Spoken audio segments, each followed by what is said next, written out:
ดใสวันเสาร์ที่10 มิบุญนายนนใสมารวมด้วยใจโดยพร้อมเพียงกันโรงเรียนผู้สูงวัยตำบลศพป้ายังมุ่งมาสืบงานบุญหิ้งยำรวมผู้เฒ่าผู้เยาว์รวมแรงใจสร้างสายใยแห่งธรรมอันดีงามเทียนหนึ่งเล่มอาจส่องเพียงห้องน้อยแต่เทียนร้อยดวงส่องทั่วเขตคามหากหัวใจเรายังเปี่ยมด้วยความงามโลกจะงามด้วยแรงแห่งศรัทธาขอแสงเทียนแห่งบุญหนุนนำชีวิตให้ดวงจิตพบสุขทุกเวลาเสียงพระธรรมยังส่องทั่วพระสุทธานด้วยเมตตาแห่งองค์พระศาสดาแล้วพบกันณที่พักสงฆ์บ้านศพเติน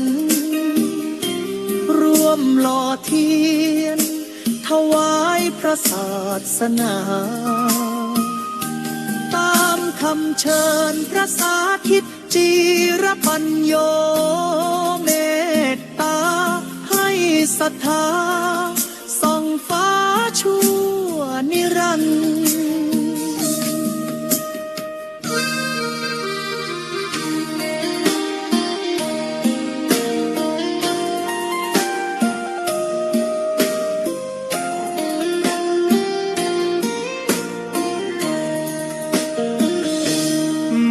สายฝนโปรยลงมาจากฟ้าถึงเวลาศรัทธาชาวพุทธที่ยิ่งใหญ่เสียงแห่งบุญดังก้องทั่วแดนไกลรวมดวงใจไว้ในแสงเทียนทองเครือข่ายสถานีวิทยุคลื่นสีขาวเพื่อชาวประชาร่วมกับมูลนิธิธีรปัญโย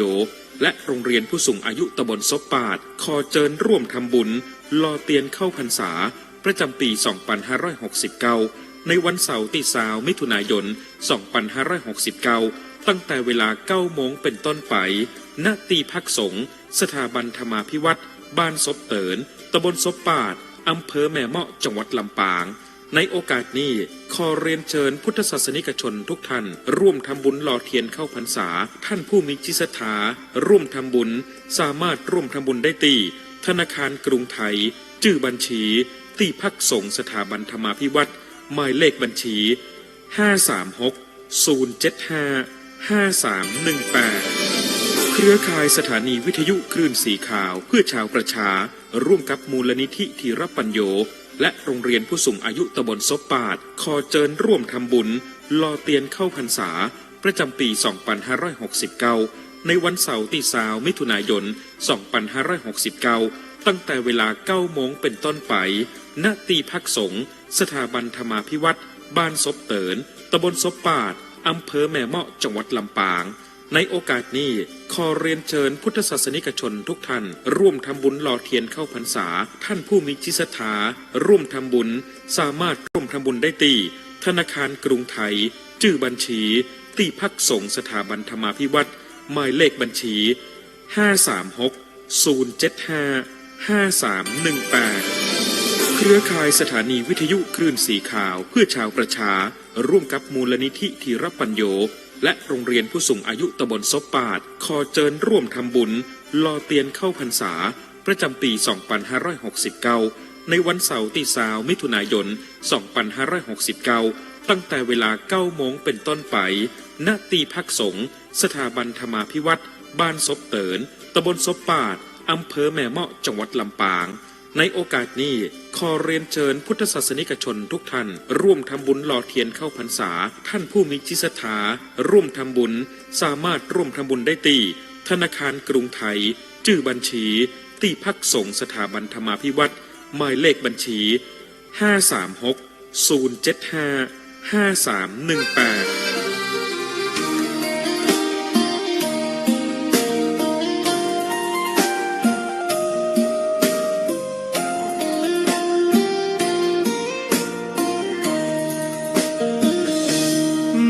สายฝนโปรยลงมาจากฟ้าถึงเวลาศรัทธาชาวพุทธที่ยิ่งใหญ่เสียงแห่งบุญดังก้องทั่วแดนไกลรวมดวงใจไว้ในแส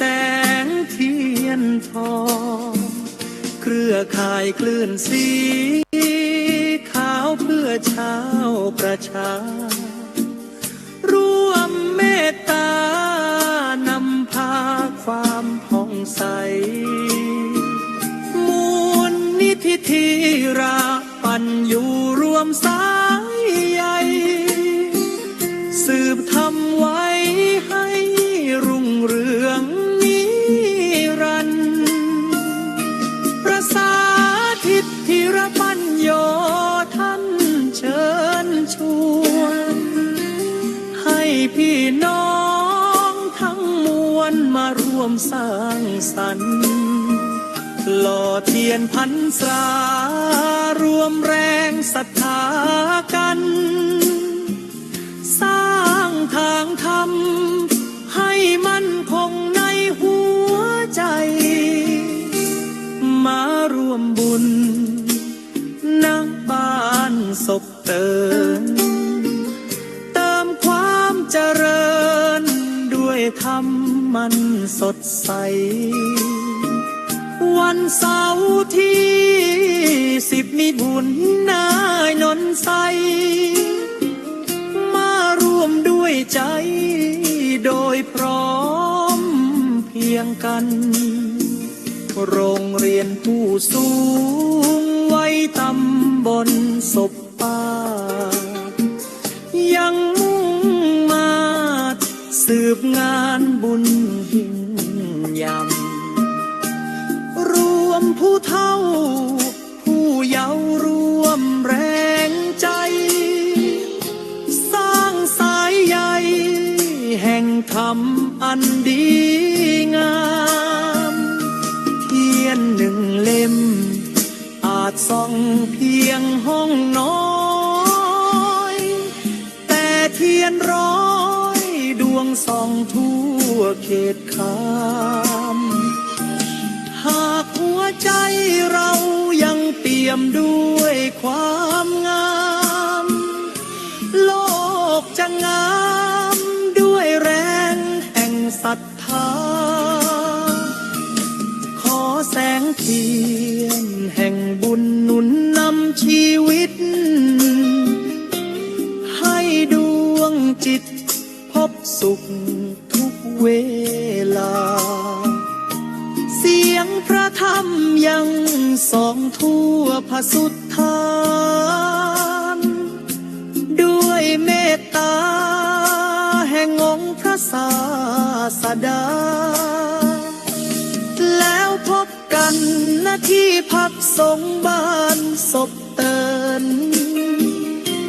ร่วมหล่อเทียนถวายพระศาสนาตามคำเชิญพระสาธิตจิรปัญโยเมตตาให้ศรัทธา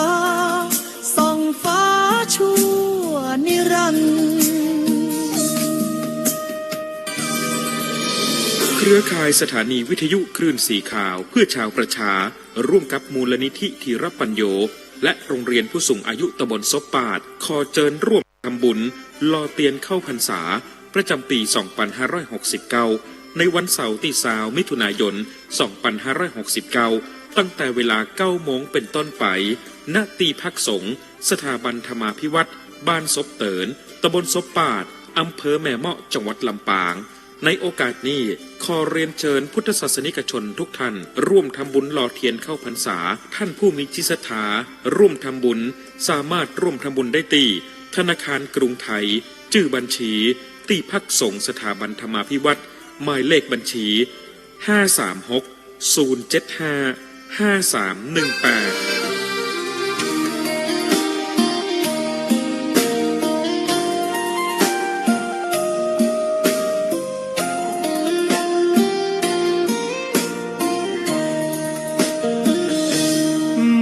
สายฝนโปรยลงมาจากฟ้าถึงเวลาศรัทธาชาวพุทธที่ยิ่งใหญ่เสียงแห่งบุญดังก้องทั่วแดนไกลรวมดวงใจไว้ในแสงเทียนทองเครือข่ายคลื่นสีขาวเพื่อชาวประชาร่วมเมตตานำพาความผ่องใสมูลนิธิธีราปัญญูรวมสายใยสืบทำไว้ให้รุ่งเรืองนิรันดร์สาธิตธีรปัญโยท่านเชิญชวนให้พี่น้องทั้งมวลมาร่วมสร้างสรรค์หล่อเทียนพรรษารวมแรงศรัทธากันสร้างทางธรรมให้มั่นคงในหัวใจมารวมบุญณบ้านศพเตินเติมความเจริญด้วยธรรมมันสดใสวันเสาร์ที่10 มิถุนายนใสมารวมด้วยใจโดยพร้อมเพียงกันโรงเรียนผู้สูงวัยตำบลศพป่ายังมุ่งมาสืบงานบุญยิ่งยำรวมผู้เฒ่าผู้เยาว์รวมแรงใจสร้างสายใยแห่งธรรมอันดีงามเทียนหนึ่งเล่มอาจส่องเพียงห้องน้อยแต่เทียนร้อยดวงส่องทั่วเขตขามหากหัวใจเรายังเปี่ยมด้วยความงามโลกจะงามด้วยแรงแห่งศรัทธาขอแสงเทียนแห่งบุญหนุนนำชีวิตให้ดวงจิตพบสุขทุกเวลาเสียงพระธรรมยังส่องทั่วผสุทธานด้วยเมตตาแห่งองค์พระศาสดาแล้วพบกันณที่พักสงฆ์บ้านศพเตินร่วมหล่อเทียนถวายพระศาสนาตามคำเชิญพระสาธิตจิรปัญโยเมตตาให้ศรัทธาส่องฟ้าชั่วนิรันดร์ รือข่ายสถานีวิทยุคลื่นสีขาวเพื่อชาวประชาร่วมกับมูลนิธิธีรปัญโยและโรงเรียนผู้สูงอายุตำบลซบปาดขอเจิญร่วมทำบุญลอเตียนเข้าพรรษาประจำปี 2569 ในวันเสาร์ที่20 มิถุนายน 2569 ตั้งแต่เวลา 9 โมงเป็นต้นไปณที่พักสงฆ์สถาบันธรรมาภิวัตรบ้านซบเตินตำบลซบปาดอำเภอแม่เมาะจังหวัดลำปางในโอกาสนี้ขอเรียนเชิญพุทธศาสนิกชนทุกท่านร่วมทำบุญหล่อเทียนเข้าพรรษาท่านผู้มีจิตศรัทธาร่วมทำบุญสามารถร่วมทำบุญได้ที่ธนาคารกรุงไทยชื่อบัญชีที่พักสงฆ์สถาบันธรรมาภิวัตรหมายเลขบัญชี 536 075 5318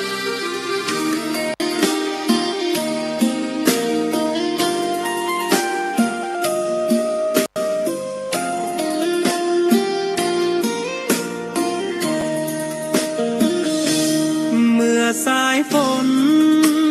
โปรยลงมาจากฟ้าถึงเวลาศรัทธาชาวพุทธที่ยิ่งใหญ่เสียงแห่งบุญดังก้องทั่วแดนไกลรวมดวงใจไว้ในแสงเทียนทองเครือข่ายคลื่นสีขาวเพื่อชาวประชารวมเมตตานำพาความผ่องใสมูลนิธิธีราปัญญูรวมสายใยสืบทำไว้ให้รุ่งเรืองนิรันดร์สาธิตธีรปัญโยท่านเชิญชวนให้พี่น้องทั้งมวลมาร่วมสร้างสรรค์หล่อเทียนพรรษารวมแรงศรัทธากันสร้างทางธรรมให้มั่นคงในหัวใจมาร่วมบุญณบ้านศพเตินเติมความเจริญด้วยธรรมมันสดใสวันเสาร์ที่10 มิถุนายนใสมาร่วมด้วยใจโดยพร้อมเพียงกันโรงเรียนผู้สูงวัยตำบลศพป่ายังมุ่งมาสืบงานบุญหินย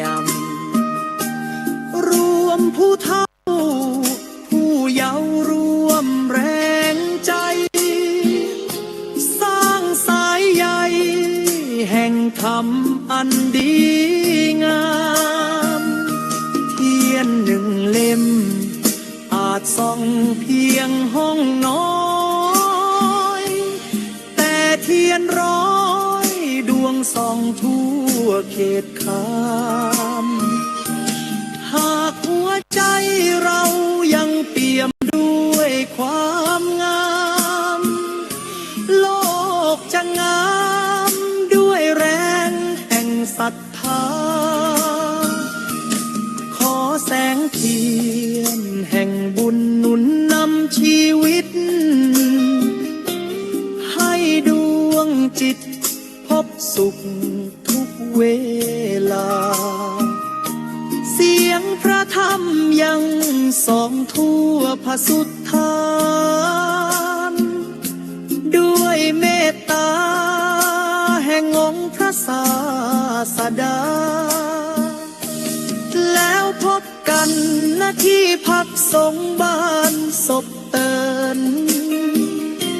ร่วมหล่อเทียนถวายพระศาสนาตามคำเชิญพระสาธิตจีรปัญโยเมตตาให้ศรัทธาส่องฟ้าชั่วนิรันดร์ เครือข่ายสถานีวิทยุคลื่นสีขาวเพื่อชาวประชาร่วมกับมูลนิธิธีรปัญโยและโรงเรียนผู้สูงอายุตำบลซบปาดขอเชิญร่วมทำบุญลอเตียนเข้าพรรษาประจำปี 2569 ในวันเสาร์ที่20 มิถุนายน 2569 ตั้งแต่เวลา 9 โมงเป็นต้นไปณที่พักสงฆ์สถาบันธรรมาภิวัตรบ้านซบเตินตำบลซบปาดอำเภอแม่เมาะจังหวัดลำปางในโอกาสนี้ขอเรียนเชิญพุทธศาสนิกชนทุกท่านร่วมทำบุญหล่อเทียนเข้าพรรษาท่านผู้มีจิตศรัทธาร่วมทำบุญสามารถร่วมทำบุญได้ที่ธนาคารกรุงไทยชื่อบัญชีที่พักสงฆ์สถาบันธรรมาภิวัตรหมายเลขบัญชี536 075 5318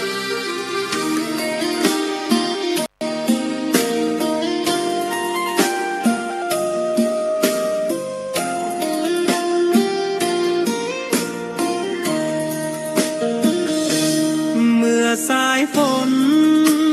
โปรยลงมาจากฟ้า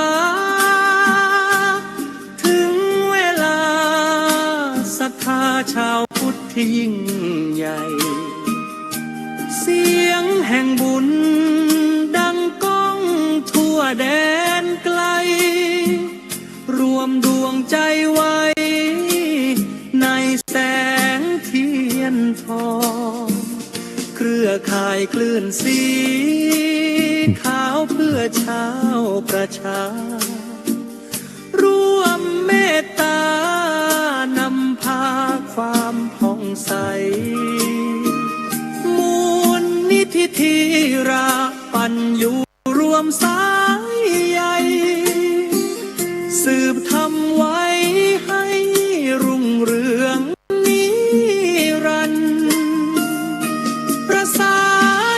ธีรปัญโยท่านเชิญชวนให้พี่น้องทั้งมวลมาร่วมสร้างสรรค์หล่อเทียนพรรษารวมแรงศรัทธากันสร้างทางธรรมให้มั่นคงในหัวใจมาร่วมบุญณบ้านศพเติน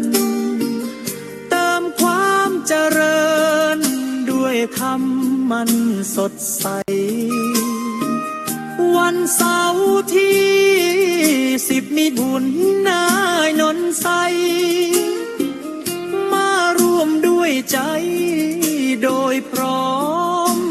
เพียงกันโรงเรียนผู้สูงวัยตำบลศพป่ายังมุ่งมาสืบงานบุญยิ่งใหญ่รวมผู้เฒ่าผู้เยาว์รวมแรงใจสร้างสายใยแห่งธรรมอันดีงามเทียนหนึ่งเล่มอาจส่องเพียงห้องน้อยแต่เทียนร้อยดวงส่องทั่วเขตขามหากหัวใจเรายังเปี่ยมด้วยความงามโลกจะงามด้วยแรงแห่งศรัทธาขอแสงเทียนแห่งบุญหนุนนำชีวิตให้ดวงจิตพบสุขทุกเวลาเสียงพระธรรมยังส่องทั่วพระสุทธานด้วยเมตตาแห่งองค์พระศาสดาแล้วพบกันณที่พักสงฆ์บ้านศพเตินร่วมหล่อเทียนถวายพระศาสนาตามคำเชิญพระสาธิตจิรปัญโยเมตตาให้ศรัทธาส่องฟ้าชั่วนิรัน รือข่ายสถานีวิทยุคลื่นสีขาวเพื่อชาวประชาร่วมกับมูลนิธิธีรปัญโยและโรงเรียนผู้สูงอายุตำบลซบปาดขอเจิญร่วมทำบุญลอเตียนเข้าพรรษาประจำปี 2569 ในวันเสาร์ที่20 มิถุนายน 2569 ตั้งแต่เวลา 9 โมงเป็นต้นไปณที่พักสงฆ์สถาบันธรรมาภิวัตรบ้านเตินตำบลซบปาดอำเภอแม่เมาะจังหวัดลำปางในโอกาสนี้ขอเรียนเชิญพุทธศาสนิกชนทุกท่านร่วมทำบุญหล่อเทียนเข้าพรรษาท่านผู้มีจิตศรัทธาร่วมทำบุญสามารถร่วมทำบุญได้ที่ธนาคารกรุงไทยชื่อบัญชีที่จุตนจุองค์เจริญบัญชีตายกตาญิกาหนุ่มน้อยใจยิงตั้งหลายจุผู้ใจยิงที่ได้เปิดเครื่องรับฟังอยู่ยังบ้านยังจองให้นาป่าตั้งเลือกสวนก็ฟังอยู่จุตีจุตางใน8 จังหวัดภาคเหนือจุผู้นายคนวันนี้เฮาท่านทั้งหลายมาพบกันที่สถาบันธรรมาภิวัตรบ้านซบเตินอำเภอแม่เมาะจังหวัดลำปางซึ่งในวันนี้ก็จะมีการทำพิธีหล่อเตียนพรรษาเป็นปีที่19ปีของการหล่อเตียนวสาเนี่ยท่านทั้งหลายอันใดก็ตามที่ทำติดต่อกันเกิน15 ปีพิธีกรรมและกิจกรรมนั่นก็จะถือว่าเป็นประเพณีไปในตัว19 ครั้งที่ได้ทำมารวมถึงครั้งนี้นั่นก็เป็นประเพณีพิเศษไปในตัวปีแต่ละปีนี้ก็ยกย้ายคดคล้ายกันไปแต่ละจังหวัดอันมีจังหวัดเชียงรายจังหวัดเชียงใหม่แล้วก็จังหวัดลำปางภายใต้พระนักจัดรายการที่ช่วยกันทนุบำรุงพระพุทธศาสนาเผยแผ่พระพุทธศาสนาในเชิงลุกการใจสื่ออันทันสมัยที่เดียวละคนฟังทั่วโลกคนพอทั่วโลกอย่างในคณะนี้ที่ท่านทั้งหลายพออยู่บางห้องอยู่สวิตเซอร์แลนด์บางห้องอยู่เยอรมันบางห้องก็อยู่อเมริกาพอกอยและโทรศัพท์มาว่าเสียงชัดเจนดีวันนี้ตุเจ้าตนใดออกรายการอันหยังก็จะพอจะกอยกันโดยตลอดวันนี้เฮาท่านทั้งหลายก็จะมาจุ่มนุมกันที่สถาบันธรรมาภิวัตรโดยมีพิธีหล่อเตียนประเพณีหล่อเตียนพรรษาปี 2569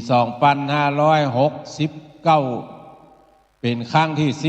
19ซึ่งเครือข่ายสถานีวิทยุคลื่นสีขาวเพื่อชาวประชาก็ได้ยกย่างย้ายโคดค้ายอย่างตีบอกไปตะกี้ปี 2568 เฮาท่านทั้งหลายก็ไปรอที่วัดแม่ห้องไคร้หมู่ที่ 8 ตำบลแม่โป่งอำเภอดอยสะเก็ดจังหวัดเชียงใหม่ปีนี้ก็เคลื่อนขบวนมาที่สถาบันธรรมาภิวัตรบ้านซบเตินตำบลซบปาดอำเภอแม่เมาะจังหวัดลำปางแต่ว่าวันซืนนี้พระนักจัดรายการได้ปากันมาจุ่มนุมกันที่นี่เพื่อจัดสถานที่ก็ได้พอกอยดูแลว่าอันใดควรจะยกย่างย้ายโคดค้ายไปตั้งหนึ่งตั้งใดก็อย่างที่ท่านทั้งหลายได้หันในสื่อประเดี๋ยวนี้ว่าโหวันนั้นยังไปแถมยังวันนี้มาแถมยังแล้วอีน่ะมันก็จะยกย่างย้ายโคดค้ายกันไปตามนั้นเวลาในการทำพิธีกรรมในวันนี้ก็ตั้งแต่8 โมงไปจนถึง11 โมงเกิงเครือข่ายสถานีวิทยุคลื่นสีขาวเพื่อชาวประชาพร้อมกับคณะผู้ร่วมหล่อเตียนเข้าวสาประจำปี 2569 ก็จะเดินทางมาถึงที่พักสงฆ์สถาบันธรรมาภิวัตรแล้วก็จะได้ร่วมกันทำบุญถวายปัจจัยสมทบในการเดินทางไปถวายเตียนวสาในภาคอีสานณจุดที่ทำบุญคือที่อาตมาภาพกำลังนั่งอยู่ประเดี๋ยวนี้แล้วก็จะได้ร่วมกันรอเตียนวสาณจุดรอเตียนตอนนี้ไผมาก่อนรอได้เลยเด้อแต่ว่าได้กันกับคณะทำงานว่าเขาจะต้องรอก่อนเปิ้นเพื่อจะให้ขี้เพิ่งมันไ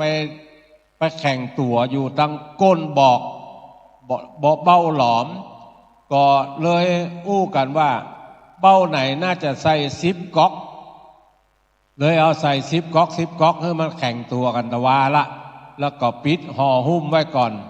แล้วในภาคเจ้าเขาจะเปิดแค่5 ต้นก่อน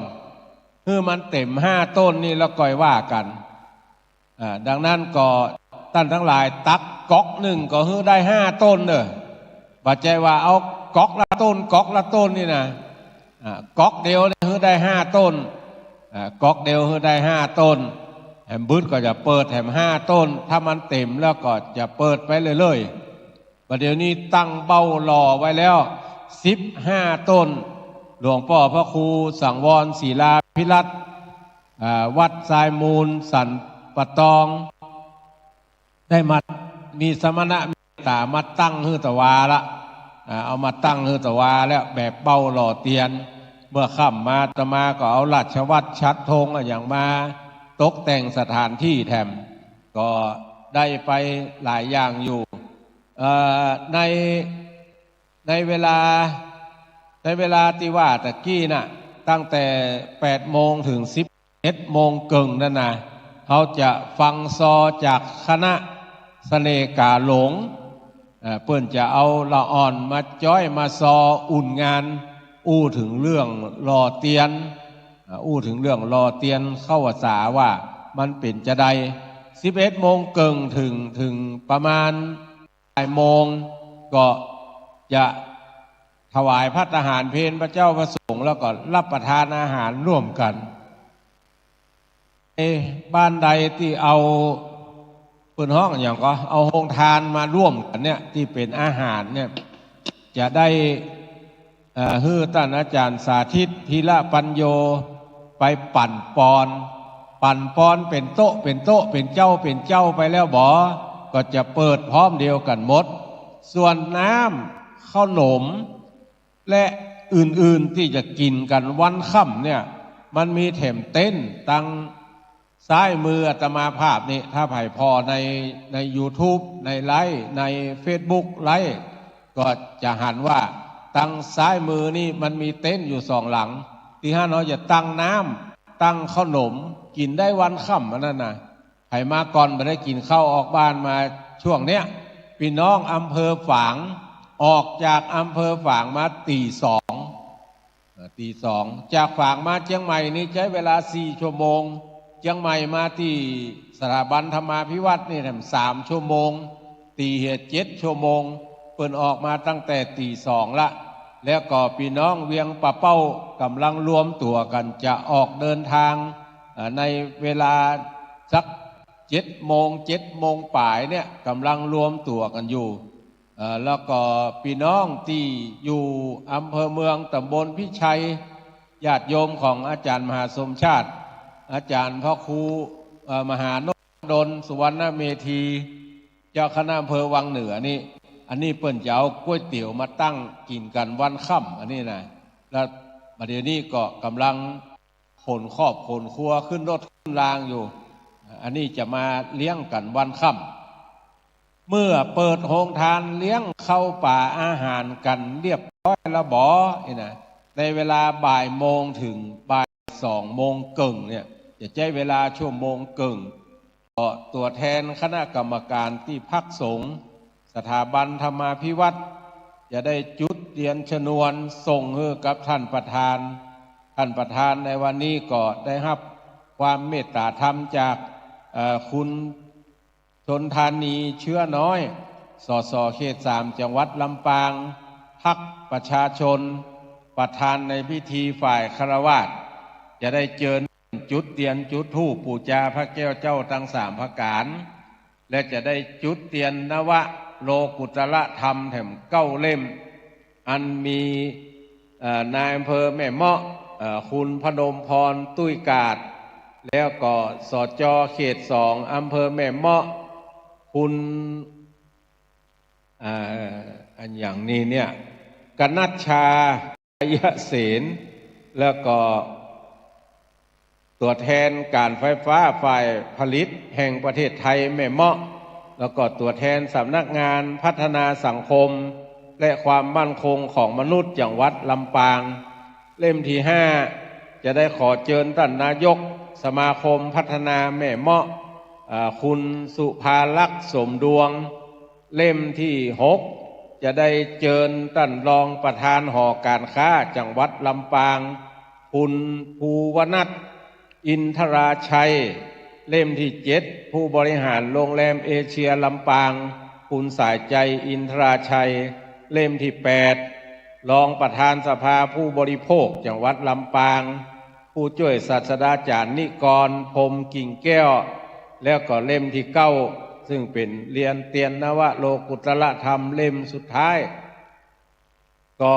จะได้เชิญผู้บริหารบริษัทมิซูอิคุณอย่างเฉินเป็นผู้จุดแล้วก็หลังจากนั้นจุดเทียนอย่างเรียบร้อยละปิตามคณายกก็จะได้นำกล่าวคำปูจาดอกไม้ธูปเทียนพระแก้วเจ้าทั้ง3พระการเอาคนลงนี่ก่อนก็ได้เนอะแล้วเอารถไปจอดตั้งหลังถ้าเอาตึงคนตึงรถไปตั้งหลังนี่แม่เฮ้ยเตียวปิกมานี่ปวดหัวเข่าหัวหักแต่ละท่านอยู่โรงเรียนผู้สูงอายุเขาลงกันนี่ก่อนเนาะลงกันนี่ก่อนแล้วเอาอย่างก็เอารถไปจอดตั้งหลังส่วนใครจะให้จะหอมจะปูจาขี้ผึ้งก็ได้เลยเนอะเอาสตางค์ใส่ในหีบอย่างเดียว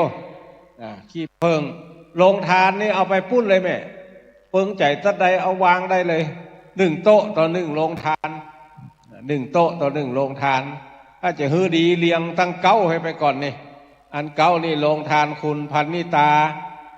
ตั้งแต่อันอย่างนี้9อันอย่างนี้ชื่อมัน9อย่างหมูเนี่ย พอยังไม่ตองตั้ง9ตั้งเพไปแล้วก็ทัดกันไปไผ่มาก่อนนั่งตั้งเพมาลูนไปนั่งตั้งในมันสะดวกต่อการจัดการซึ่งตอนนี้คณะนักเรียนนักศึกษาที่ท่านอาจารย์สาธิตธีระปัญโยขออนุเคราะห์เปิ่นมาช่วยเนี่ยเปิ่นอยู่ระหว่างการเดินทางหมดแต่เฮาท่านทั้งหลายนี่มาก่อนละมาก่อนละตอนนี้เจ้าหน้าที่พร้อมละ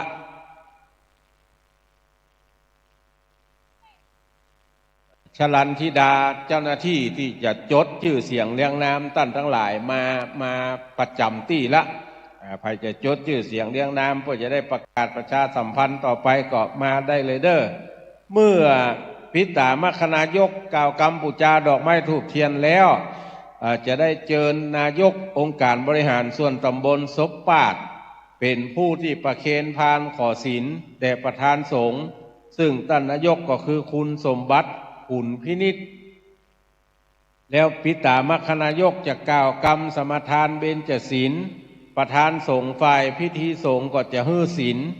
มคณายกก็จะกล่าวกรรมถวายทายธรรมจะถวายโต๊ะเคียงจำนวน18ตัวอันมีพลพันตำรวจเอกสราวุฒิจันตวงศ์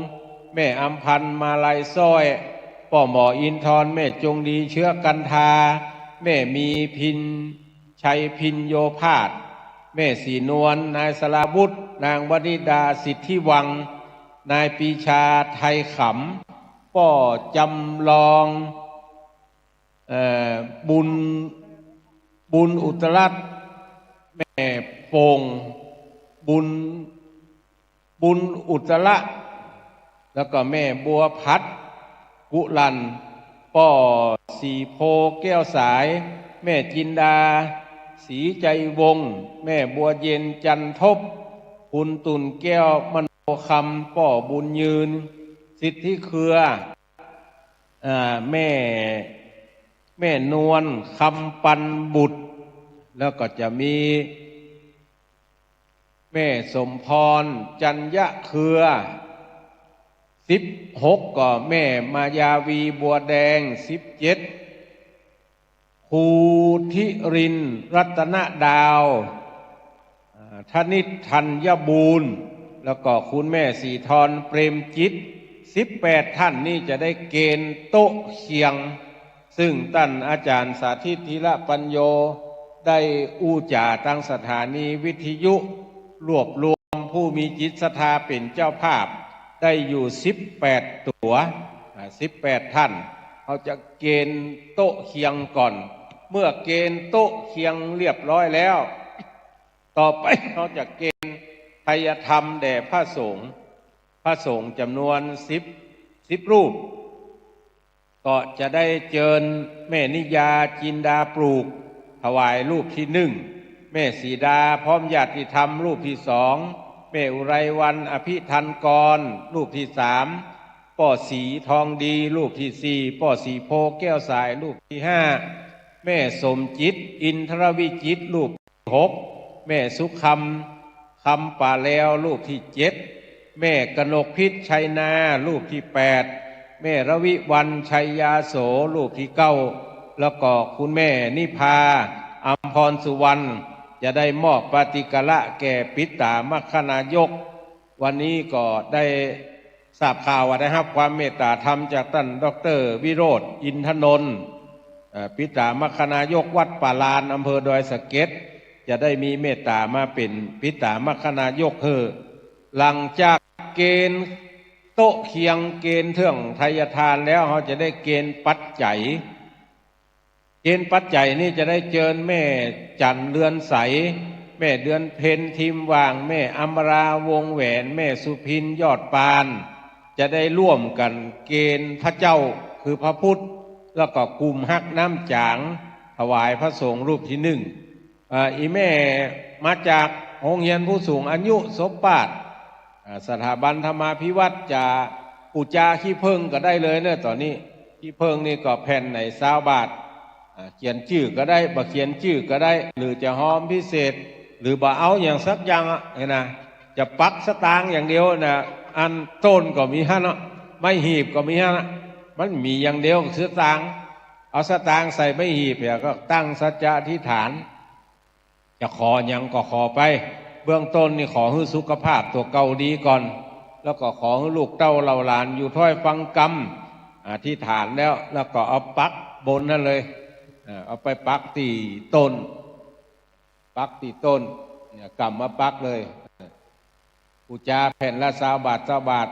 สตางค์มาใส่ในตู้นี่ก็ได้สตางค์ที่ปูจานี่นะสตางค์ใส่ในตู้นี่อันพูนเป็นต้นทั่วไปที่จะให้จะหอมกันปูจา20 บาทสตางค์ใส่ในตู้นี่ถ้าต้องการเขียนชื่อก็เฮ้อละอ่อนเจ้าหน้าที่เขียนเฮ้อแต่กี้อู้ถึงไหนฮะเกณฑ์เจริญพรเกณฑ์ปัจจัย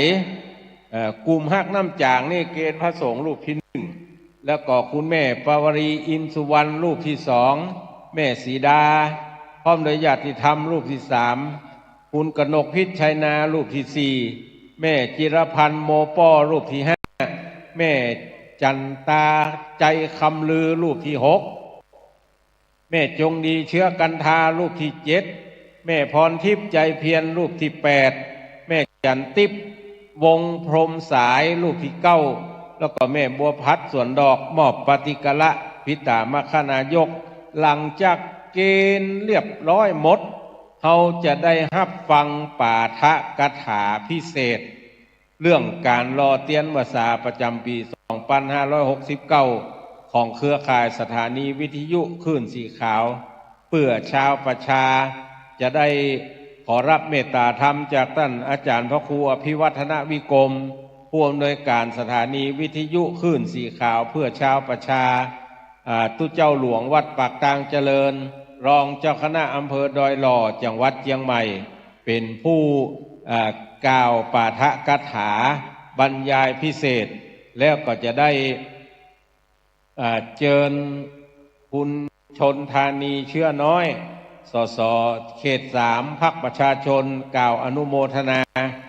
กล่าวแสดงความยินดีอนุโมทนาที่เฮาท่านทั้งหลายมาจุ่มนุมกันที่นี่จบแล้วบ่จะได้เชิญคุณพนมพรตุ้ยกาดนายอำเภอ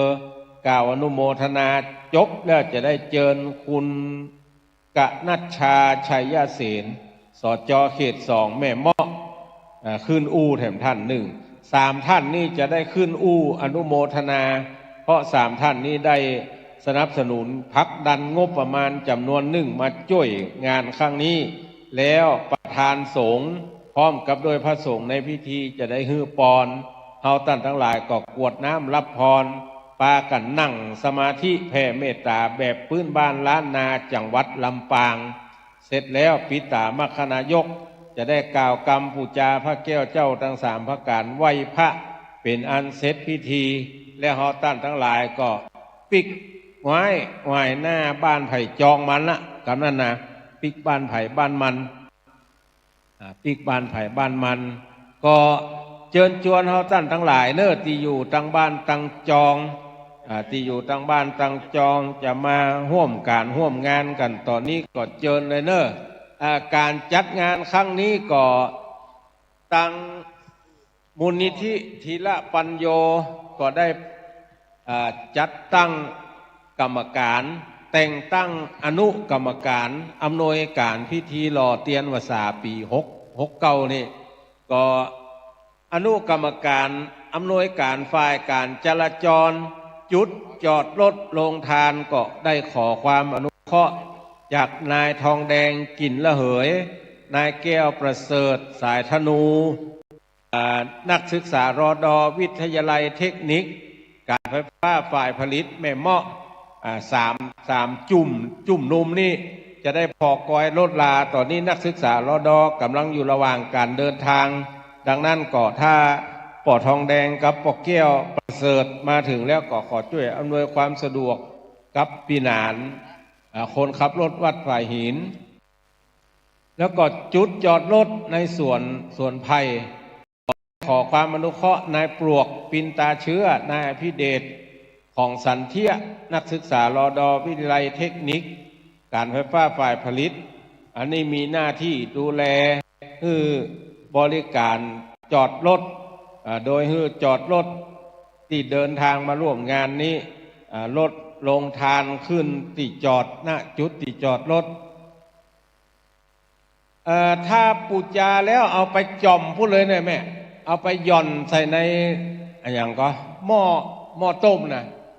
ขี้ผึ้งเนี่ยขี้ผึ้งนี่ท่านทั้งหลายปูจาแล้วเอาไปจ่อมในพูดเลยในหม้อต้มหมดขอดอนุเคราะห์อยู่อย่างหนึ่งจะไปเอาจ้งเนอะถ้าเอาจ้งแล้วมันจะเสด็จแถมพ้นดีอยู่ลายพูดนะก้อยเอาจ่อมเอาวางลงเบาๆมันจะเอาไปใส่พูดเลยใส่หม้อเลยแม่สตางค์ใส่หีดนี่เลยสตางค์ใส่หีดสตางค์ใส่หีดเลยขี้เพิงปู่จาคือไผ่พ่องตาลของไผ่พ่องสตางค์นี่ใส่ในนี่ก็ได้ปักปุ้นก็ได้แล้วแต่เจตนาท่านทั้งหลายเอาใจว่าการทำบุญวันนี้เปิดโอกาสให้ท่านทั้งหลายเอาใจว่าจะเอาใส่ในหีดนี่ก็ได้เขาบอกใครใส่หีดเขาใครโชว์เอาไปปักปุ้นได้ไม่หีบมีต้นมีบะหมี่อย่างเดียวคือสตางค์มีอย่างเดียวคือสตางค์นี่ต้นค้าก็ได้เอาใส่ในหีบนี่ก็ได้แม่ตามเจตนาเอาปึงใจว่าการทำบุญในวันนี้ก็เอาเปิดโอกาสให้ปึงใจอย่างไรปึงใจใส่หีบก็เอาย่อนลงไปเลยปึงใจจะไปปักต้นก็ไปปักต้นเลยตะกี้อู้ถึงที่มูลนิธิประกาศมูลนิธิที่1เนี่ยอู้ถึงหน้าที่ของที่จอดรถเนี่ยดูแลให้บริการที่จอดรถโดยให้รถที่เดินทางมาร่วมงาน และรถโรงทานขึ้นมาจอดหน้าจุดจอดรถเอาของลงเอาคนลงแล้วคือขับเข้าไปจอดในส่วนไผ่หลังศาลาพุ่นเนอหลังศาลาพิธีและสองคณะอนุกรรมการอำนวยการฝ่ายต้อนรับมีนางวรัญทิยาสิทธิฤทธิ์นางจันศรีวงอ้ายนางอัมพรวงอ้ายนางสาวมัชชีมาแก้วมาลาอันนี้มีหน้าที่ต้อนรับและบันทึกชื่อนามสกุลหัวหน้าส่วนราชการตลอดจนถึงแขกผู้มีเกียรติคนสำคัญที่มาร่วมในงานส่งให้พิธีกรคือท่านอาจารย์สาธิตต่างจะเตียนจะใส่นี่ก็ได้จะไปปักพุ่นก็ได้เอาอีแม่ว่าอีแม่ปึงใจจะได้ก็ได้เอาใส่ในนี้ก็ได้เอาไปปักพุ่นก็ได้เอาใจว่าเลยวันนี้ฟรีสไตล์ ฟรีสไตล์จะเอาจอมในหีดนี่ก็ได้เอาไปปักพุ่นก็ได้แต่ขี้เพิงเนี่ยขี้เพิงนี่ต้องเอาไปใส่ในพุ่นเนอเอาใส่ในหม้อต้มก้อยเอาหย่อนลงถ้าเอาโจ่งลงแหงนี่แหมคนอยู่หลายปุ้นนี่เป็นกับขี้เพิงเนี่ยขี้เพิงมันฮ้อนมันจะทำให้เนื้อตัวเราบาดเจ็บขี้เพิงมันฮ้อนต้มตั้งแต่ตี 5มาละ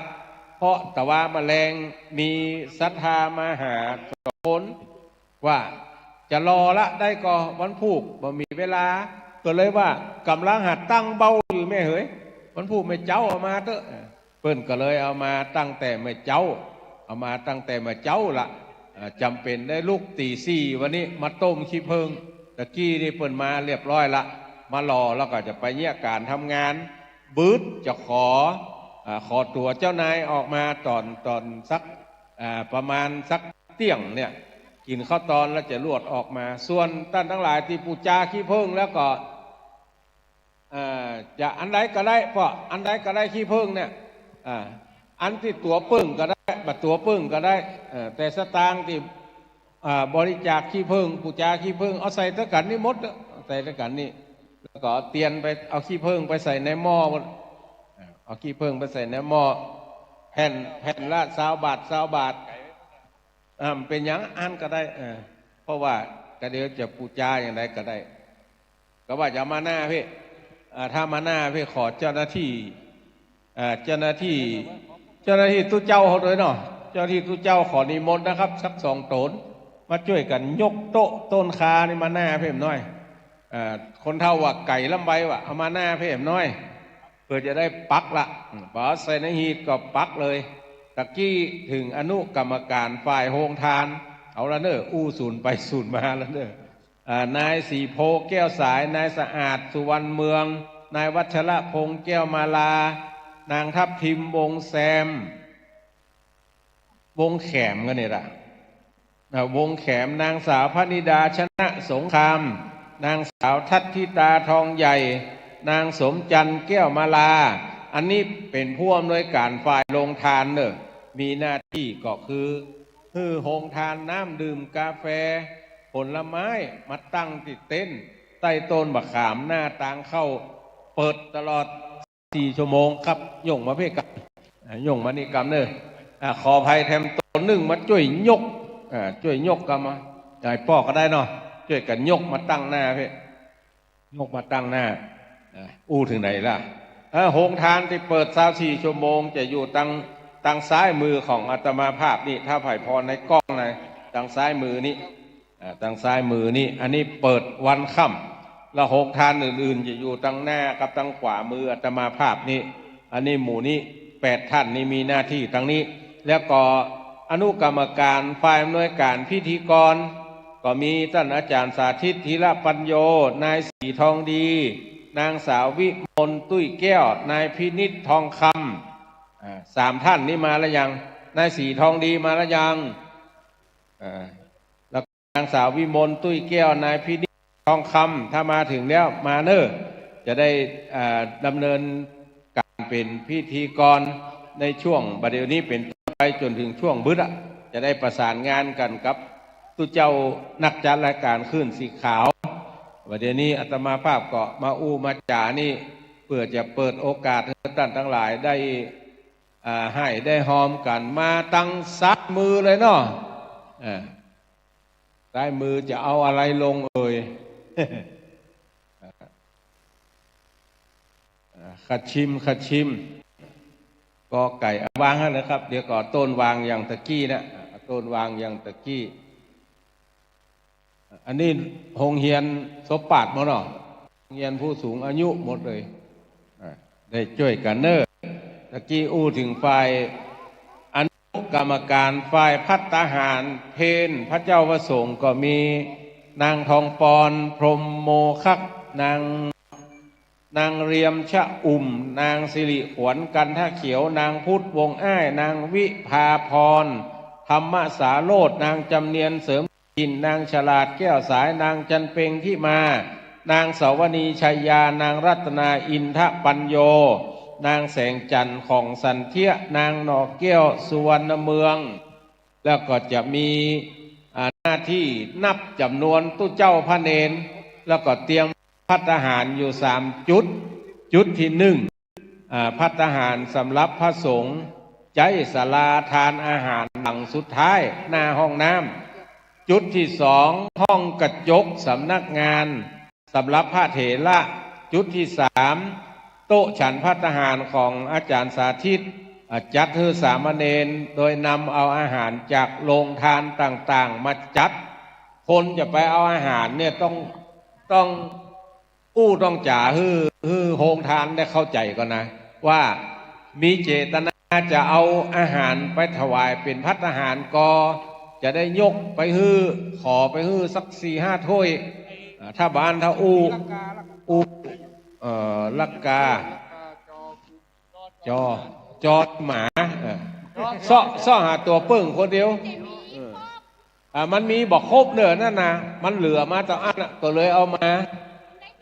อันใดก็ได้มันเป็นอย่างบะหมูหมากาบะไก่ขอไปขี้เพิ่งเนอะปูจาเอาแผ่นในซับ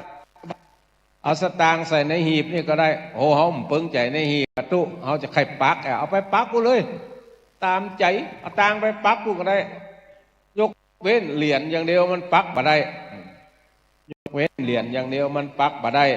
ประเดี๋ยวนี้ถ้าเป็นกาดนี่ซื้อคนเดียวขายคนเดียวนะซื้อคนเดียวขายคนเดียวถ้าเป็นกาดนี่ถ้าต้องการให้จดชื่อก็เจ้าหน้าที่มาละจดชื่อได้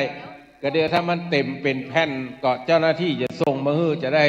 ประชาสัมพันธ์ต่อไปแถมดังนั้นก็เชิญชวนเนอศรัทธาทั้งหลายที่อยู่ยังบ้านยังจองก็ได้มาเตื้อก็ขัดใจมาเนอมีเวลาผักเขาตอนเดียวนะที่เขาจะร่วมพิธีด้วยกันนี่นะพระเจ้าประสงค์ที่มาถึงแล้วจะรอเตียนก่อนนิมนต์นะครับโดยเฉพาะคณะทำงานแต่ผมมีปัญหาผมรอตะวาละท่านอาจารย์เอากล้องไหนกล้องไว้ปุ้นบหันหน้าผมแล้วเดี๋ยวนี้จะหันก็ไม่เสียบละจะหันก็ไม่เสียบละเอาเชิญชวนเนอพี่น้องศรัทธาทั้งหลายที่มาก่อนตะกี้ถึงไหนอำนวยการฝ่ายอันนี้ฝ่ายภิกษุสามเณรฝ่ายอาหารไปขอเพิ่มที่โรงทานเอาไปตั้งแล้วก็อนุกรรมการฝ่ายพิธีการภาคบ่ายก็มีนายสีทองดีนายแต๋วจันทิพย์นายวัชระพงษ์แก้วมาลานายสะอาดสุวรรณเมืองนายสีโพแก้วสายนายปลวกอินตาเชื้อนายทองแดงกลิ่นละเหยนายสุชีพปุ่มประเสริฐนายสีโพแก้วสายนายพินิจทองคำบางท่านนี่อาจจะมีชื่อเป็น2-3 ตีนะเพราะว่าเวลาปฏิบัติงานมันคนละเวลากันท่านทั้งหลายก็ลองช่วยพ่อช่วยก้อยอันใดที่ช่วยพ่อช่วยก้อยกันได้นางสาวจิตรพวันเป่งน้อยอันนี้มีหน้าที่ถ่ายภาพนิ่งมาละยังแล้วก็นายพีรพลชมชื่นอันนี้ไล่สดตลอดรายการโดยไล่สดผ่านเพจของมูลนิธิธีรปัญโยภาพนิ่งภาพเคลื่อนไหวบรรยากาศในงานและพิธีการทำบุญตอนบ่ายซึ่งตอนนี้ทางสถานีวิทยุคลื่นสีขาวของวัดฝ่ายหินกำลังดำเนินการถ่ายทอดสดอยู่ท่านทั้งหลายก็พออยู่ทั่วโลกเนาะฝ่ายรับบริจาคก็มีนายชูชีพนางสาวชนาการอินเตชะนางสาวทัศพรสุวรรณพงษ์นางสาวพิจิตราแก้วสายนางสาวอัมพิกา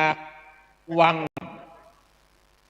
ตอนนี้ก็กำลังดำเนินการก่อนภัยมาก่อนช่วยกันเลยเด้อว่าต้องรอผู้ที่มีชื่อนี่มาดำเนินการนะ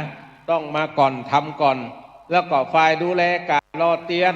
มีนางถวินวงวังนางปัทมาพินไทยนางสีวันมณีวงนางกัญญาณีมาเทพนางทองตาอินตะนางสาวบูปินตาอันนี้บริการผู้มาหล่อเตียนประเด็นนี้เฮาเปิดอยู่5บอกท่านทั้งหลายเปิดอยู่5บอกก๊อกเดียวเนี่ยคือได้5บอกบัดใจตักไปกองใส่บอกเดียวถึงหมดเดี๋ยวปิกมาเอาแหมนี่นะบัดใจก๊อกเดียวนี้ต้องคือได้5บอก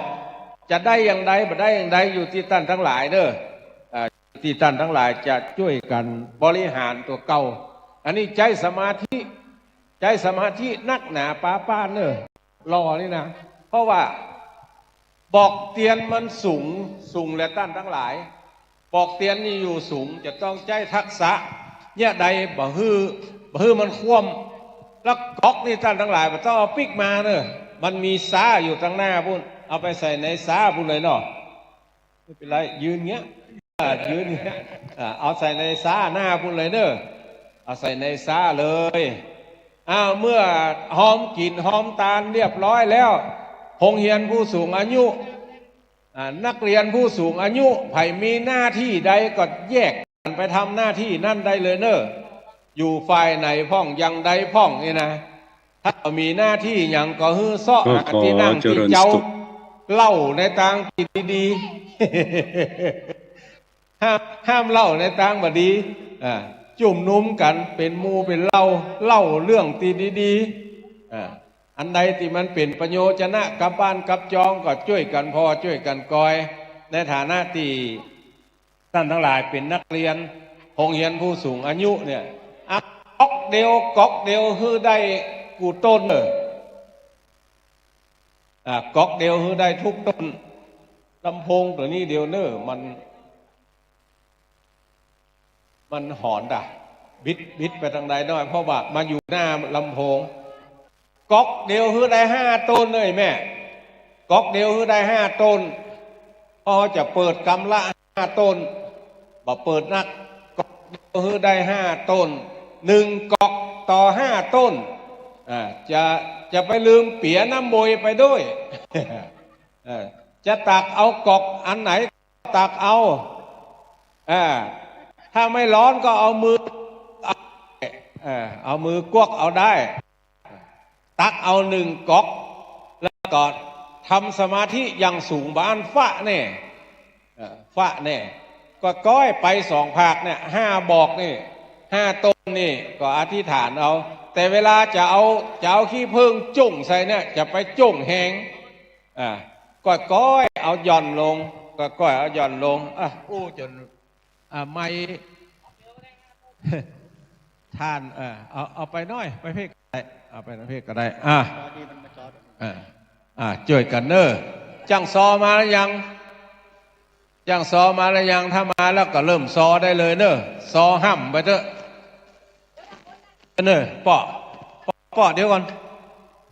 ก่อนจะจดเขาขอพอแนวแป๊บก่อนมันจะไปหาพุ่นเอาจดเลยต่อกัวบบซี่แล้วยุ่งละมาได้สักครั้งเมามาแปลงปลาเหี่ยยุ่งละก๊อกเดียวต่อ5ต้นอีแม่เอาก๊อกไปตัวเอาขี้ผึ้งจมในหม้อแล้วก็เอาก๊อกไปตัวไอ้ก๊อกแล้วบอกก็เอาตักแล้วก็ออกไปแล้วระวังมันไปต่ำใส่คนอื่นด้วยปัจจัยเมากับกำโทรศัพท์แบบพังแยงตัวเก่าอยู่ให้นะหมีเอาก๊อกไปตากแถมคนละยุ่งละจะเป็นความกันจะเป็นความกันก๊อกเดียวได้5ต้นต้องใช้สมาธิอย่างสูงไผ่ต่ำต้องหูตัวยก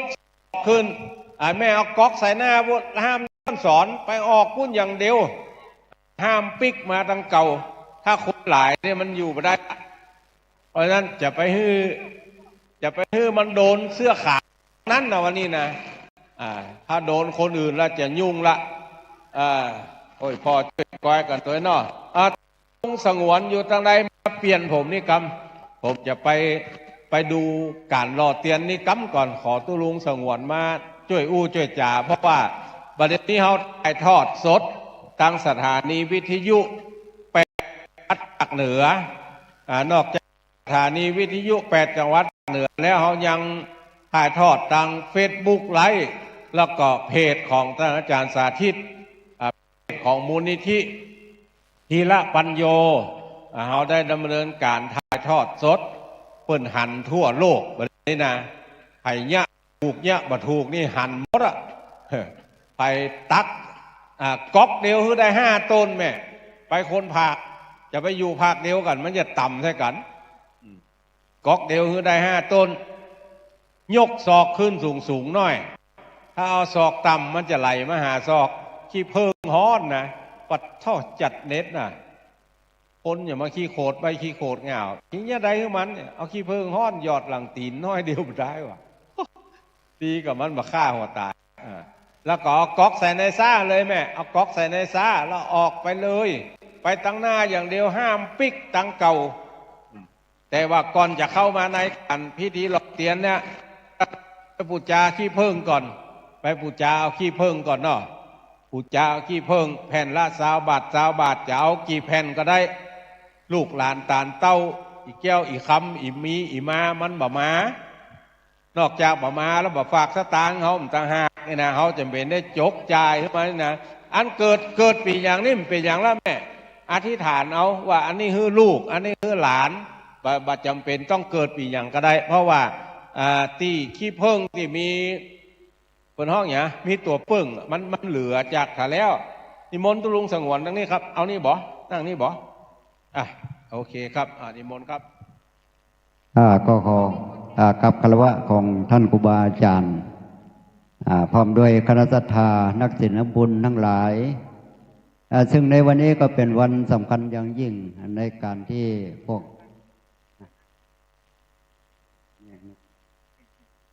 เขาชาวพุทธเนาะที่ได้มีการนัดพบกันในการรอเทียนพรรษาของขึ้นสีขาวจึงได้ทำมาเป็น19 ปีละนะวันนี้คณะศรัทธาญาติโยมชนส่วนมากก็มาจากทางใกล้ๆเนาะโรงเรียนผู้สูงอายุของทางแม่เมาะเขาเนาะซึ่งก็เป็นโดยเฉพาะท่านสาธิตเนาะธีรปัญโยมันก็เป็นตัวตั้งดนตรีในการโรงเรียนผู้สูงอายุบัดเดี๋ยวนี้ศรัทธาญาติโยมเนาะมากันนักมากันหลายมาเพื่อจะเป็นกองบุญกองกุศลเป็นน้ำหนึ่งแต่เดียวกันในการรอเทียนพรรษาเพราะว่าปีนี้เขาจะได้นำเทียนพรรษาไปพุ่นทางภาคอีสานเนาะตั้งที่เปิ่นเกินเหตุการณ์เนาะว่าสงบขึ้นมาจากนั้นก็เอาได้ทำบุญกันพยาปูจาตัวเปิ้งมันอาจจะมีครบเนาะก็ตั้งจิตตั้งใจตั้งจิตได้ใจในการเอาปูจาขี้เพิ่งแล้วก็เอามาใส่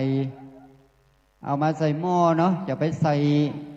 เร็วลงไปนะมันจะเสด็จนะมันจะเสด็จออกอย่างใดก็ดีก็ท่านพระครูจนทานพิทักษ์ในบนจุลงแดงเมื่อก็เป็นเจ้าคล้ายๆว่าจัดการหลายสิ่งหลายอย่างเกี่ยวกับเป็นมีประสบการณ์มาหลายปีด้วยกันเนาะข้อขาดตกบกพร่องต่างๆที่จะเกิดขึ้นในการรอเทียนพรรษานี่ก็จะได้แก้ไขปัญหาต่างๆนานาขึ้นมาเดี๋ยวนี้คณะศรัทธาที่มาแล้วก่อนก็ปูจาไปเด้อเนาะบึดคนจะนักเน้อมาหลายที่หลายแห่งมาทั่ว8 จังหวัดภาคเหนือโดยเฉพาะเดี๋ยวนี้การถ่ายทอดก็ของวัดไผ่เห็นก็ได้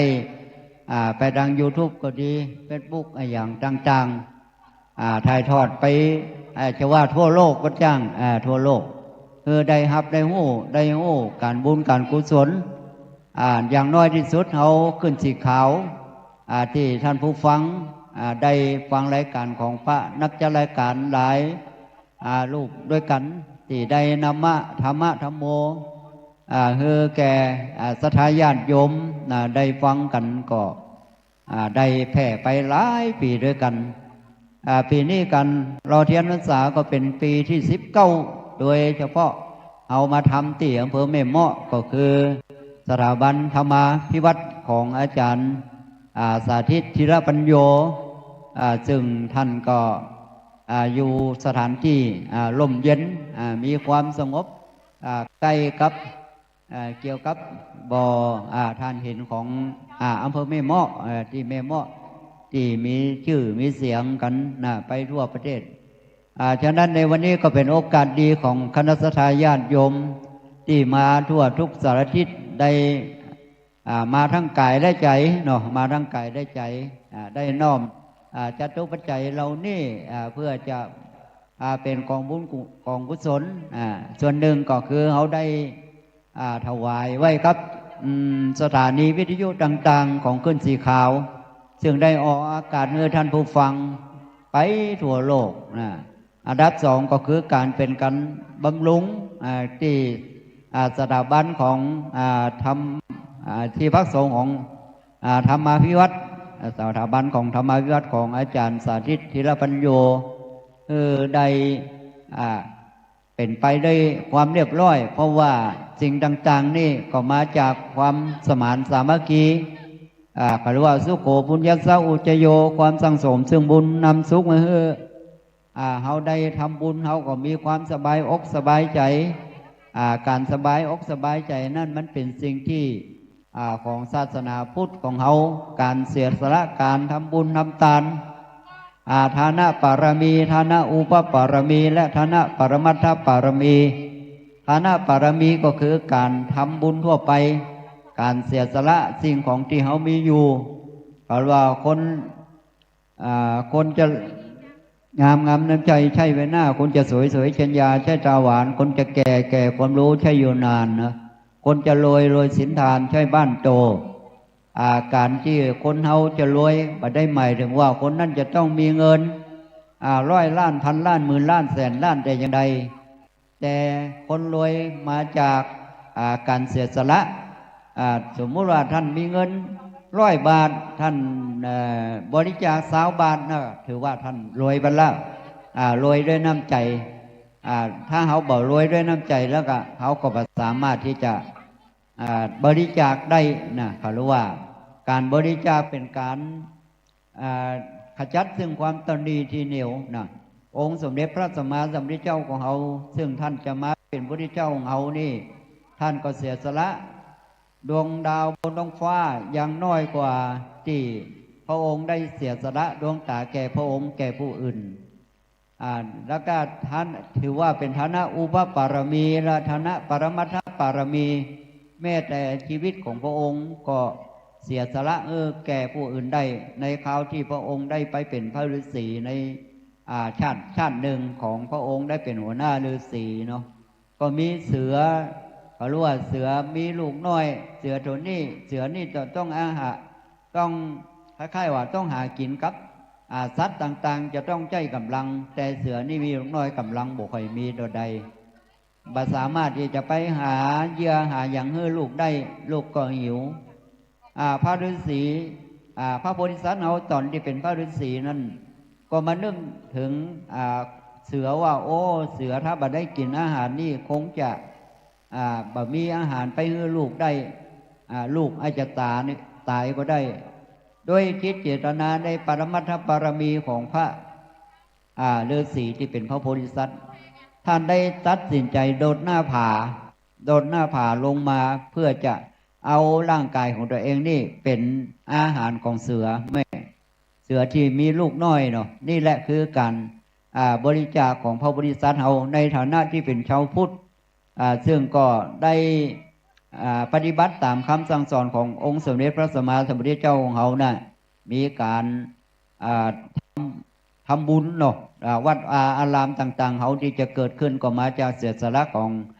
ญาติโยมต่างๆอุปถัมภ์ค้ำชูของพระพุทธศาสนาตลอดมาในวันนี้ก็เป็นวันประวัติศาสตร์วันหนึ่งของ ขึ้นสีขาวซึ่งมีพระที่ท่านมีความเสียสละต่างหลายรูปหลายท่านด้วยกันมาช่วยกันช่วยงานกันในการจัดสถานที่ต่างๆวันนี้เขาก็จะได้มาได้มาพบกันที่สิ่งที่เขาจะมามาพบกันหลายจังหวัดนั้นเป็นสิ่งที่หายากยิ่งส่วนมากเขาก็จะไปงานเล็กงานน้อยเช่นว่างานบ้านศพงานอย่างต่างๆนานานี่แต่ว่างานของขึ้นสีขาวจิตใจมารวบรวมกันโอ้มาครั้งหนึ่งนี่ได้หลายอย่างนะได้หลายอย่างที่หนึ่งก็คือได้มาทำบุญเนาะได้มาทำบุญบุญเหล่านี้ก็บัดนี้ไปไหนเนาะบัดนี้ไปไหนก็คือจตุปัจจัยของคณะสัตยาติโยมที่ได้มาปูชาเทียนเนี่ยก็มีการส่งเสริมสถานีวิทยุต่างๆที่ได้ออกอากาศให้แก่คณะสัตยาติโยมได้ฟังแล้วก็อันดับสองก็คือมีการทำเพื่อเป็นการอุดหนุนสถาบัน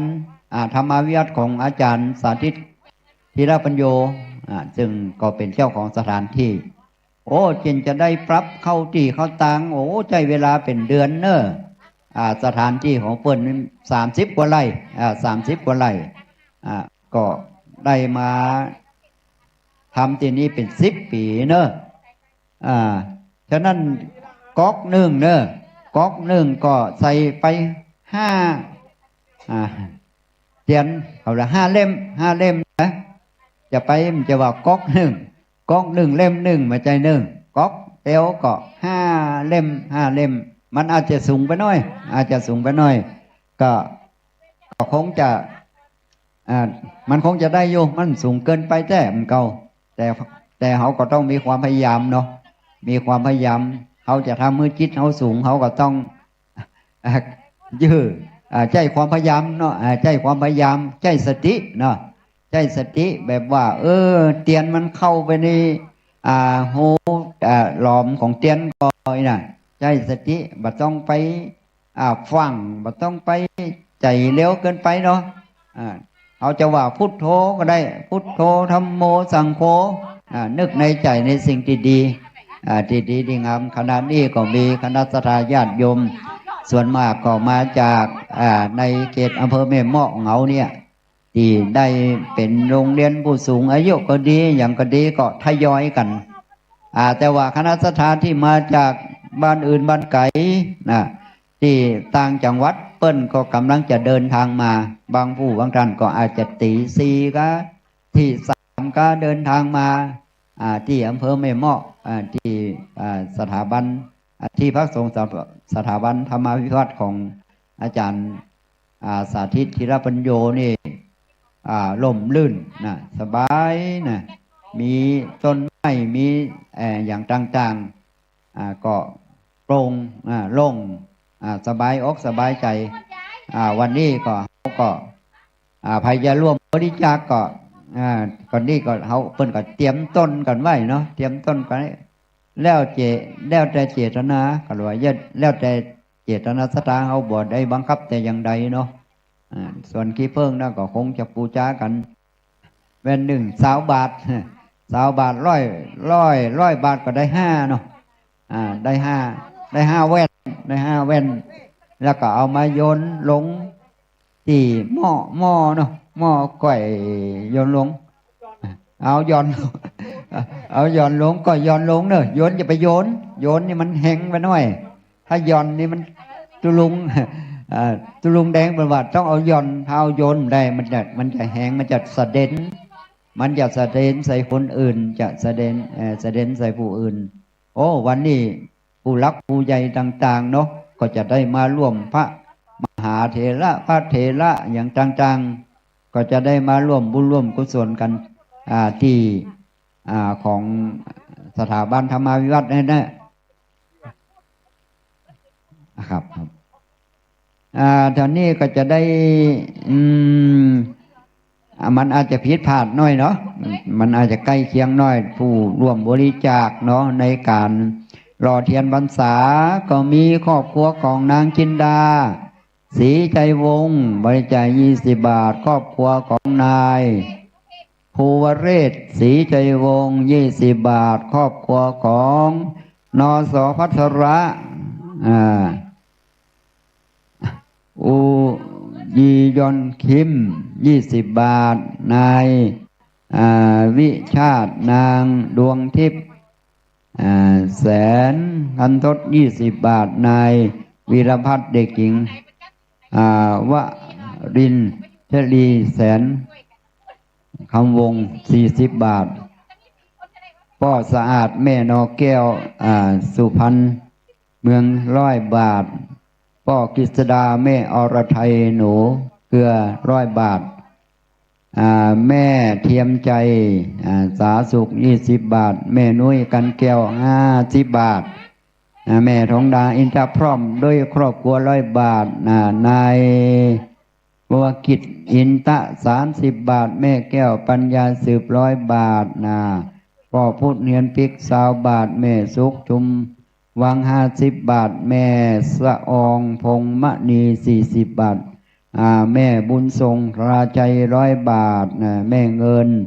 กสิม20 บาทแม่เบาะบันศพเหมาะ20 บาทแม่อุ่นเรือนแก้วหนองยาง20 บาทแม่ยาลาแก้วบุญมี20 บาทนายทนแก้วบุญมี20 บาทแม่รัชนกแก้วย้อย20 บาทแม่วิสิตแม่บัวย้อย20 บาทแม่จันคำยาวุฒิ40 บาทแม่กรยานีมาเทพ20 บาทนสเกตลิกามาเทพ20 บาทนายกนิษฐานมาเทพ20 บาทแม่ชนิดาพวงสุกา20 บาทและแม่เยคอนวงดินดาพร้อมได้ครอบครัว20 บาทพ่อแก้วประเสริฐสายธนู20 บาทแม่นารีชนพีจน80 บาทแม่อัมพรเชื่อเชิญ20 บาทแม่สีพรวิญญายอง100 บาทนสบุพินตา50 บาทแม่วิภาสมมโนไทย80 บาทแม่แย้มเดนนาลิน60 บาทนี่ก็เป็นผู้ที่ร่วมบริจาคร่วมบุญร่วมกุศลในการรอเทียนพรรษาของขึ้นสีขาวที่ปีนี้ได้มาทำที่เมเหมาะด้วยนาบุญนากุศลของคณะศรัทธาญาติโยมที่ได้ร่วมบริจาคกันครั้งนี้หากว่าท่านมีความมุ่งมา่ปรารถนาสิ่งใดเป็นไปได้ชอบประกอบได้ทำแล้วก็ขอให้จงสำเร็จดังท่านปรารถนาแม้จะปรารถนามนุษย์สมบัติสวรรค์สมบัตินิพพานสมบัติก็ดีก็ขอนามูลนากุศลของคณะสัตยาติโยมที่ได้มาร่วมครั้งนี้เป็นอบะเดชะคุ้มครองรักษาคณะสัตยาติโยมให้อยู่ดีมีสุขเป็นร่มโพร่มไทรของลูกของหลานต่อไปฉะนั้นการที่พวกเขาชาวพุทธจะได้มาปะมาพบมาหันหน้าหันตากันมาร่วมบุญร่วมกุศลกับพระสงฆ์องค์ข้าเจ้าจะมาจากหลายจังหวัดเชียงใหม่ก็มีเชียงรายก็มีลำปางก็มีแปรน่านพะเยาลำปูนโอ้หลายที่หลายแห่งนะเฮาก็มาปะมาพบกันบางผู้บางท่านอาจจะได้ยินเสียงที่จากสถานีวิทยุบ่ได้หันหน้าหันตาเฮาก็จะได้มาหันหน้าหันตาบางท่านที่เปิ้นบ่ได้จิตธุระอย่างแต่ว่าเปิ้นก็คงจะเดินทางมาสู่อำเภอแม่เมาะของที่พระสงฆ์ธรรมวิวัฒน์นี่แต่บางลูกเปิ้นอาจจะติดธุระที่อื่นก็คงจะบ่ได้มาแต่เฮาก็ได้ยินเสียงของเปิ้นในการเผยแพร่ธรรมะขององค์สมเด็จพระสัมมาสัมพุทธเจ้าเนี่ยการเผยแพร่ธรรมะขององค์สมเด็จพระสัมมาสัมพุทธเจ้าก็มาจากความเสียสละของพระคุณเจ้าบางครั้งบางคราวเนาะเพิ่นก็ต้องตื่นตี 3เนาะตื่นตี 3มาออกรายการแก่คณะสัตยาญาติโยมได้นำธรรมะเขาตื่นเจ้ามาเขาได้รับฟังสิ่งที่ดีสิ่งที่งามเขาก็เป็นการบำรุงจิตบำรุงใจบำรุงความสำนึกในใจของเขาในสิ่งที่ดีแต่ถ้าหากว่าตื่นเจ้ามาไปฟังสิ่งที่บดีบงามได้หันเช่นว่ายิงกันพ่อง ปนกันพ้องอะไรอย่างต่างๆนานาเนี่ยเขาเรียกว่าเป็นสิ่งที่บดีเบิ่งงามเนี่ยแต่ถ้าตื่นเจ้ามาเขาได้ฟังทุเจ้าเปิ่นได้เทศน์นำทำคำสั่งสอนขององค์สมเด็จพระสัมมาสัมพุทธเจ้าเขาได้มีความสบายอกสบายใจจิตใจของเขาก็จะมีเหมือนกับต้นไม้เขาได้มีพวกปุ๋ยพวกหยังพวกน้ำมาบำรุงก็จะทำให้ต้นไม้ใหญ่โตขึ้นมาแต่ว่าถ้าหากว่าเขาเอาน้ำกรดก็เอาน้ำที่มันน้ำเหล้าก็ไปลดกับต้นไม้ก็คงจะมาได้แม่เข้ามาทางนี้เนอะแม่เอามาใส่ก้อยย้อนลงเนอะก้อยย้อนลงแล้วก็เขาก็เอาก๊อกหนึ่ง5 เล่มเนอะก๊อกหนึ่งเอาใส่เอาโยนลงใส่5 เล่มก้อยเนี้ยไปตั้งสติบ่ต้องไปรีบบ่ต้องไปฟังบ่ต้องไปอย่างละเขาจะนึกถึงพุทโธธัมโมสังโฆก็ได้เนอะนึกถึงสิ่งที่ดีดีงามด้วยนาบุญนากุศลของเขาที่ได้รอเตียนนี่ก็เขาก็จะนี่มีความสุขความเจริญเป็นลมโพล่มไทรของลูกของหลานที่จะได้มีสิ่งที่ดีที่งามโอ้ประเดี๋ยวนี้คณะสัทธาญาติโยมก็ปักต้นกันโอ้ใบร้อยมีหลายใบแล้วเด้อแต่ใบสีม่วงยังมีเลยนะมันคงจะมีใบเดี๋ยวจะกลายเป็นใบสีม่วงฟ้องละเนาะตรงอันนี้เริ่มหนาขึ้นมาทีละเล็กทีละน้อยแล้วนะเริ่มหนามาทีละเล็กทีละน้อยนะอันนี้ก็เป็นหน้าบุญหน้ากุศลของคณะสัทธาญาติโยมที่ได้มาร่วมบุญร่วมกุศลกันนะเพราะว่าเหมือนน้ำจิตน้ำใจของคณะสัทธาญาติโยมเนี่ยเหมือนสายฝนที่ตกจากฟากฟ้าสุราลัยจะมีไผ่บังคับก็หาไม่นะย่อมหลั่งมาเองนะย่อมหลั่งมาเองสุโขปุญญสะอุจโยความสังสมซึ่งบุญนำสุขมาเฮ่อนะอย่างน้อยที่สุดก็คือความสุขอกสุขใจในใจของเขามีความสุขมีความเบิกบานว่าโอ้วันนั้นก็ไปได้ทำบุญหล่อเทียนที่อำเภอแม่เมาะที่พักสงฆ์สถาบันธรรมาวิวัฒน์แม่ก็ได้ไปร่วมบริจาคเปิ้นไปหล่อเทียนด้วยเปิ้นหล่อแม่ก็ได้ไปปูจาขี้เพิ่งแล้วก็ได้ไปหล่อเทียนกับเปิ้นโอ้บัดเดี๋ยวนี้ก็คณะสัทธาญาติโยมเนาะก็ได้หลั่งไหลกันมามีรถตู้มีรถยังโอ้โหมากันคำเดียวก็คงจะมีนักแล้วก็รถก็พยายามเข้ามามันจะไกลสุดไกลแต่จิตใจเขาถึงเนาะเขาถึงบุญถึงกุศลเนี่ยเขารู้ว่าจิตที่ให้ยิ่งใหญ่กว่าจิตที่จะรับเนาะแสดงว่ามือของผู้ให้เนี่ยจะต้องอยู่สูงของมือผู้รับผู้ให้นะเขาว่าจิตใจสูง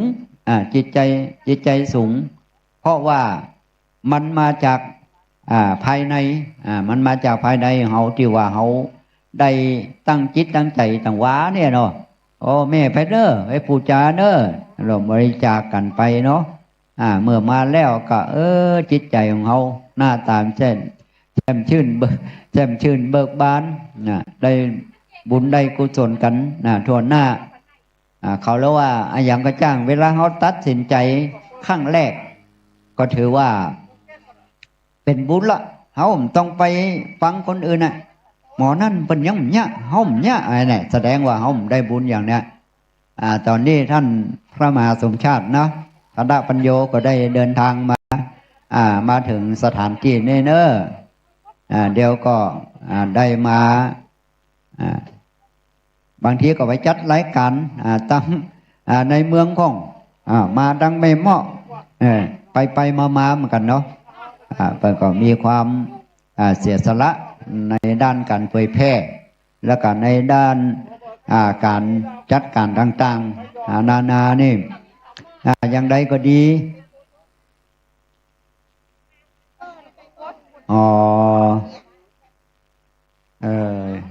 ดีละมาร่วมบุญร่วมกุศลกันเนาะ ในครั้งนี้ถ้ามีอีกผมได้ปะกันนะเนาะมาได้ปะมาได้พบกันนะก็ขออนุโมทนากับศรัทธาญาติโยมเนาะที่ได้มาร่วมบุญร่วมกุศลทุกคนมาหน้าตายิ้มแย้มแจ่มใสเหมือนกันทุกคนนะแบบมีหน้าเครียดสักคนอ่ะเนี่ยหน้าตายิ้มแย้มแจ่มใสเขารู้ว่าความรู้สึกปัจจุบันเป็นสิ่งสำคัญเขาต้องไปคิดถึงเรื่องอดีตที่ผ่านมาแล้วก็อนาคตที่ยังบอกว่าถึงนะเอาละเนอท่านพระสมชาติเนอถวายความเคารพครูบาอาจารย์เนอะตลอดถึงคณะทำงานชมรมผู้สูงอายุโรงเรียนผู้สูงอายุตำบลศพบาทศรัทธาญาติโยมที่กำลังเดินทางมาถึงห้องน้ำอยู่ตังเพศเนอะแม่ห้องน้ำอยู่ตังหลุมเพศจะมีหลายห้องแต่นั้นมันมี2 ห้อง 3 ห้องมันป๋ออีแม่มาตังเพศเนอะตังอันบินหน้าตังวันออกเนาะบินหน้าตังวันออกเพศเนอะห้องน้ำจะอยู่ที่ถ้าเขาพอไปก็สีขาวๆยาวๆพุ่นเนอะสังกะสีตั้งปุ้นหลังคาสังกะสีศรัทธาญาติโยมไปตั้งปุ้นเลยพี่น้องเชียงใหม่มาถึงกันแล้วเนอะโรงทานบางส่วนเนาะก็จะเป็นโรงทานน้ำดื่มก่อนเนอะท่านทั้งหลายที่เดินทางมาถึงแล้วก็ไปห้องน้ำห้องส้วมก่อนเนาะแม่อยู่ปุ้นลุ่มบุอยู่ลุ่มบุญท่านนี่ก็มีนี่มันมี2 ห้องแล้วมันเป็นหัวส้วมนั่งยองนั่งยองลำบากผู้สูงอายุต้องไปตั้งปูนเตียวไก่น้อยกระเดียวก็กินข้าวกินน้ำกันโฮงทานทั่วไปที่ตั้งนี่มาแล้วยังหาขนมน้ำนี่เปิดวันค่ำนะขนมกับน้ำนี่เขาจะเปิดวันค่ำถ้าบินหน้าขึ้นมาต้าเนี่ยมันจะอยู่ขวามือห้องน้ำก็อยู่ขวามือแต่รถต้องมาจอดซ้ายมือเอาคนลงแล้วไปตั้งหลังกูเด้อเจ้าของรถเอาไปอ้อมไปตั้งหลังกูเด้ออ้อมไปตั้งหลังแล้วส่วนพี่น้องศรัทธาที่มาถึงแล้วจะปูจาขี้ผึ้งมาตั้งหน้าป้ายตู้เจ้าหลายๆเนี่ยป้ายตู้เจ้านะไม่ใช่ตู้เจ้ายืนนะป้ายตู้เจ้าอยู่หลายๆเพะมันจะมีตังเพะมาปูจาขี้ผึ้งในแผ่นละ20 บาทถ้าต้องการชื่อเสียงน้ำก็บอกคือละออนเขาจะจดไม่ใช่ละออนคนใหญ่ผมคนนะ บอกคือเจ้าหน้าที่ฝ่ายรับบริจาคเขาจะจดชื่อนามสกุลก็เดี๋ยวจะได้ประกาศและส่วนสตางค์นั้นท่านทั้งหลายจะเอาใส่ในตู้รับบริจาคก็ได้หรือเขาต้องการจะปักต้นเอาไปปักต้นทางนอกพุ่นก็ได้มันมีไผว่าอย่างซักอย่างอาจจะปักต้นก็ได้จะใส่ในหีบก็ได้แล้วก็เอาขี้ผึ้งมาตามจำนวนที่ท่านทั้งหลายปูจา20 บาทก็ได้ขอบเดียวถ้า100 บาทก็ได้5 ขอบจะเขียนชื่อบ่เขียนชื่อบ่มีอย่างสักอย่างแล้วแต่เขาอธิษฐานเอาจะเอาฮือลูกฮือเต้าฮือหลานฮือเหลนเขาอยู่ต่างประเทศบ่ต้องจำเป็นเขียนชื่อก็ได้นึกเอาในใจว่าอันนี้เฮาทำบุญฮือลูกถ้าได้ขี้ผึ้งมาแล้วฮือเอามาจุกันเพได้ขี้ผึ้งแล้วมาใส่ในถาดในเต็นท์นี่เอาขี้ผึ้งมาใส่ในถาดใส่หม้อคนเดียวถ้าฮือท่านทั้งหลายไปใส่หม้อก็เดียวเป็นเรื่องมะจะเอาจุ่งใส่กันจะเอาจุ่งใส่หม้อแล้วก็กลัวว่าขี้ผึ้งจะใส่เนาะเอามาตอนนี้เอามาใส่ในถาดนี้แล้วเจ้าหน้าที่จะมองหันว่าอันนี้มันแห้งกว่าละนะอันนี้มันแห้งกว่าละแล้วก็จะเอาใส่แถมเปิดจะเอาใส่คนเดียว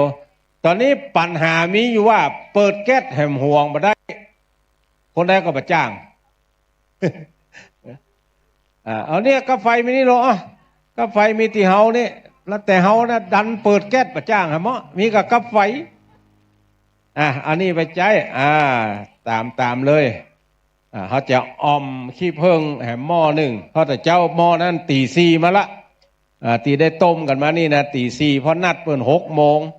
เปิดมา6 โมงจำเป็นได้ตี 4ได้ลุกเมื่อกรรมการเมื่อเปิดเอาขี้ผึ้งมาแล้วเปิดใส่ในถาดนั่นเลยบอกเปิดเอาขี้ผึ้งใส่ในถาดแล้วก็เตียวไปเอาก๊อกตักขี้ผึ้ง ตักเฮือเต็มก๊อกแล้วเอาไปใส่ฮือครบ5 ต้นก๊อกเดียวฮือได้5 ต้นนะบ่ใช่ก๊อกไผ่ก๊อกมันถ้าต้นละก๊อกเนี่ยตาย5ละ ต้นละก๊อกนี่ตาย5ละเอาก๊อกเดียวฮือได้5 ต้นมันถึงมาเต็มง่ายๆผักเขาตอนนี่5 ต้นนี่เต็มมาเต็มพวกนี้อีแม่เขาลุกทางใดมาไปห้องน้ำก่อนเนาะห้องน้ำมีลุ่มบุญแม่ห้องน้ำมีลุ่มบุญนักเรียนผู้สูงอายุช่วยบอกเขาบนตัวเอานุ่งสีเหลืองมดเป็นเจ้าภาพวันนี้บอกเฮ้ยอีแม่ที่นุ่งชุดขาวไปห้องน้ำลุ่มบุญแล้วน้ำกินอยู่เต็นท์หน้านี่น้ำกินจะอยู่เต็นท์หน้านี่ไปห้องน้ำห้องส้วมก่อน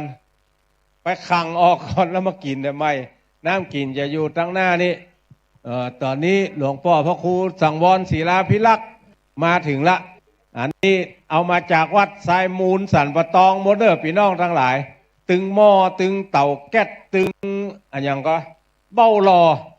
หลวงพ่อมาตะวาละอาตมาตัวเปื่อนแม่ลูนมาเอาหลัดจวัดชัดธงมาใส่กันก็ปุ่นดีดูงามละตอนนี้แม่ไปก่อนไปปูจามาก่อนปูจาก่อนเลยใครมาก่อนปูจาเพิ่งก่อนเลยจะได้สะดวกสบายต่อการจัดการถ้าว่าเป็นร้ายตู้เหยเจ็บหัวเข่าเลยนะนั่งก่อนเจ้าก่อนอนุโมทนาอันนี้มีแม่อุ้ยปีพอนาร่วมทำบุญมา50 บาทแม่แสงอินแถลง100 บาทแม่เครือวันพวงมาลัย100 บาทนายแพทย์อนุสารวารีเจริญชัย100 บาทอันนี้ฝากหลวงพ่อพระครูสังวรศิลาภิรัตน์ต่อไปนิมนต์ท่านอาจารย์มหาสมชาติอู้ต่อนะครับสวะโทรศัพท์เฮียตาดีเพราะศรัทธาญาติโยมที่มาถึงแล้วดูแลตัวเองห่อข้าวไผ่ห่อข้าวมันถ้าไผ่ห่อข้าวก็น้ำพริกน้ำปูเอามาปั่นทุเจ้าจิม ตุลุงแดงมักน้ำพริกน้ำปูกับหน่อไม้วงเล็บด้วยนะพอเปิ้นว่าจะหน่อไม้อันแม่ห้องไข่กับหน่อไม้ลำปางหน่อไม้เชียงใหม่อันใดจะล้ำกว่ากันศรัทธาญาติโยมที่มาถึงแล้วเนาะจะห่วงปูจาปูจาอันใดก็ปูดมดไผ่ที่เปิดเตาแก๊สจังนะตุลุงแหมอันกับเปิ้นได้น่ะเปิดแล้วกะโอ้เปิดได้แล้วเหรอศรัทธาญาติโยมใบร้อยโจกมามีแลกมาเอาหมดมาได้แล้วไปอีแม่เปาะกันหลายๆคนมาเอาขี้พึ่งมาอันนี้พี่พึ่งแผ่นละสาวไผ่จะปูจาแผ่นละ100ก็ได้นะแต่ว่าแผ่นละเอาเป็นต้นไปหรือว่าตั้งถึง25 บาทตุลุงก็นะอันนี้ได้รับเมตตาจากตุลุงท่านพระครูชลทานพิทักษ์นะอันนี้หลายอันละเอาอ่านเพิ่นหน่อยนะศรัทธาคุณโยมสมสายสมรถ้ำเล็ก100 บาทคุณบีพร้อมครอบครัว100 บาทคุณมนพร้อมครอบครัว100 บาทคุณแม่สาลีทองสอน100 บาทพร้อมครอบครัวคุณพันนิตราพรหมมินพร้อมครอบครัว200 บาทสาธุเอาไปเอาเขียนชื่อให้ครบเอาเขียนเป็นครอบครัวอีแม่เอาก็มีให้หอมสมทบมาแหมท่านอาจารย์พระมหานพดลสุวรรณเมธีเจ้าคณะอำเภอวังเหนือผู้อำนวยการวิทยาลัยสงฆ์นครลำปางได้ถวายร่วมบุญมา2,000 บาทแล้วก็คุณโยมชิงชัยชิมรสเกิดวันที่21คุณโยมชิงชัยชิมรสคุณโยมสมศรีชิมรสนางสาวพันชิตาชิมรสเกิดวันอังคารแล้วก็ร่วมบุญหลอดเตียนมา1 2ตั้งในมีแต่ฮือบ่ฮู้เหมือนกันต่อไปก็ไม่มีศรัทธาแม่อรุณใจแก้วแดงบ้านบุญเกิดร่วมบุญมา70 บาทมูลศรัทธาแม่น้องกาเปงร่วมบุญมา20 บาทตังเพก็มีอันนี้ซ้ำถูกมาเฮ้แม่ตังเพซ้ำถูกขจายเข้าแถวเพก็มีบอกเป็นของผ้าห้องน้ำนี่เขียนป้ายไปติดแถวของตู้เจ้าสำหรับพระสงฆ์ห้องน้ำตังเพแม่ตังลุ่มเพ ห้องน้ำตังบนนี้เป็นของพระสงฆ์มีอยู่2 ห้องแต่อันนะพัชรินทร์วงมานิชบ้านบุญเกิดร่วมบุญหล่อเทียนมา1 ซองแล้วก็แม่คำมูลอินสาพรหมพร้อมครอบครัวร่วมบุญหล่อเทียนมา1 ซองพี่น้องจากบ้านบุญเกิดสมบัติโยเหลาร่วมบุญถวายเทียนมา100ร่วมบุญลงทานก๋วยเตี๋ยว100เอาใส่ด้วยกันนี่เหียแล้วก็ศรัทธาญาติโยมอีแม่ถ้ามีชื่อก็มาจะประกาศให้ออกอากาศไป8 จังหวัดภาคเหนือพุ่นเนอะเอามาแม่ลัดดาทำเอาจ้องนั้นขดมาหน่อย แม่ลัดดาไหมแดงพร้อมกับครอบครัวถวายทานหล่อเทียนพรรษามาแหม100 บาทบ้านแม่กุ้งบกนะสันกลางสันปะตอนคนหาห้อง หลายลุตายละห่มหัวกับห่มหัวกับแดดมันชอบหากันนั่นน่ะเนาะจัดแล้วย้าย4 วันโอ้ห่วงหยังโอ้ของอาจารย์สมชาติกันนี่อาจารย์สมชาติอันนี้เหรอของอาจารย์สมชาติแม่นก็ถ้าแม่นก็จะเม็ดเลยนะโอเคแม่4 วันแม่ยากแม่4 วันโอเคเรียบร้อยแล้วเนาะรถมาง่ายอยู่เนาะได้เอานี่เลยอันนี้อย่างจดหมายกะส่งให้ผู้เบาแหละเจ้าเดี๋ยวจะอ่านบัดเดียวนี้เพื่อนจะได้ยิน100 หมดเนาะ100 หมดสาธุจ้าเอาเลยแม่เอาเลยอันนี้จะถูกกว่าปุ้นน้อยปุ้นสาวอันนี้20เอาเลยปุ้นสาวนี้20เจ้าเจ้าแล้วจอมนี้เลยนะท่านโยมแม่ศรีวันอุดมถวายท่านอาจารย์สาธิตส่วนตัว1 ซองถวายอาจารย์สมชาติ1 ซองอันนี้เก็บไว้ก่อนเดี๋ยวมันจะสูญกันต่อไปคุณโยมอนันต์นางแดงมูลเมืองเนอะพร้อมกับลูกหลานที่ฝากซองมาตอนนี้ถึงมือครูบาอาจารย์เรียบร้อยแล้วนะ100 บาทแล้วก็นางถวยลายได้กะลายใสเนาะนายอาพงษ์มั่นยิ่งนางสาวเก่งลายใสร่วมบุญมาแหม1 ซองแม่มาลัยชัยยานะม่อนหินแก้วร่วมบุญมาแหม1 ซองม่อนหินแก้วมาแล้วกะแม่จันสมสุวรรณวงศ์ล่ะมาถึงละ100เนาะบ้านทุ่งโป่งบ้านโฮง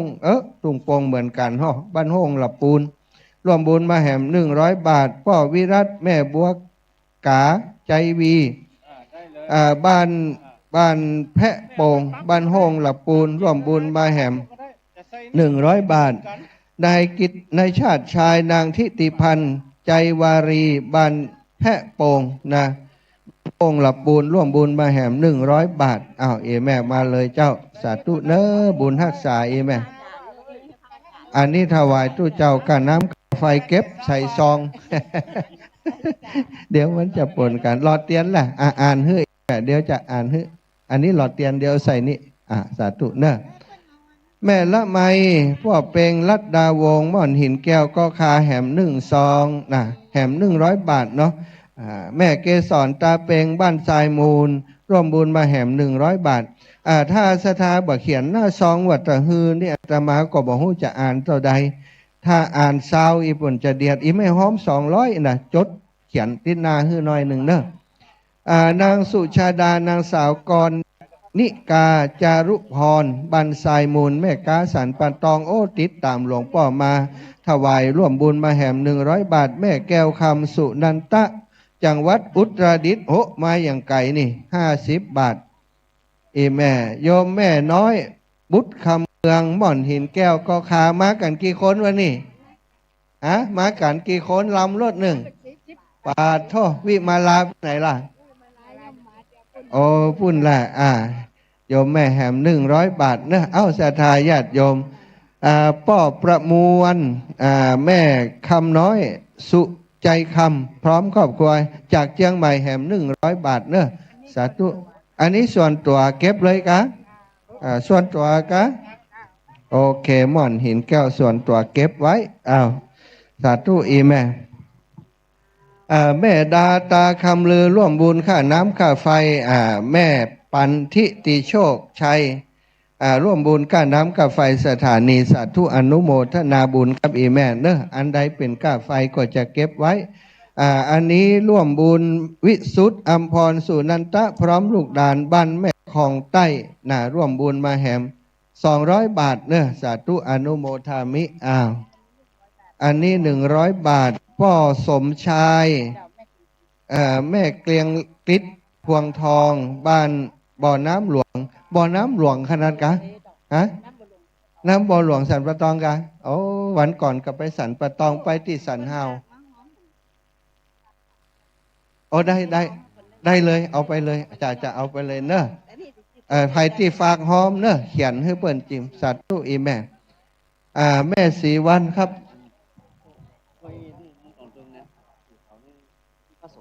พระสงฆ์เนาะเดี๋ยวคนอยู่ตรงนั้นบอกเปิ่นครับถ้าทางนี้มันบอกแล้วก็มันว่างไปแม่น้องสุภาวงศ์ว่ายังไงอูกัตลุงบอกตัง4 วันอุดมบ้านดอนไฟถวายทำบุญกับพระอาจารย์สาธิตงานหลอดเตียนนะแถม1 ซองก็100 บาทแล้วก็คณะสถาบันแพร่โป่งบันหงลำปูนแหม1 ซองเนื้ออนุโมทนาบุญเปิ้นถามเรื่องหนตาง ผมคนจังใหม่จะคนลำปางเลยโอ้โหหนตางเลยพี่อนุโมทนากับนางอรุณีปันอินสายมูล100 บาทนางวิมาลาศรีณะสายมูล100 บาทนางสายทองวรรณรินสายมูล100 บาทแม่ชมัยพรพินโยริศกิวแลหลวง100 บาทแม่ดาตาคำลือม่อนหินแก้วเกาะคา20 บาทก็อนุโมทนากับท่านทั้งหลายที่ให้หอมกันมาเนอะรถตู้ถ้าเอาคนลงไปจอดตั้งหลังเนาะเอารถตู้มานักทีก็ไหลไปแหมน้อยที่ไหลน้อยช่วยกันเอาคนลงก่อนเนาะอนุโมทนากับหลายๆท่านเนอะที่ได้ร่วมบุญหอมตาลกันตะกี้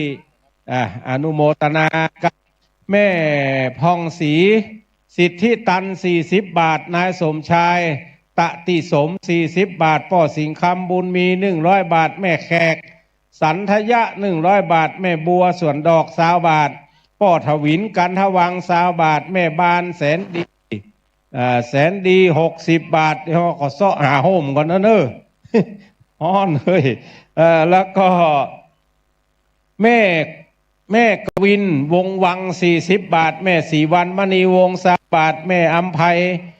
คุณอัมไพอุดสม100 บาทคุณกาญจนาพุ่มประเสริฐ20 บาทแม่ปัทมา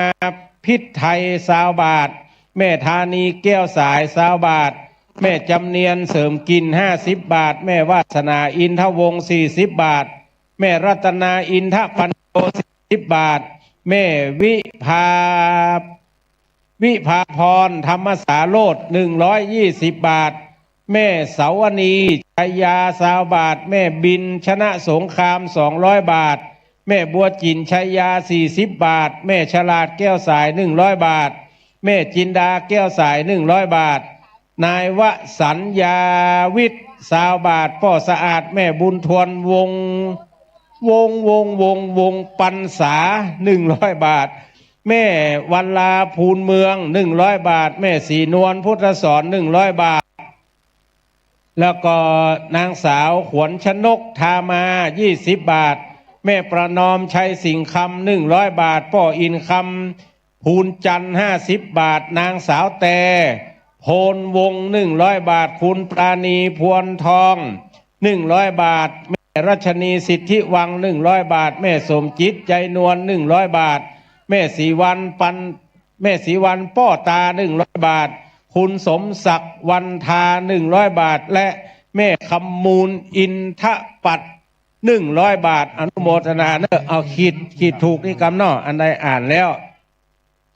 ศรัทธาทั้งหลายที่เดินมาถึงแล้วเจอเนอะมาปากันเข้าห้องน้ำห้องส้วมก่อนเนาะถ้าเอาขึ้นมาแล้วมันจะอยู่ขวามือเนอะหลังคาสังกะสียาวๆบนห้องน้ำห้องส้วมไป ห้องน้ำห้องส้วมแล้วก็มาแวะกินน้ำในเต็นท์นั่นก่อนน้ำมีบริการขนมที่จะเลี้ยงกันวันค่ำก็มีหั่นละแต่มันยังมาเตื้อ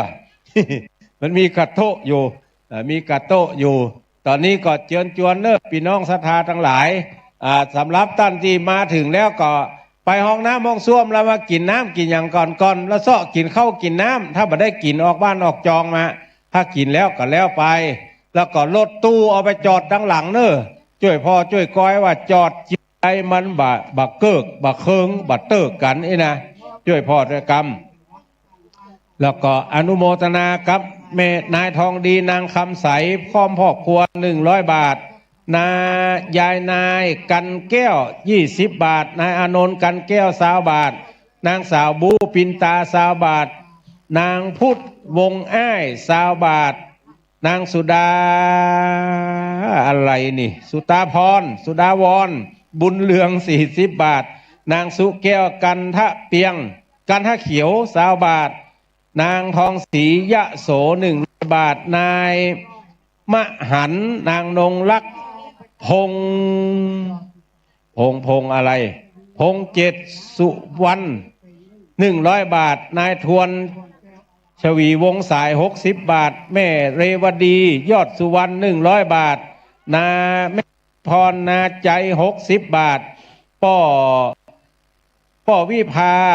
ใจวันดี20 บาทแม่บัวถาใจวันดี20 บาทชาติยายทรายใจวันดี20 บาทชุตินันใจวันดี20 บาทแล้วก็น้องเวใจวันดี20 บาทแม่บุญเพียรไทยกรบ้านห้วยอะไรนี่ไทยกรนี่มันคนไปสเก็ตนี่ห้วยบ่อทอง100 บาทเด็กชายภูมิวงเวียน50 บาทแม่พรวงเตียน100 บาทแม่ปวนแม่แดง100 บาทนายพระมรชัยวงเตียน60 บาทนายอภิชัยวงเตียน50 บาทนางสาวสิริพรเจริญเนตร50 บาทยายสุขสวนดอก40 บาทแล้วก็เกวรินลำปูน20 บาทสังชัยเว30 บาทแม่บุญทัศน์วงวัง20 บาทยายมอยจันทบ100 บาทแม่บัวจินฮือรถตู้เลี้ยวซ้ายไหมกะยังไปทางขวาเอามาทางซ้ายเลยรถตู้ทั้งหมดได้ไปจอดทางหลังวะก็ได้ย้ายรอบ2นั่นเอาไปจอดสวนไผ่ทั้งหลังกุนมดเลยเนอะจราจรช่วยพ่อกรรมแม่บุญทัศน์วงวัง20 บาทยายมอยจันทบ100 บาทแม่บัวจินชัยยา40 บาทยายศรีบานองค์กรบ้านม่อนหินแก้ว100 บาทแม่อำนวยสายเครือวง100 บาทแล้วก็แม่ปินทิติโชคชัย120 บาทนัททกรทองดี100 บาทนายอุดรนางสุภาพวงขัด100 บาทขีดถูกกรรมอันนี้อ่านเรียบร้อยละเจอเนอร์ท่านทั้งหลายเอาครัวเอาคนลงก่อนเนาะรถตู้แล้วก็อ้อมไปจอดทั้งหลังปุ้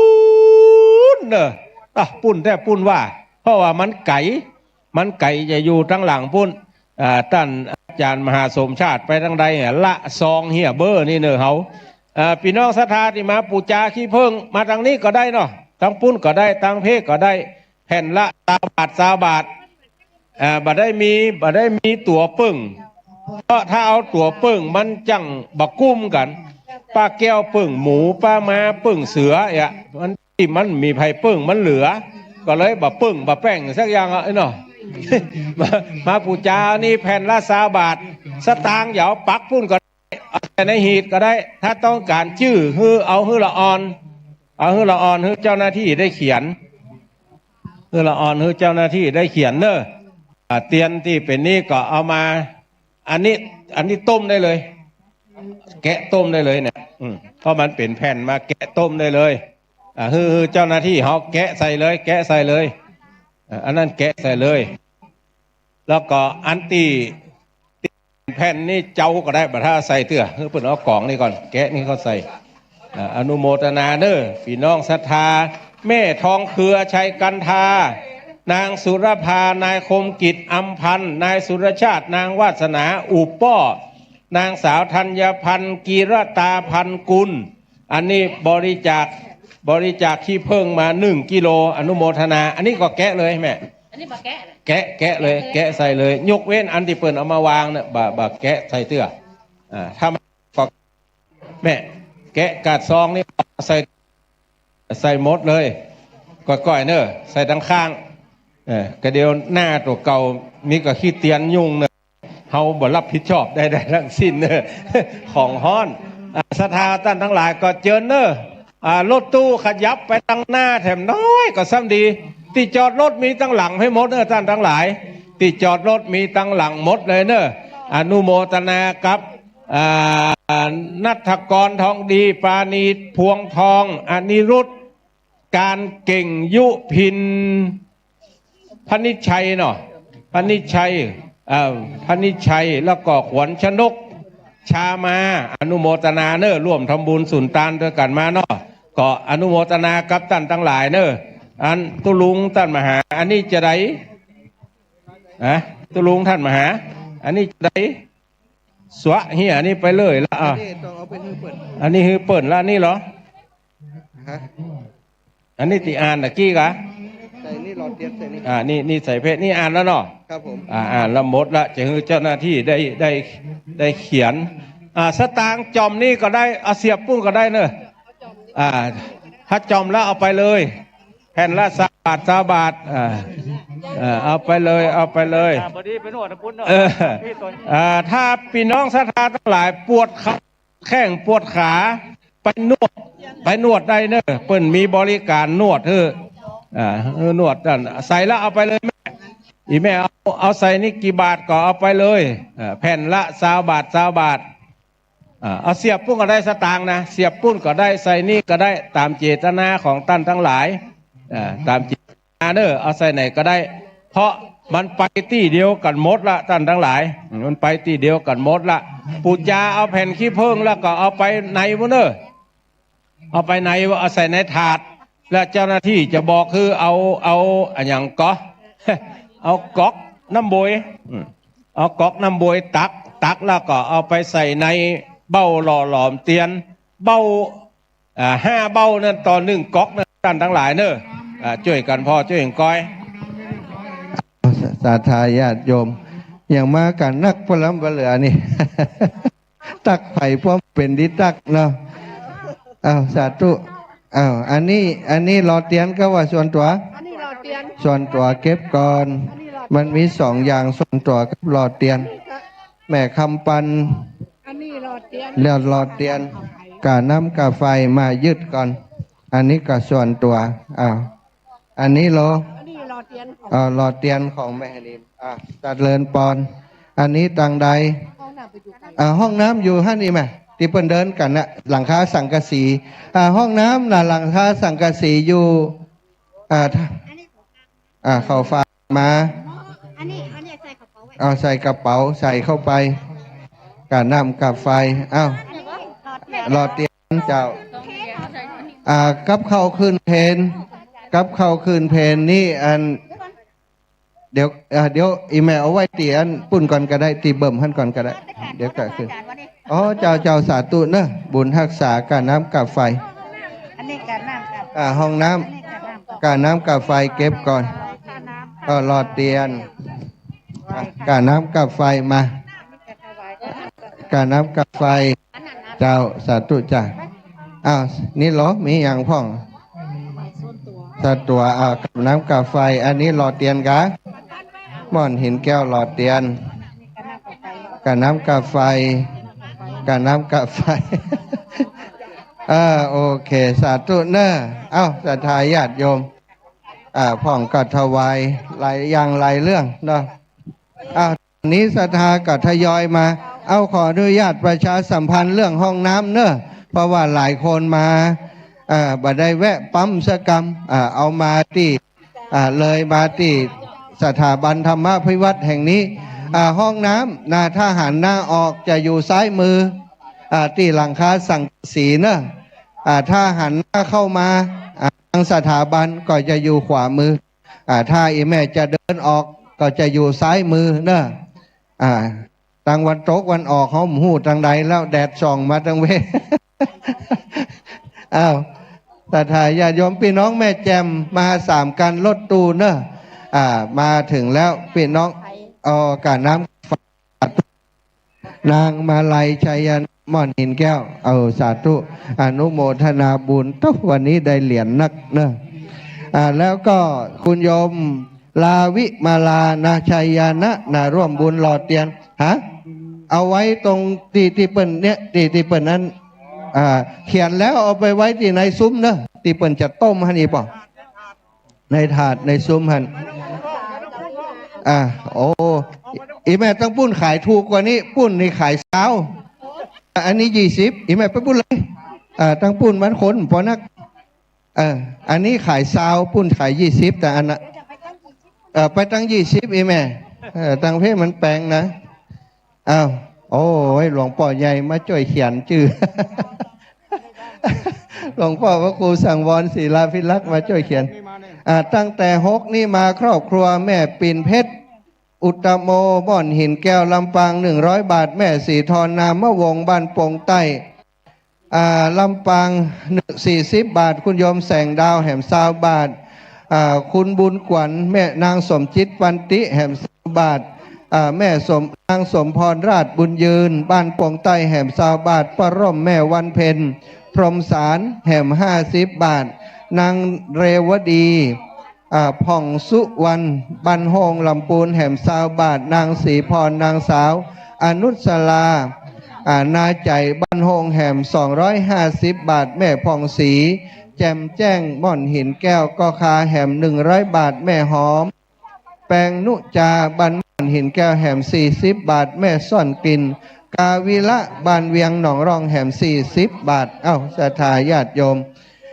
อ่านกันเฮือเรียบร้อยแล้วเนอะศรัทธามีนี่แหมชุดหนึ่งนะศรัทธาเปิ่นฟังอยู่ทางบ้านเจริญปอนอีแม่เขียนชื่อแล้วกะเขียนเรือเอาไว้ปุ้นเนอติถาดท่านเนอะแม่เนอะสาวลำปูนถึงงามแต่คนลำปูนนี่พี่น้องบ้านอุโมงค์ฟังอยู่กะแต่เจ้านี่เสียงพอจำออกแล้วเจ็บคอบ้านอุโมงค์แม่นารีหวนอ่อนแล้วก็คุณโยมอรสาหวนอ่อนธนากรหวนอ่อนร่วมบุญมาแหม100 บาทจากลำปูนสาธุเนออีปีเอาใส่ตู้ให้จิมแล้วก็ศรัทธาบ้านปวนหินม่อนหินแก้วกะก็คาแม่ทองคำทันใจถวายร่วมบุญหล่อเตียนแหม20 บาทนะนามวงลูกนามวงถูกต้องคุณโยมวิชิตจินจำนะคุณโยมพรวิมลจินจำนายวิเชียรจินจำนายวุฒิชัยจินจำนางอริสาเบญจจินดาเจ้าสมทบคุณเลยเจ้าลูกไหนมาพี่น้องวันใหม่พี่น้องวันใหม่สาธุขอบคุณหลายๆเนอะพี่น้องบรรลุกนะป่อแสงแก้วแม่สวัสดิ์ก็มาแล้วเนอะสาธุบุญรักษาอีป่ออีแม่ทุกคนทุกท่านเนอะศรัทธากรรมนี้เจ้าอีแม่นั่นกะมันบัดเต้นบ่มาหานี่ศรัทธาเนอะตังเพศก็มีถ้าจะได้แหมโต๊ะแล้วกันนี่ตุลุงแยกแหมโต๊ะบ่ม่วนกะอินดูจ้ะอีแม่นิ่มหยังหลอดเตียนเอามานี่หลอดเตียนไผ่ก็แม่บุญด่วนเนาะจังซอถ้ามาแล้วคืนเวทีเลยเนอะเอาเลยน้อมถวายหลอดเตียนพรรษาพ่อบุญทัดแม่บุญด่วนทุนคำพร้อมลูกหลานบ้านปากกองตำบลสารพีเชียงใหม่ร่วมบุญมาแหม100 บาทเนาะโยมอริสาเบญจมินน้องนางบีนะอันนี้บ้านเลขที่55ในพิเชษเป็นประภานายทวีกันท่าเรือนางปทุมรัตน์เพ็ญประภานางสาวกรกมลเพ็ญประภานายกรวิทย์เพ็ญประภาเรียบร้อยแล้วได้อ่านชื่อเสียงเรียงนามให้แล้วก็เป็นที่ชื่นใจแล้วเนอะตัวลูกสาว บ้านหนองพระเจ้าท่านใจร่วมบุญหล่อเตียนสถาบันธรรมาภิวัตน์เนอะเอาอ่านบ้านหนองกำเนอะตอนนี้ขออนุญาตลบอยู่ห่มก่อนกินดูแดดตัวหาหัวลั่นติ๊กติ๊กเจริญปอนอีแม่ถวายพระมหาสมชาตินี้เก็บได้อ้าวใส่ย่ามอันนี้หล่อเตียนเอามานอกนี้ขอบคุณอีแม่ศรัทธาญาติโยมจากนางสมจิตจิรสันจิตพร้อมครอบครัวร่วมทำบุญหล่อเตียนอีแม่อยู่ไหนก็บรรลุกลำปูนพุ่นลำปูนกันจังไหมอ๋อลุกแม่ท่าขันนะเดี๋ยวแม่บัญญัติโพธาเนาะพร้อมครอบครัวลูกหลานอุโมงค์ร่วมบุญหล่อเตียนพรรษาอันนี้อ่านหรือยังอันนี้ยังไม่ได้อ่านไปก่อนยังไม่ได้อ่านแต่ตุลุงจะอ่านจ้าแม่ตุลุงอ่านอนุโมทนาเด้ออนุโมทนากับพ่อแสงแก้วแม่สวัสดิ์วงกันทะบ้านลุกใต้นาครัวแม่ทะลำปางเก็บละอนุโมทนาเด้อเพื่อนเอาเมี่ยงมาถวายนี่เห็นไหมถ้ามีเมี่ยงนี่อยู่ไม่ได้ละนี่ถวายส่วนตัวใส่ในเพศก่อนอนุโมทนากับแม่สมพลชัยยาคำอุโมงค์ละปูนแล้วก็แม่พรศรัทธาแม่บุ๋มสันติสุขอันนี้ถวายก้าน้ำก้าไฟอาจารย์สาธิตต่อออกไว้เป็นตี้ละปดาบทองรอแม่นุชหานฟ้าเลื่อนบ้านแม่ปุ้มทำบุญหล่อเตียนว่าจังใดแม่ปุ้มเป็นชนวนมีห้าข้างนั่นแหละเรียนชนวนนะอ๋อต้องไปถามอาจารย์สาธิตแล้วก็แม่คำปันบุญธรรมแม่ปุ้มนี่ถวายก้าน้ำก้าไฟแล้วก็แม่พรสิทธาบ้านแม่ปุ้มสันติสุขทำบุญหล่อเตียนแล้วก็แม่เหลียววงธิดาบ้านแม่ปุ้มหลวงทำบุญหล่อเตียนแม่คำปันบุญธรรมแล้วก็ทัดนั้นมาก็หมายมีป้อสุขแม่นินยารัตน์สุภาวงศ์บ้านต้องฝายป้อวันลบแม่มัทธรอินทสังป้อหลวงแม่หลวงเกียงคำอนุวงศ์แล้วก็ป้อวิรัตสายพินคำทิพย์บ้านต้องฝ่ายถึงหมดเนอะแล้วก็แม่จันดีอนุวงศ์พร้อมครอบครัวอันนี้ไผ่จ๊ะแม่ไลบุญธรรมพร้อมโดยครอบครัวแล้วก็ศรัทธาครอบครัวขึ้นสีขาวบ้านแม่ปานจ้างเครื่องแม่แจ่มอนุโมทนาเนอะ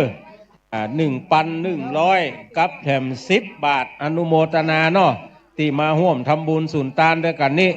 ไผอยากกินเมี่ยงมาทางเพเนอะเมี่ยงมีทางเพอนุโมทนาทั้งหลายเนาะ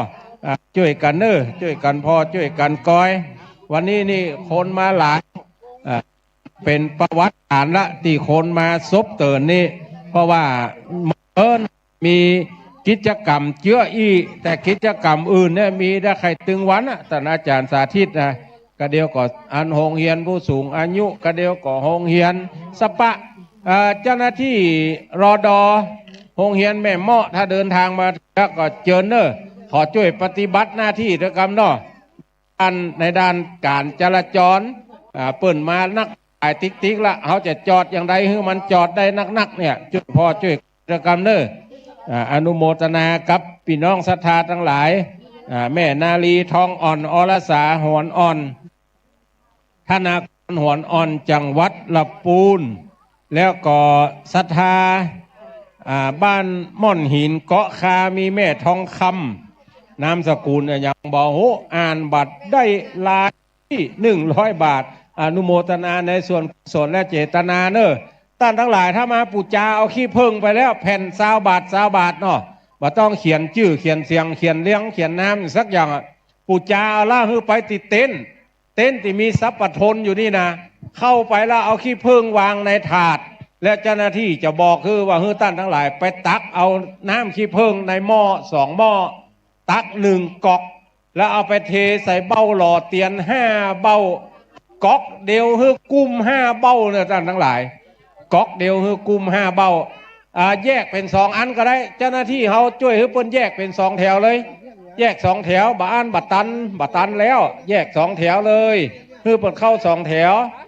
เจ้าหน้าที่ขยับออกนอกแหมน้อยคือเปิ้นเข้าทางหันเข้า2 แถวอีพ่ออีแม่เข้า2 แถวเข้า2 แถวเอาขี้ผึ้งวางอย่างเดียวเอาขี้ผึ้งวางในถาดนี่แล้วก็ไปเอาก๊อกตั้งหน้าบุญเอาขี้ผึ้งวางในถาดไปเอาก๊อกตั้งหน้า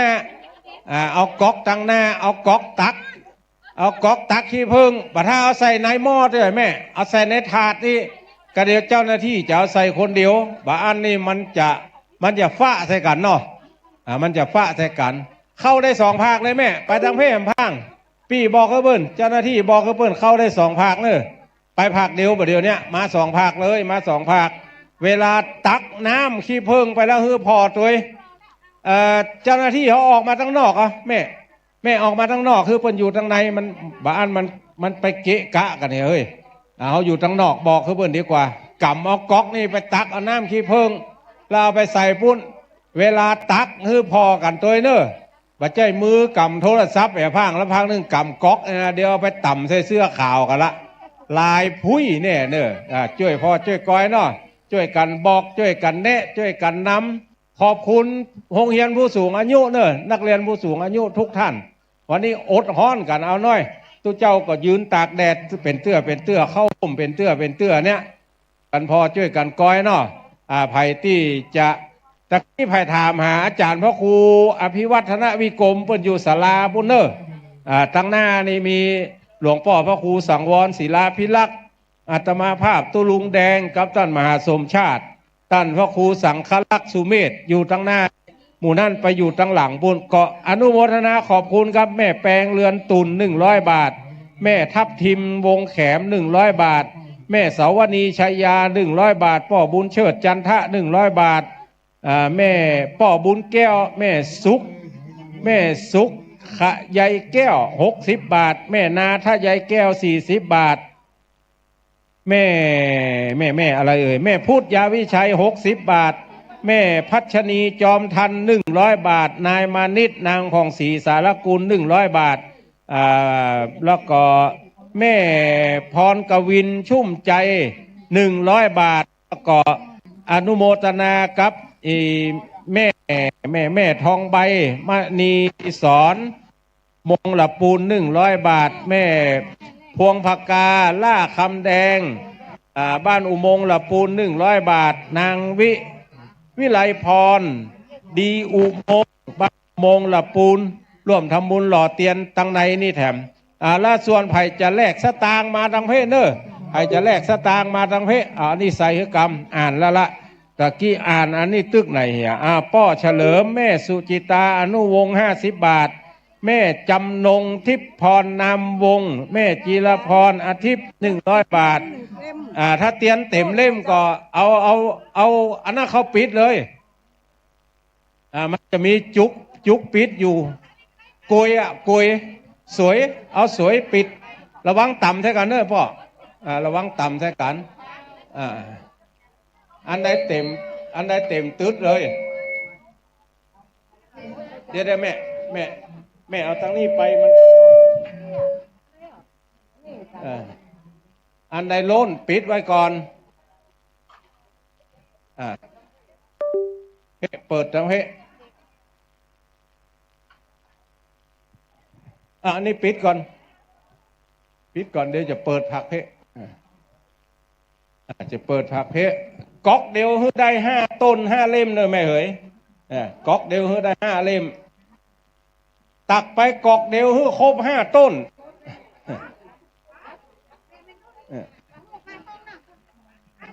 ปอกก่อนก็ได้ถ้าจะเอาใส่อันนี้ใส่อันนี้มันมาอะไรให้แม่แยกมาทั้งให้แยกมาทั้งบักเขียนแล้วแม่อธิษฐานเอาถ้าใครเขียนปูจ้าเราไปเขียนคนเดียวทั้งนอกคนแม่ปูจ้าแล้วยังบอกได้ปูจ้าแม่ไปปูจ้าปุ้นก่อนไปปูจ้าปุ้นแล้วขี้เพิ่งมาใส่นี่อนุโมทนากับแม่ปาณีใจพรมมา ร้อมด้วยลูกหลานบ้านปากตางเจริญทำบุญหล่อเตียนมา เอาไปปูจาขี้ผึ้งพูดก่อนแม่ไปปูจาขี้ผึ้งปูนก่อนปูจาขี้ผึ้งแล้วเอามาตังนี้ท่านมหาสมชาตินิมนต์นะครับคอผมแห้งแล้ว โอ้ปั่นปอนนั่นอย่างฮะศรัทธาถ้าปูจาแล้วเอามาเพเนอร์เอามาใส่เพอนุโมทนากับแม่ปานีชัยวงศ์ตาลไปหาพ่อเกษมชัยวงศ์200 บาทอันนี้อยู่บ้านห้วยฮีต้นธงชัยทำบุญมา200 บาทอนุโมทนาเนอเอาขี้ผึ้งใส่ถาดเอาขี้ผึ้งใส่ถาดอย่างเดียวแล้วไปเอาก๊อกตักเอาน้ำขี้ผึ้งแล้วเอาไปใส่บอกปุ้นก๊อกเดียวฮือครบเลยก๊อกเดียวฮือครบเลยกระเดียวถ้ามันเต็มตั้งใต้เพมดจะเปิดตั้งปุ้นแหม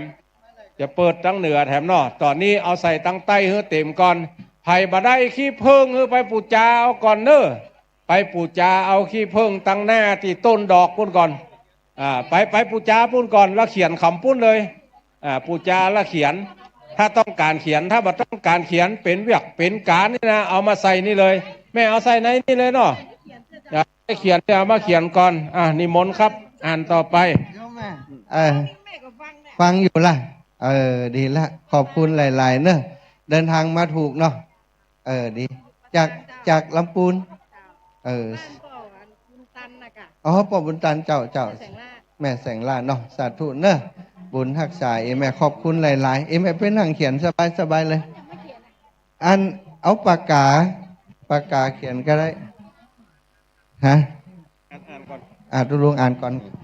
อันนี้ก็จะเขียนอย่างเดียวอนุโมทนาขอบคุณแม่วันนี้บ้านหน้าค่ายจังหวัดลำปางเนอะเปิ้นหอมมา50 บาทนายสาธิตกาจุมแล้วก็นางพัชรินกรแม่นยำเด็กชายธีรพัฒน์กาจุมแล้วก็พีรดากาจุมแล้วก็ป้อสุนทรกาจุมแม่คำมีกาจุมนายณลินกาจุมนายสนธยากาจุมนางสุพิญญากาจุมนายณัฐกรกาจุมนางจันฟองดีปุกเมืองแล้วก็บ้านหัวต้งลำปางนางดาดีปุกเมืองบ้านหัวต้งเมืองปานครอบครัวแม่บุญเกียรติใหญ่ยะแล้วก็นายบัญชาใจยะนายดวงสิทธิ์ใจยะแล้วก็จะมีพิมพาเมฆนครแล้วก็ไผ่นี่ศรีสุดามิตรงำเมืองนางดลุณีปันอินสายมูล100 บาทนางวิมาลาศรีณะสายมูลอันนี้อ่านละกรรมละอันนี้นะอนุโมทนาเนอะอ่านแล้วกรรมละลุงปอแล้วเนาะศรัทธาญาติโยมที่มาถึงใหม่ๆห้องน้ำห้องท่าอาจจะคับแคบไปสักหน่อยเนื่องจากว่าคนมากันนักกันหลายอย่างใดก็ขอสุมาอภัยเนอะตั้งแต่17ลงมาคุณโยมประทุมพรโตตระกูลจากอำเภอเงา60 บาทแม่อุทัยวันฟองทาอำเภอเงา100 บาทแม่ทองใบฟูบางไคเวียงหนองล่อง60 บาทนางบุญเรือนวันดีบรรลุกแม่ทะ100 บาทแม่บัวเย็นเชื้อจิตเวียงหนองล่อง100 บาทแม่สีคำอินตาสวยวังพร้าวกอคา100 บาทแม่เสียวงชุมพันธ์บ้านนาฟานแม่ทะ400 บาทแม่เล็กสุภาวีวังพร้าวกอคา80 บาทครอบครัวนายสมศักดิ์แก้วเตจ้ะ100 บาทแม่ยิ่งพันพงจักดอนไฟ20 บาทแม่ฟองจำปาแม่ปุ้มก็คา120 บาทนางสุรีทิพมณีแม่โจเจียงใหม่100 บาทสาธุโอ้อีแม่สาธุเนอะอันนี้ถวายมันยังถวายลงทานเนาะโอ้ร่วมบุญลงทานก๋วยเตี๋ยวด้วยกันสาธุชยาสิทธินี่แหละเดี๋ยวอ่านให้เพื่อนก่อนอีแม่นั้นหอมยังท่านสาธุเขาจะปั่นป้อนเฮ้เนยแม่เนอสาธุชยาสิทธิท่านังลาพังโสถิงไม่มีมูลศรัทธาคุณโยมพานุวัฒน์นางอรสานายพระคินแก้ววังน้ำร่วมบุญพี่น้องจากบ้านไหลทุ่งแม่ท่าลำปางร่วมบุญมา300 บาทและมูลศรัทธาแม่บานฟูสายมาบ้านไหลทุ่ง100 บาทแล้วก็ครอบครัวนายวิชิตนางพรพิมลจินจำบ้านไหลทุ่งแม่ท่าร่วมบุญค่าน้ำค่าไฟสถานีมาแหมตังในหมู่นะ100 บาทเนาะ300 อีแม่มาเขียนอนุโมทนาบุญให้แม่และครอบครัวอยู่ดีมีสุขอายุมันขวัญยืนจัตตารโอธรรมาวัฏันติอายุวันโนสุขังพระลางโยมแม่บ้านวันที่เอ็ดไปอันดอยอินทนนท์ด้วยกันนะงานใหญ่อยากให้แม่ได้ไปนะจองตั๋วอีแม่ไว้สาธุอีแม่เอาศรัทธาญาติโยมเข้ามาเนอะอันนี้เหรออันนี้อีแม่หอมกาไฟหล่ะกาไฟหอมหลอดเตียนนี่เนาะโอเคครอบครัวคุณโยมรจนาคุณโยมรัชนีอุดแก้วบรรณาบงแม่ท่าร่วมบุญหลอดเตียนมาแหม200 บาทอนุโมทนาให้ศรัทธาท่านเจ้าและครอบครัวอยู่ดีมีสุขอายุมันขวัญยืนจัตตารโอธรรมาวัฏันติอายุวันโนสุขังพระลาศรัทธาที่จะถวายร่วมบุญนะในโครงการสถานีวิทยุก็เรียนเชิญเจริญพรนะส่วนตัวก็ดีถวายค่าน้ำค่าไฟก็ดีจะได้ไปสนับสนุนสถานีเนาะบุญรักษาโยมแม่เนอะแม่ลำดวนมาแต่เจ้าแล้วนะแม่ลำดวนศรีชัยวงศ์บันศรีดอนชัยร่วมบุญหลอดเทียนพรรษา100 บาทร่วมบุญถวายจานสมชาติแถม200 บาทอนุโมทนาบุญครับอีแม่เนอะศรัทธาญาติโยมก็ทยอยกันเข้ามาห้องน้ำห้องท่าก็คงจะถามกันได้ละห้องน้ำอยู่ทางซ้ายมือเนอะเสาะหยังไม่ยากแม่เล็กคือมหาสอบหาพระมหาสาธิตพระอาจารย์สาธิตนะมีล่ะใจเย็นเย็นใจเย็นเย็นเดี๋ยวตึงหัน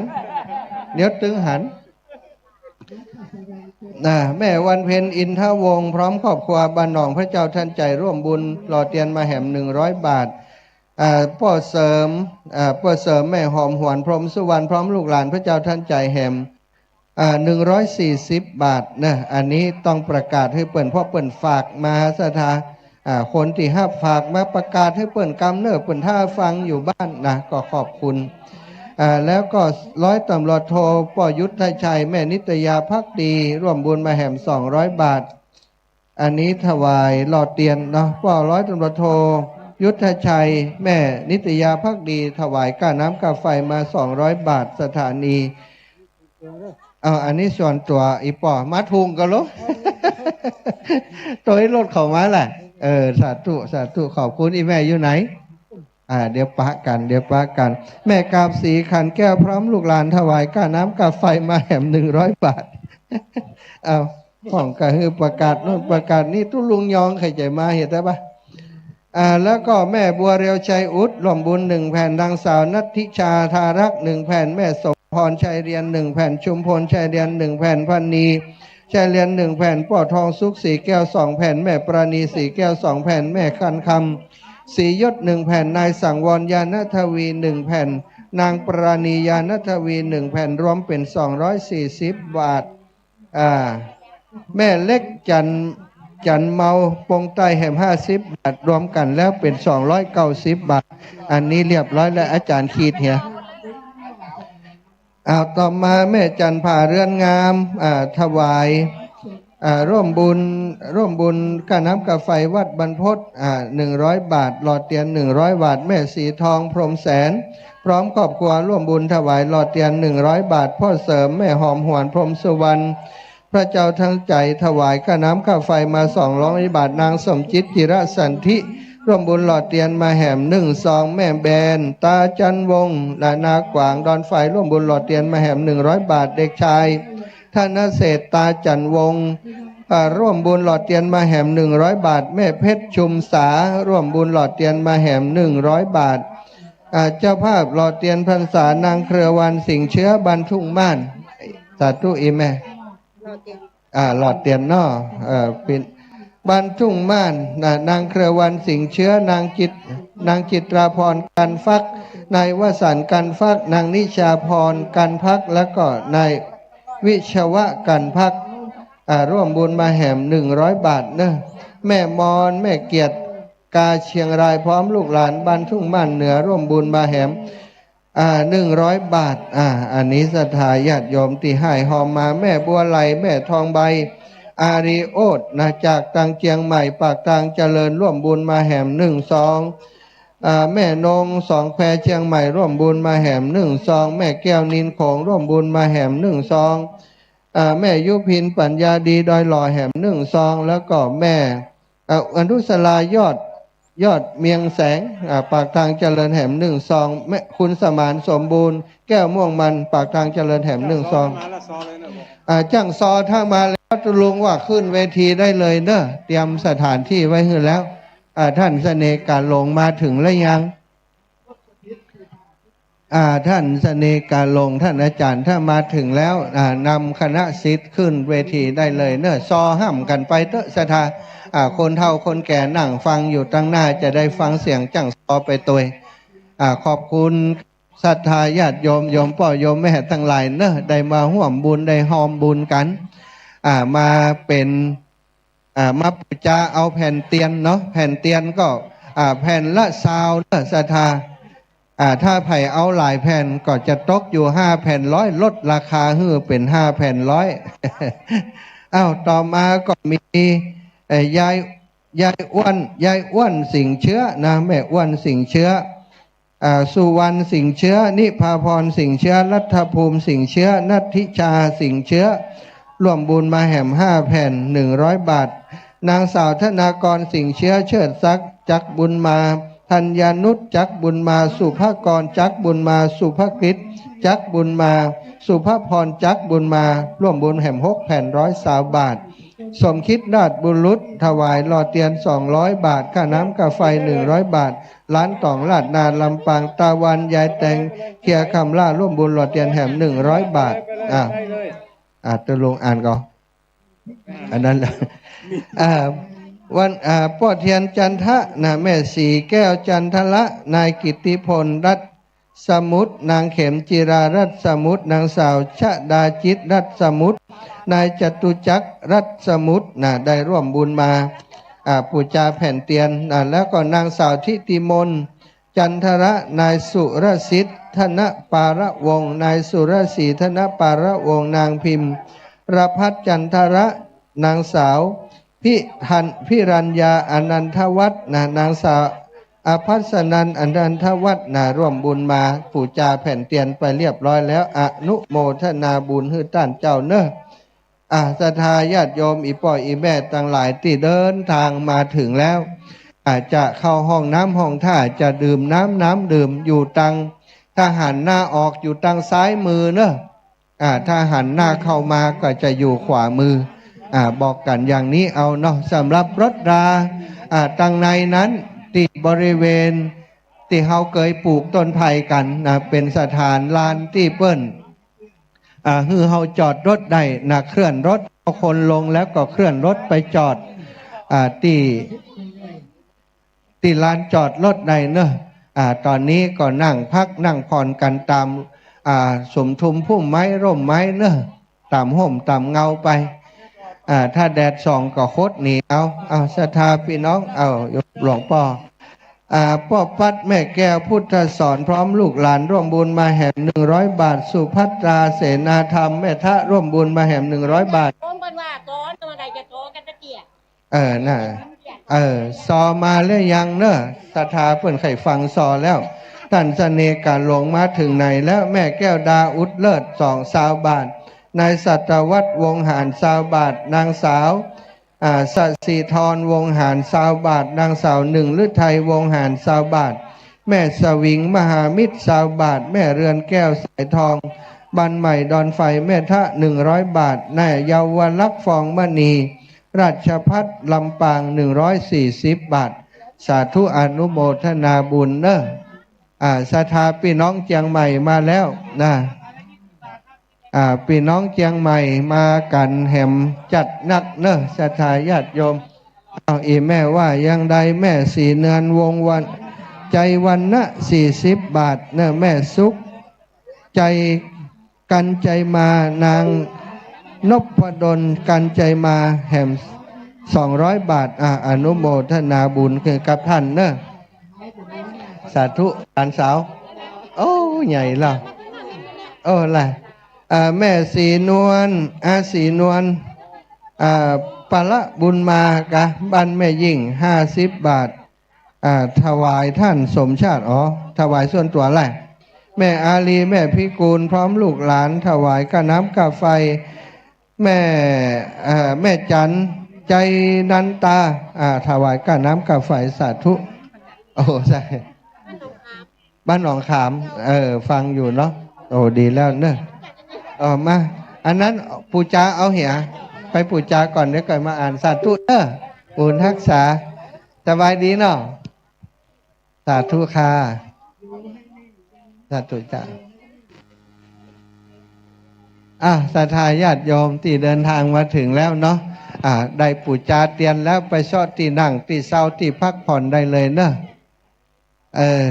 เข้าไปจอดตังในเนอะจังฟ้อนคนงามเข้าไปจอดตังในได้พี่น้องตังเจียงใหม่มาแล้ว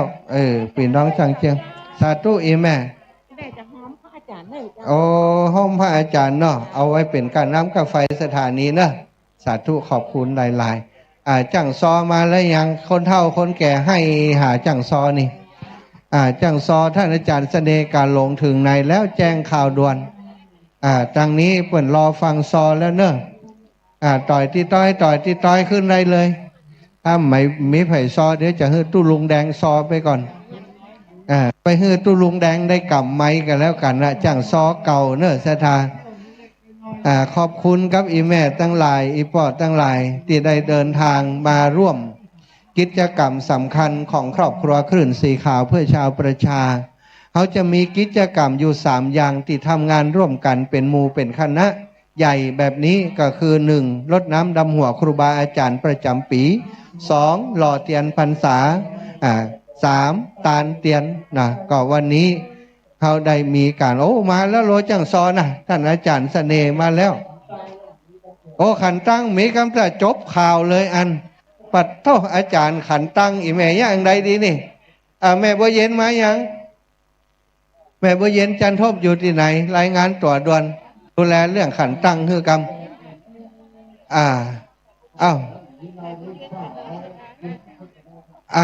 อันเอาเฮา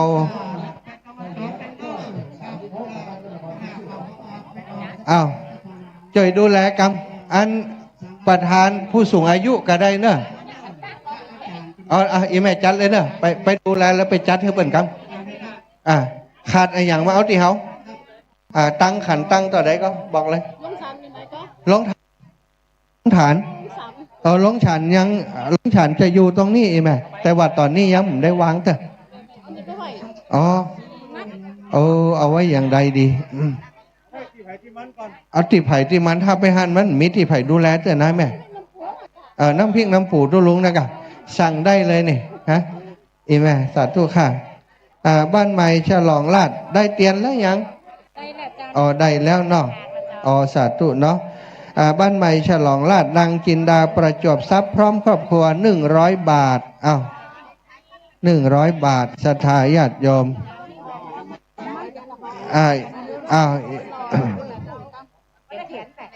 เขียนชื่อติดเหียเขียนไปเขียนหมันถ้าเขียนก็อธิษฐานเอาเนอะเขียนอธิษฐานก็เพราะไอ้แม่เขียนมันจ้า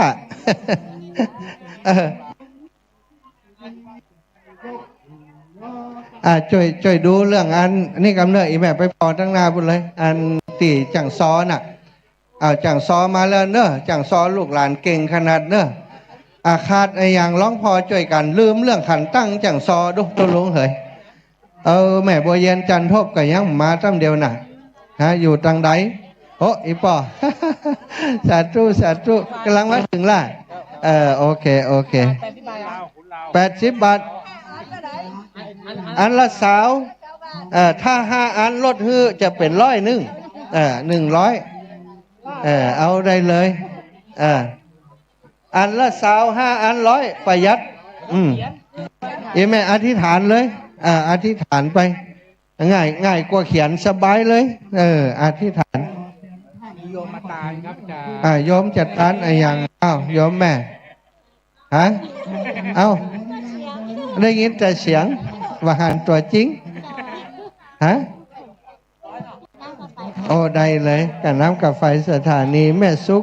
นันตาปินตาเสนบ้านไรลิงหมื่นป้าไผ่สันทรายเชียงใหม่โอ้มาไก่ได้สันทรายหมู่แม่บ้านเต่าคำหนองเต่าคำเนาะแม่เครือวันบัดได้มาวันนี้โอ้ไก่หมอเนาะสาธุบก่อนจังไปหาแม่อย่างก็ตีหน้ามองก่อนนะจื่อจันวันเลยเนาะลืมไปเห็นละอยู่หิมเท่าก็สอเจ้มวยของผู้จักจ่าสาธุเจ้มวยก็ได้มาวันนี้ติดงานอ้าวสาธุเนื้อแม่ยานเนื้อหาที่นั่งเนื้อโอ้กันน้ำกับไฟตัวอันนี้บ้านเดียวกันเนาะโอ้สาธุอีแม่ลิงหมื่นวันหลังจะไปเอวหาลิงหมื่นมาเขียนเบอร์โทรไว้เหือสาธุเนื้อเดี๋ยวจะจดเอาเนี่ยแม่ซุกปินตาเสนเนี่ยไปบ้านลิงหมื่นถามเขาถึงหู้เนาะจะไปเอาหาอุ้ยเนอะอ้าวศรัทธาญาติโยมมาแหมแล้วเตียนเนอะบ่ต้องกลัวมดตัวลุงเติกอัลละเดี๋ยวตั้งแหมโต๊ะเนอะบัดเดี๋ยวนี้บ่ปอนี่คนเขียนมีน้อยเดี๋ยวช่วยกันพอถ้าอย่างใดมีแหมโต๊ะก็ดีตัวลุงใครได้แหมสักโต๊ะนะเอาอย่างใดเอาเป็นถ้ามาแหมโต๊ะเอาปุ่นในกลางแดด มาโคซกมาโคซกเสียงหวานประกาศเฮือจิมนะ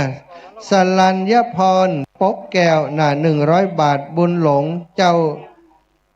เล่ดีบันต้นพึ่งวังเหนือ100 บาทนางพันนภาสายอินตะม่อนหินแก้วก็คาเด็กชายพระคนันและสันกลางเด็กชายไอเทนและสันกลางม่อนหินแก้วรวมกันมา100 บาทอนุโมทนาบุญเนอะขอบคุณหลายๆขอบคุณเนอะโอ้อีแม่ มีรถเขาแหละโอ้แม่หลวงแม่อุ้ยมันแม่สมจิตใจเย็นนำสกุลตรงข้ามกับตัวจริงใจร้อน อีแม่มาแล้วมารถไผ่ยังไงอ๋อรถของงานยอมแม่เปิ้นวันที่21จะปาไปอันดอยอินทนนท์นะเทฐานนั้นพระธาตุองค์ที่3วันที่21เดือนนะฮะสุมาตร21เดือนนะน้อแม่น้อจะไปตานเตียน5 เล่มตานเตียนที่5 เล่ม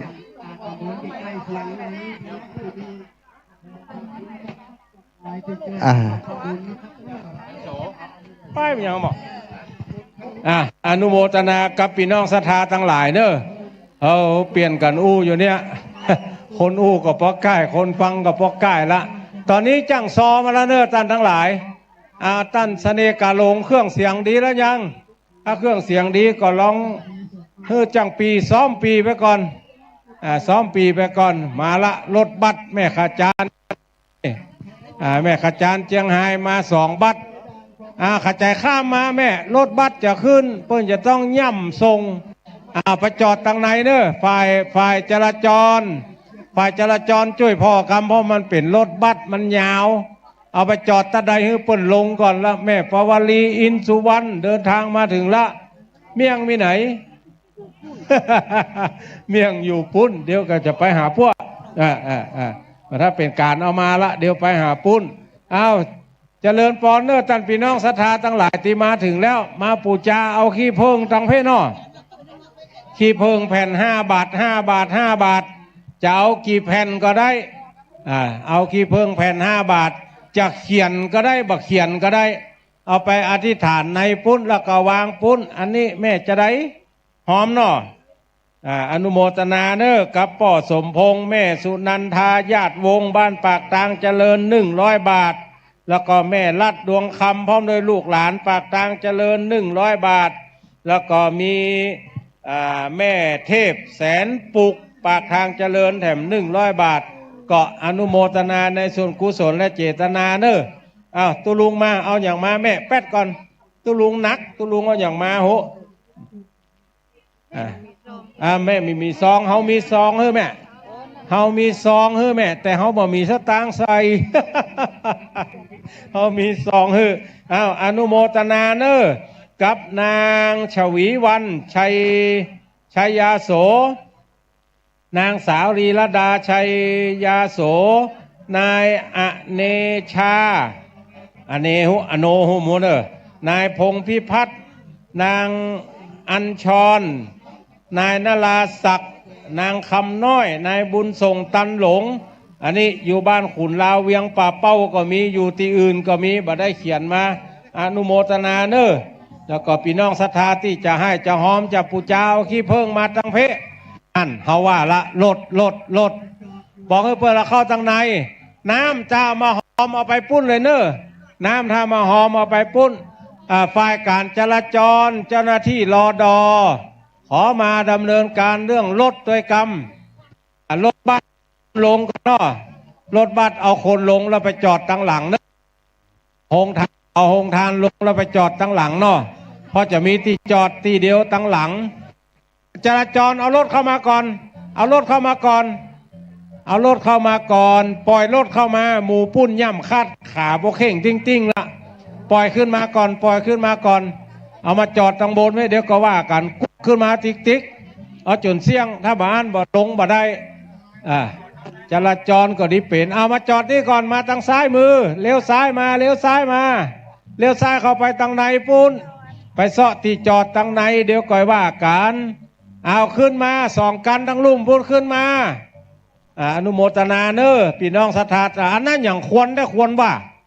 ไฟถ้าอย่าแห้งลำไปผ่อนไฟลงน้อยเหรอไฟแห้งกลัวมันบุบมันจะบุบนะผ่อนไฟลงถ้าบ้านก็ปิดแก๊สก่อนปิดแก๊สก่อนเจ้าหน้าที่อยู่ในนั้นสมัจ้างเปิดแก๊สสักคนเนี่ยเฮาก็บ่จ้างด้วยแหม นั่นอย่างมาม่วนตุลุงเขาให้ปิดแก๊สจ้างปิดกรรมพักสักกรรมก่อนแล้วพี่น้องที่เฝ้าหันขี้เพิงนี่บ่ต้องใส่เด้อเนอะก็เดี๋ยวขี้เพิงนี่จะเก็บก่อนจะเก็บไว้ก่อนบ่ใส่เตื้อเดี๋ยวจะเอาขี้เพิงเป็นเล่มใส่ก่อนเนาะขี้เพิงที่เปิ้นปูจาไปนี่เขาจะบ่เอาใส่ในหม้อเตื้อจะเอาขี้เพิงเป็นเล่มใส่ก่อนก้อยบริหารจัดการกันไปเนอะพี่น้องทั้งหลายช่วยพ่อช่วยก้อยขอบคุณอนุโมทนาเนอะแม่หยิบเอาคนเดียวเลยซื้อคนเดียวขายคนเดียวสตางค์เอาเสียบปุ้นก็ได้เอาใส่ในหีบนี่ก็ได้อันละ20 บาทแม่อันละ20 บาทที่แม่จะเอากี่อันก็ได้เลยเอากี่อันก็ได้เลยเนอะมันจะปุ๊บตุลุงเอาติเปิลมานี่ใส่นี่เลยเฮ้ยเอาใส่นี่เลยถอกใส่ลังอย่างเดียวบึดก็ว่ากัน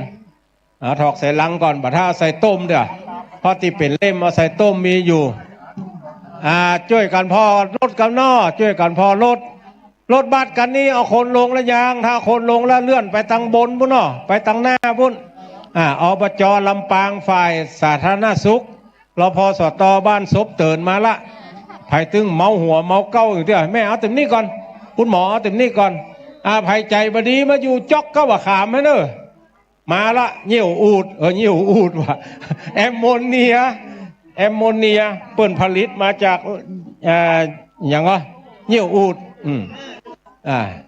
เหี่ยวอูดเดี๋ยวเนอะอันนี้นี่เขาจะเตียวแบบนี้ไปทางนั้นอยู่ทางนั้นรพสต.มาได้มีโต๊ะอนุโมทนาโฮงทานแม่เอาเข้าเลยว่างตั้งไหนเข้าเลยอนุโมทนาเนอะแม่มานีพร้อมด้วยครอบครัวแม่มานีบ้านปากตางเจริญนายสนองนางสุกัญญาเจริญชายคำขี้เพิ่งเอามาแม่เอามากองไว้นี่ก่อนเอามานี่เอามานี่อายุวันโนสุขังปลางเลี้ยวใจละถึงคนนับคนตัดเอารถมา2 กันขี้เพิ่งวางไว้นี่เลยเดี๋ยวจะบริหารจัดการให้เนาะขี้เพิ่งที่เป็นเทิบเป็นทาบเตียวลูกบ้านลูกจองมานี่นะก็เดี๋ยวไปรอได้เลยแม่พ่อขี้เพิ่งอีแม่เขาเอาลูกบ้านมาละมาต้องปูจาละไปรอได้เลยไปรอได้เลยเพราะเอาลูกบ้านมาเรียบร้อยละเจ้าหน้าที่แบ่งเป็น2 เส้นเนอะเจ้าหน้าที่แบ่งเป็น2 เส้นเปิดทางเหนือได้ละแม่ ทั้งว่าออกกับทั้งเหนือเนี่ยเขาซ้ำกับแจกคนบ้านนี้ฮะแม่เจ้าหน้าที่เปิดตั้งหน้า5 เล่มนั่นละเปิดจุดออกเปิดออก5 เล่มเปิดได้เลยเปิดได้เลยใครจะรอถ้าได้รอกับเนี่ยเมื่อไงเนี่ยเหลือ5 เล่มจะเอาไว้มาตอนบึดอนุโมทนาเนอพี่น้องทั้งหลายเรียนกันกราบถวายความเคารพครูบาอาจารย์เนอะกราบนิมนต์ท่านอาจารย์พระอาจารย์สาธิตธีระปัญโยมาพบกับคณะศรัทธาจากอำเภอฝางคุณโยมกนกพิชัยนาและคณะเนาะเพราะจะสอบถามเรื่องของโต๊ะติจัดไว้ฮือกับเตียนติดโยมเปิ่นปูจาไว้แล้วได้กราบนิมนต์ท่านอาจารย์เนอะมาตั้งหน้าเพกรรมรบกวนท่านอาจารย์มาตั้งหน้าเพกรรมที่กองอำนวยการเนอะมีศรัทธาญาติโยมมาซ้อหาหลายอันนี้ไอ้อย่างแม่สู้เขานี่การน้ำกาไฟก็ว่าหลอดเตียนหลอดเตียนเอาไปพุ่นเดี๋ยวไปหอมพุ่นนะท่านอาจารย์พระอาจารย์สาธิตธีระปัญโยนะอันนี้มาอีแม่เดี๋ยวไปอ่านเนาะสาธุค่ะสาธุนะโอ้ศรัทธามากันนักกันหลายวันนี้นะยืมทันแล้วมีแผ่วยืมมันด้วยศรัทธามีสปะอีแม่ยืมกันน้ำกับไฟเดี๋ยวก็ไปอ่านแหมครับเจ้าแม่นหอมเตียนจะเขียนไว้แล้วเนาะสาธุนะ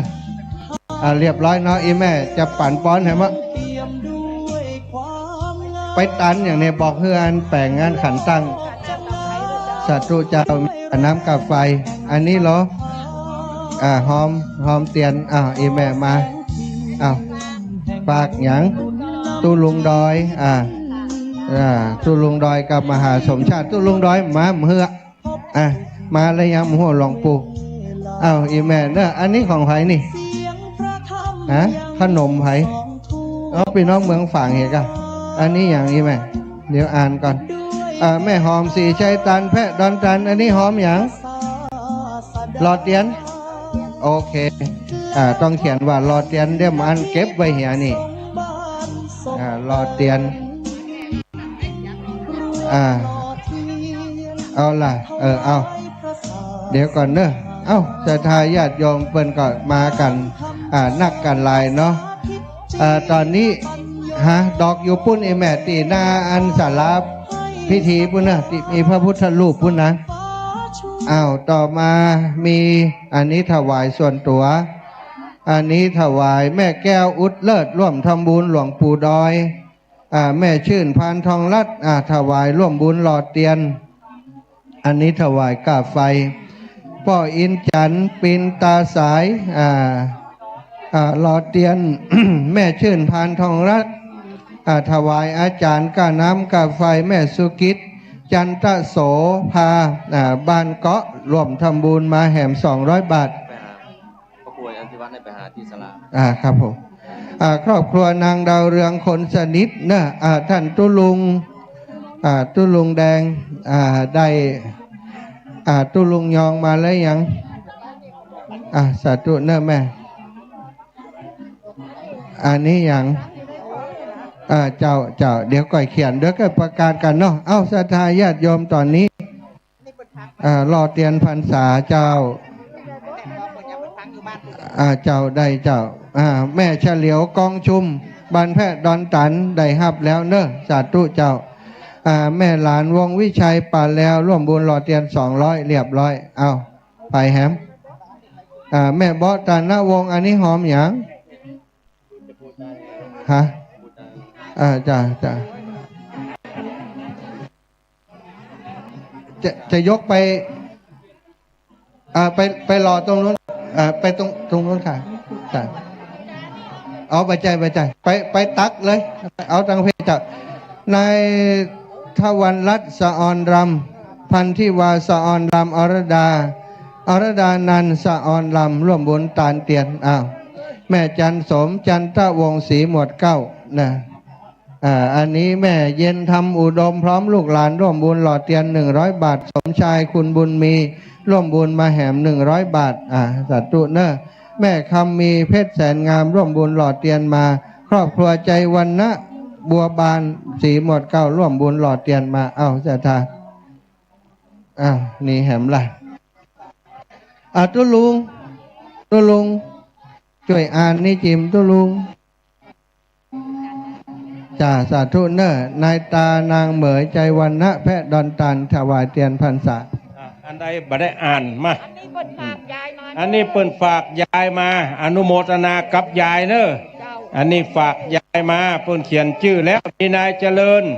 กองเขียววงนางวิภาพรพรมแก้วงามนายวุฒิกรสายสืบนางสาวสศิวิมลกองเขียว100 บาทขอบปันใจมีนางนินกาแลกลมกมล20 บาทครอบครัวนายโก้นางพินลอยลม20 บาทว่าจังไดอาจารย์ผู้ประกาศโยมกนกพิษให้ไปหาโยมกนกพิษชัยนาไปหาที่ศาลาเนอะอาจารย์สาธิตอยู่ปุ้นโยมกนกพิษชัยนาอนุโมทนากับพ่อสมแม่นวลคำเขียวอนุโมทนากับนายชุมพลสมบุญมานางจันสมบุญมา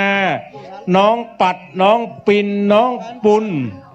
แม่ฟองกาทองแม่แหวนกาแดง100 บาทแล้วก็มีแม่สายป้อสายบ้านแพะดอนตัน100 บาทแม่บัวคำพรมแก้วงามบ้านอะไรนี่ต้งหัวจ้างจังหวัดลำปาง100 บาทแล้วก็คุณจันตาสมศักดิ์ยายเพียรลำปาง100 บาทแม่นวลคำวงบัดได้เขียนจำนวนอยู่ในต้องป่อทรงสะคำทอชอฝากขายเตียนศพ50 บาทนายจันนางแสงคำมณีโชตแล้วก็แม่บานเย็นจันตะวงตาลไปหาป้อน้อยแม่มูลอริยะเครือป้อเสาแม่แก้วจันร้องป้อเสาแก้วจันทวง100 บาทอนุโมทนาเนอป้อสมแม่นวล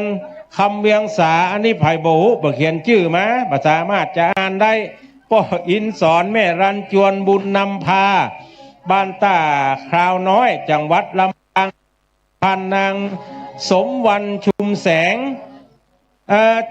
เครื่องเสียงเจ้าซอเล่งแหมน้อยก็ได้เนอะมาได้ยินเสียงซอได้ยินกับเสียงกองแม่พองศรีทียะสืบแม่บัวเขียวใจบุญทาคำมูลกันถ้าเป็งปะถ้ากลัวมันกวนให้เนอะเปิดเต็มที่เลยวันนี้เจ้าหน้าที่พี่พลอยเอาใส่ในหีบเลยครับอันนี้อ่านละบัดจดละช่วยกันเนอพี่น้องศรัทธาทั้งหลายอันนี้ไผ่นี่แม่เรือนบ้านเกาะแล้วก็แถมหลายคนเนอป้าควรชมเกตวิรัตพร้อมด้วยครอบครัวแม่นิตยาการจนาจินดาหลวงพิเชษประพัฒสอนแล้วก็วีรชาติพิมพาแม่สมจิตใจเย็น100 บาทปูจาเอามินทั้งหน้ามาเนอะปูจาเอาขี้เพิ่งนะแม่เขียวเพชรแสนงามพ่อบุญมีดวงพรแล้วก็ภากาวงแม่แก้วปัญญาทิพย์พ่อสุทนจำปากุศลนางนวลน้อยปกแก้วแม่บุญเรืองจันตะวงครอบครัวนางดาวเรืองคนสนิทอนุโมทนาเนอะให้หอมมาอ่านเรียบร้อยจะเอาใส่ในหีบละจะใส่ในหีบละ100 แผ่นอันนี้มี540กว่านะเอาละ100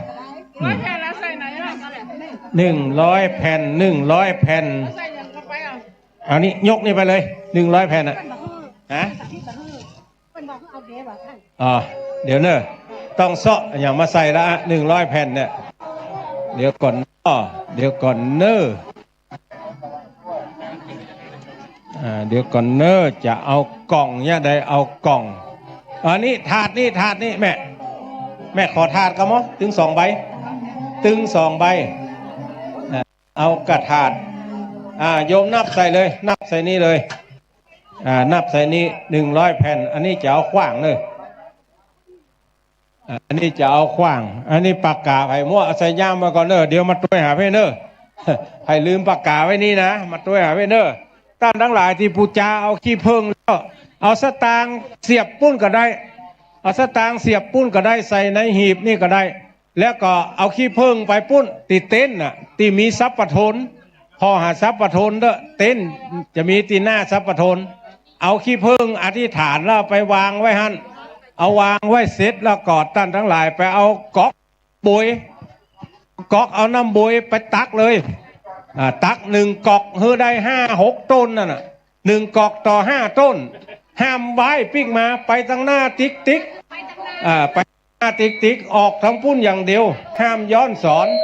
ถ้าย้อนสอนมันจะเอาน้ำบุยมาต่ำใส่กันแม่มาทางเพมาก่อนมาเลยมาทางหน้าเอาขี้ผึ้งใส่หั่นละมาทางหน้าเพเอาขี้ผึ้งใส่ละมาทางหน้า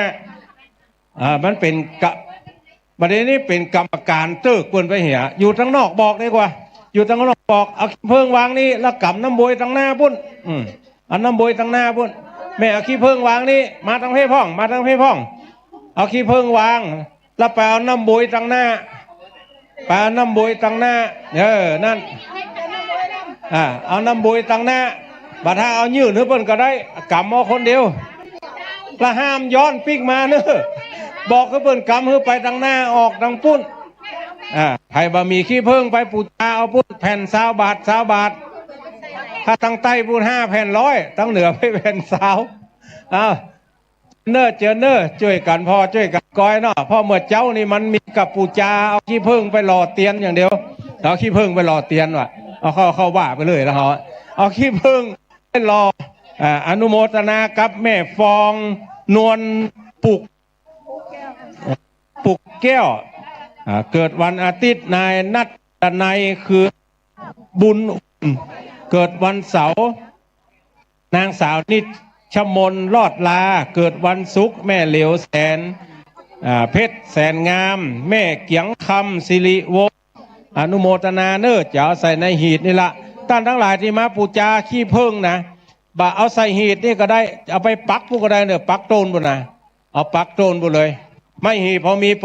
มีตารางเสียบช่วยกันกำเอาจนไม่หีบเสี่ยงนั่นก็จะย่างละ อนุโมทนากับแม่รัชนีอุดแก้ว100 บาทแม่บุญปั่นปงแก้ว40 บาทแม่คำสุขปงแก้ว20 บาทแม่สุภาษาปินตาเสน100 บาทตุลุงยองถ้ามาถึงแล้วนิมนต์นี่กำเนิดตุลุงยองตุลุงยองกับท่านอาจารย์วรรณชัยด้วยครับมาช่วยกันอู้กันจาตั้งหน้าไปนะครับตีเปิ้ลขี้เพิ่งไปนะครับตอนนี้มูติอู้เนี่ยเจ้ามาคอแห้งเหือไหลใครย้อยละท่านเจ้าสำนักสงฆ์อาจารย์สาธิตก็เหือนใหญ่ใครย้อยละว่าจะได้ปอที่มูมาจากวัดดงหลวงคือรอศรัทธาที่มาจากวัดดงหลวงรอเลยเนอะบัดเฉพาะวัดดงหลวงศรัทธาลูกตังใดมากันแล้วแต่มารอเลยเนอะมารอเลยกรรมการเขาบอกเพิ่นเป็น2 แถวบอกเป็น2 แถวแล้วรอเลยรอก๊อกเดียวคือครบ5 ต้นแล้วห้ามปิ๊กมาไปทางหน้าติ๊กไปทางหน้าติ๊กเอาก๊อกไปจอมเปียดจอมซ่าปุ้นอันนี้อย่างแม่ข้าวมันกวายข้าวมันกวายโยมยิ่งพันนามสกุลโยมยิ่งพันมหานิกรรมเนิดกองด้วยการนี้ที่มีเครื่องเสียงคุณโยมยิ่งพันบาลังไปนวดด้วยก่ะหมอนวดก็ดีเป็นเครื่องเสียงก็ดีเป็นนะ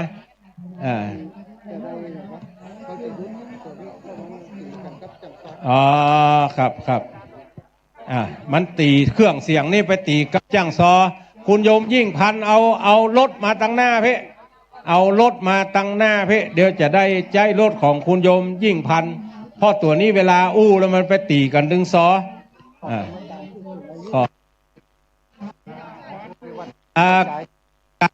กรรมการผู้สูงอายุบ้านศพปาดปอดจ่ายกรรมการปอดจ่ายไปหาอาจารย์บรรยงที่กำเนิดอาจารย์พระครูอภิวัฒนาวิกรมต้องการกรรมการปอดจ่ายนักเรียนโรงเรียนศพปาดนักเรียนผู้สูงอายุบ้านศพปาดไปที่อาจารย์พระครูอภิวัฒนาวิกรมโดยกำเนาะศรัทธาที่ขึ้นมาขอลบเข้าทางข้างก่อนเนาะศรัทธาที่เดินทางขึ้นมาลบไปทางขวาน้อยเนาะรถจะขึ้นพอรถจะใจแหงส่งขึ้นมานี่ ปูจาขี้เพิ่งนี่ไปทางหน้าบุญไปทางหน้าปูจาขี้เพิ่งเอาสตางค์ใส่ในหีดก็ได้เอาปักหั่นก็ได้ แล้วก็เอาขี้เพิ่งไปใส่ปุ้นในบุญปัดต้องมันอย่างมาม่วนศพปาดวันนี้วันหนึ่งเนอะคนมาอยู่รูปอนุโมทนากับน้ำเพชรทรเทพบ้านดอยหล่อร่วมทำบุญมาแถมส่วนหนึ่งแม่รัชนีอุดแม่บุญปันปงแก้วแม่คำสุขปงแก้วแม่สุภาษาปินตาเสน100 บาท40 บาท20 บาท100 บาทแม่จันตานาที100 บาทตำรวจตีสิงแก้วนางสุรัมพาพร้อมครอบครัวละปูน100 บาทพ่อสุวิทย์แม่บัวคำอินทนุ100 บาทพ่อสายันคำพ่อ60 บาทแม่แสงล่าปลาไล่100 บาทแม่ลำดวนปีชัยวงศ์40 บาทเจ้าของรถเครื่องเสียงมาแล้วยังเจ้าของรถเครื่องเสียงเอาเครื่องเสียงมาตั้งหน้าเพเนอร์กะเดียวจังซอจะตีกันถึงเครื่องนี้อนุโมทนาเนาะที่มาแล้วก็อนุโมทนาตัวเนอร์แล้วก็ท่านทั้งหลายที่ร่วมทำบุญมากระเดียวพยายามอ่านให้ตันเนาะ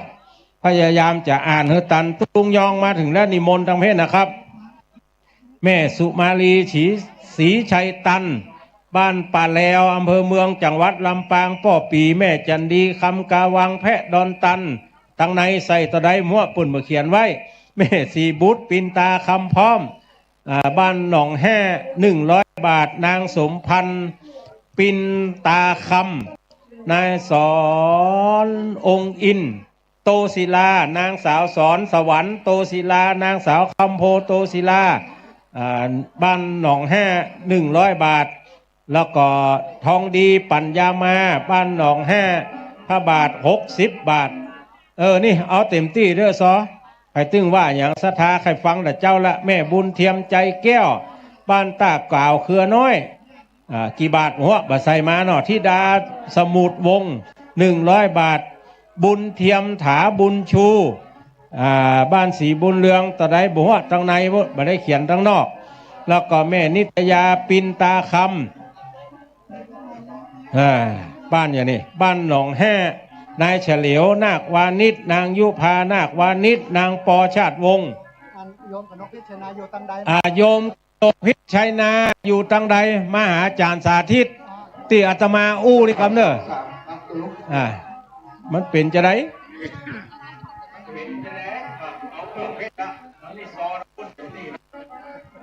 อนุโมทนาเรื่องครอบครัวยายรุ่นดินทองบ้านหนองแห่ขันครั้งแล้วแต่ลมมากกว่าน้ำนองในสถาบันน้ำนอง100 บาทนางสาวนาพรวงน้ำนอง100 บาทแล้วก็แม่ข้ามีไทยมีรถบ้านเมืองหลวง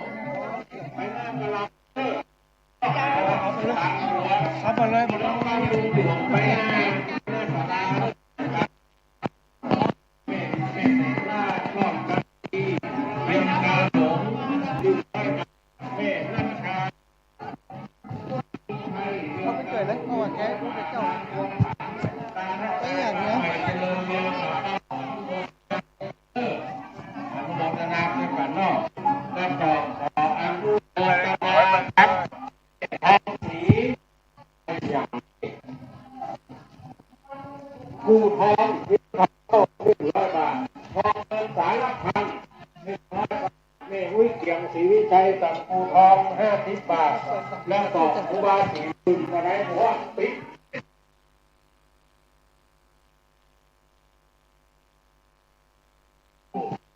พี่น้องครับ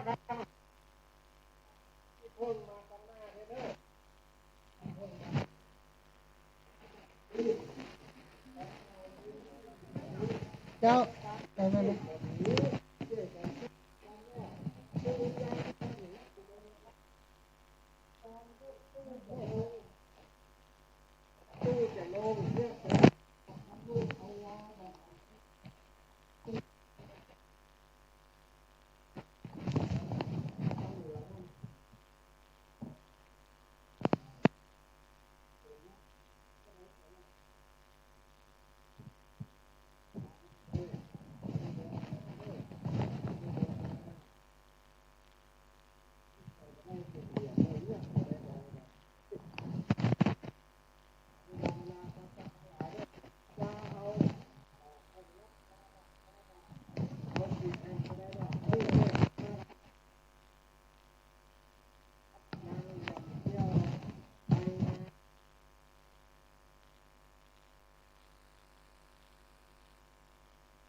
สอบ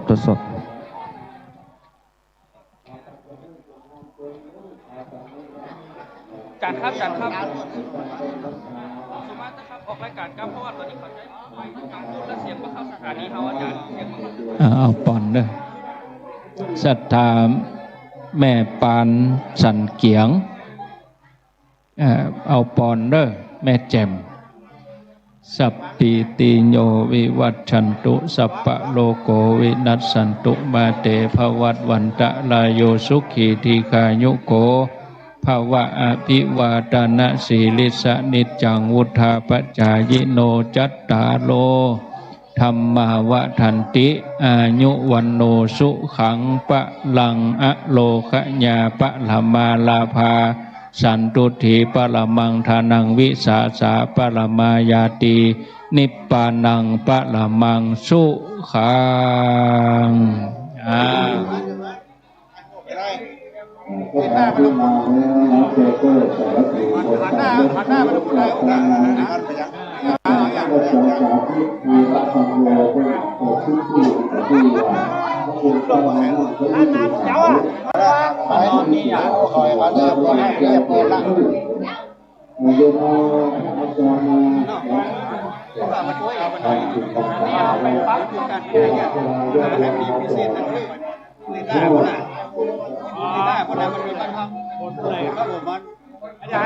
การสนามบำรุงเอาไว้การเ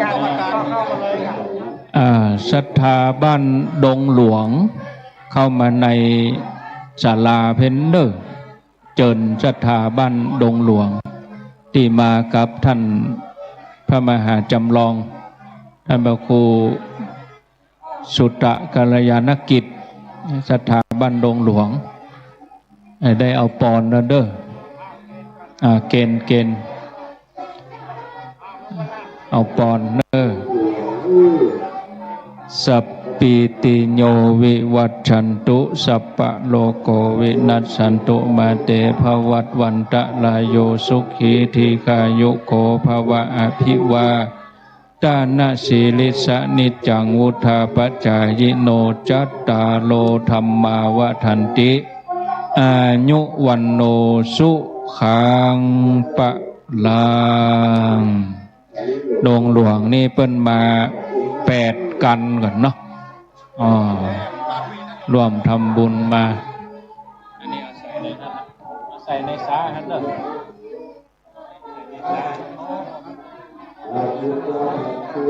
สา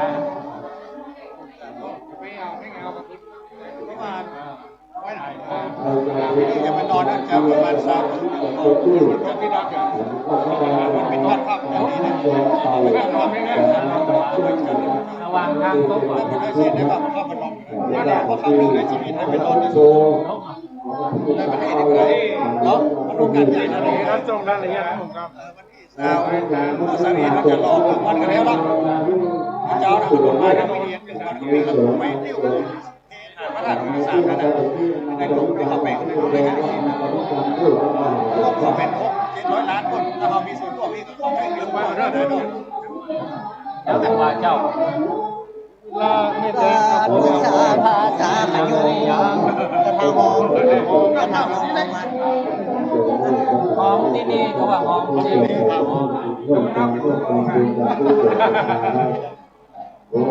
ต้องเรียนใส่นั่นไหมใส่ในตะกร้าคือน้องน้ำหอมมาเลยแต่ที่ดูก็เราได้5 คนหัวเราได้5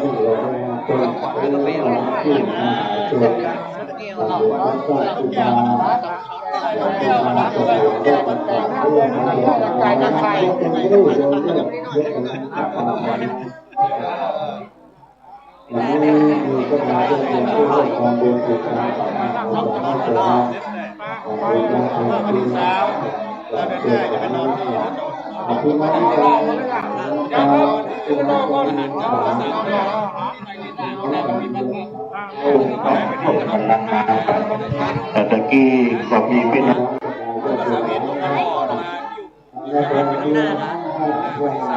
น้องมา ปลาไม่นอนพี่สาวไว้มันรู้แล้วมันประมาทครับเราไปด้วยกันจำเอาครับโลกจำเอาครับโลกอันนั้นเป็นน้ำไม่ดีนะแต่ไม่ได้นอน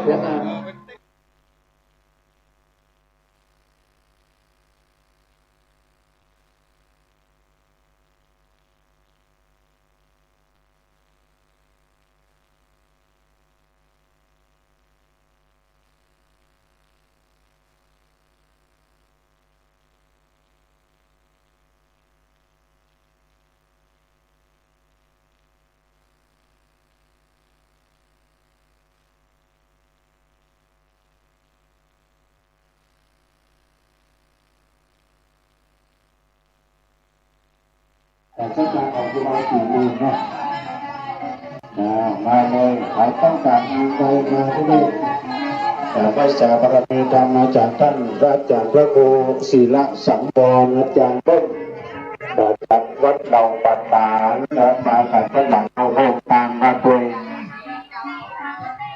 แม่บัวไข่ออกมาแล้วว่าพี่น้องต่างปากต่างคุณลุงครับเอาเปลี่ยนเจ็ดนี้น้องคนไทยเราสุดเอาอันนี้คือตุลุงแดงอันนึงกำ2 อันนะกันให้ลูกก็จะว่ามักใหม่ก็กำถึง2 ใหม่ใหม่ถ่ายทอดสดตัวนึงแล้วก็ใหม่บริเวณในวัดของนี้ตัวนึงเนาะใช้กำ2เลยครับเอาเชิญการได้พี่น้องศรัทธาญาติโยมมาแล้วใครฟังซอเด้อคณะของท่านพระอาจารย์เสน่ห์การหลงโอ้เพิ่นกำลังซอคนของมนตุ้มลุ่มเลยเอาแล้วพี่มาร่วมทำบุญอันนี้ก็หมายมีเน้อแม่จันดีหรือเกี้ยวกันนี่ฮะเกลือเกี้ยวเนาะโอ้จากอำเภอแม่ทะลำปางบุรี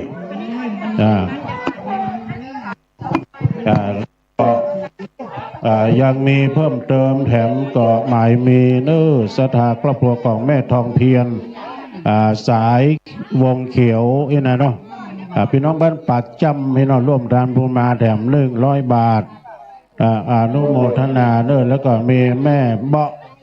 วงปันดิษบ้านป่าจำแม่ทะลำปางก็มาห้อมกินหอมตาลด้วยกันอนุโมทนาเน้อตาเดี๋ยวทอนตังก่อนก็มีแม่จินดาสายสุขาบ้านป่าจำแม่ทะลำปางตัวแต้ม1 ซองแล้วก็อันนี้พี่น้องแม่บ้านป่าจำทั้งนั้นเด้อแม่อัมพรเกลืออุดด้วยแล้วก็ยังติดตามไปด้วยพ่อเรียนแม่คำแม่จันคำร่วมทำบุญป่าจำแต้ม100 บาทเอาปักยอดปักบ่ายปักต้นรวมฮะนะแม่นึแต่จดลายใหม่นามาคณะกรรมการของเขาได้ที่นี่เนาะเจ้าหน้าที่จราจรพอรถปัดปั่นกันมา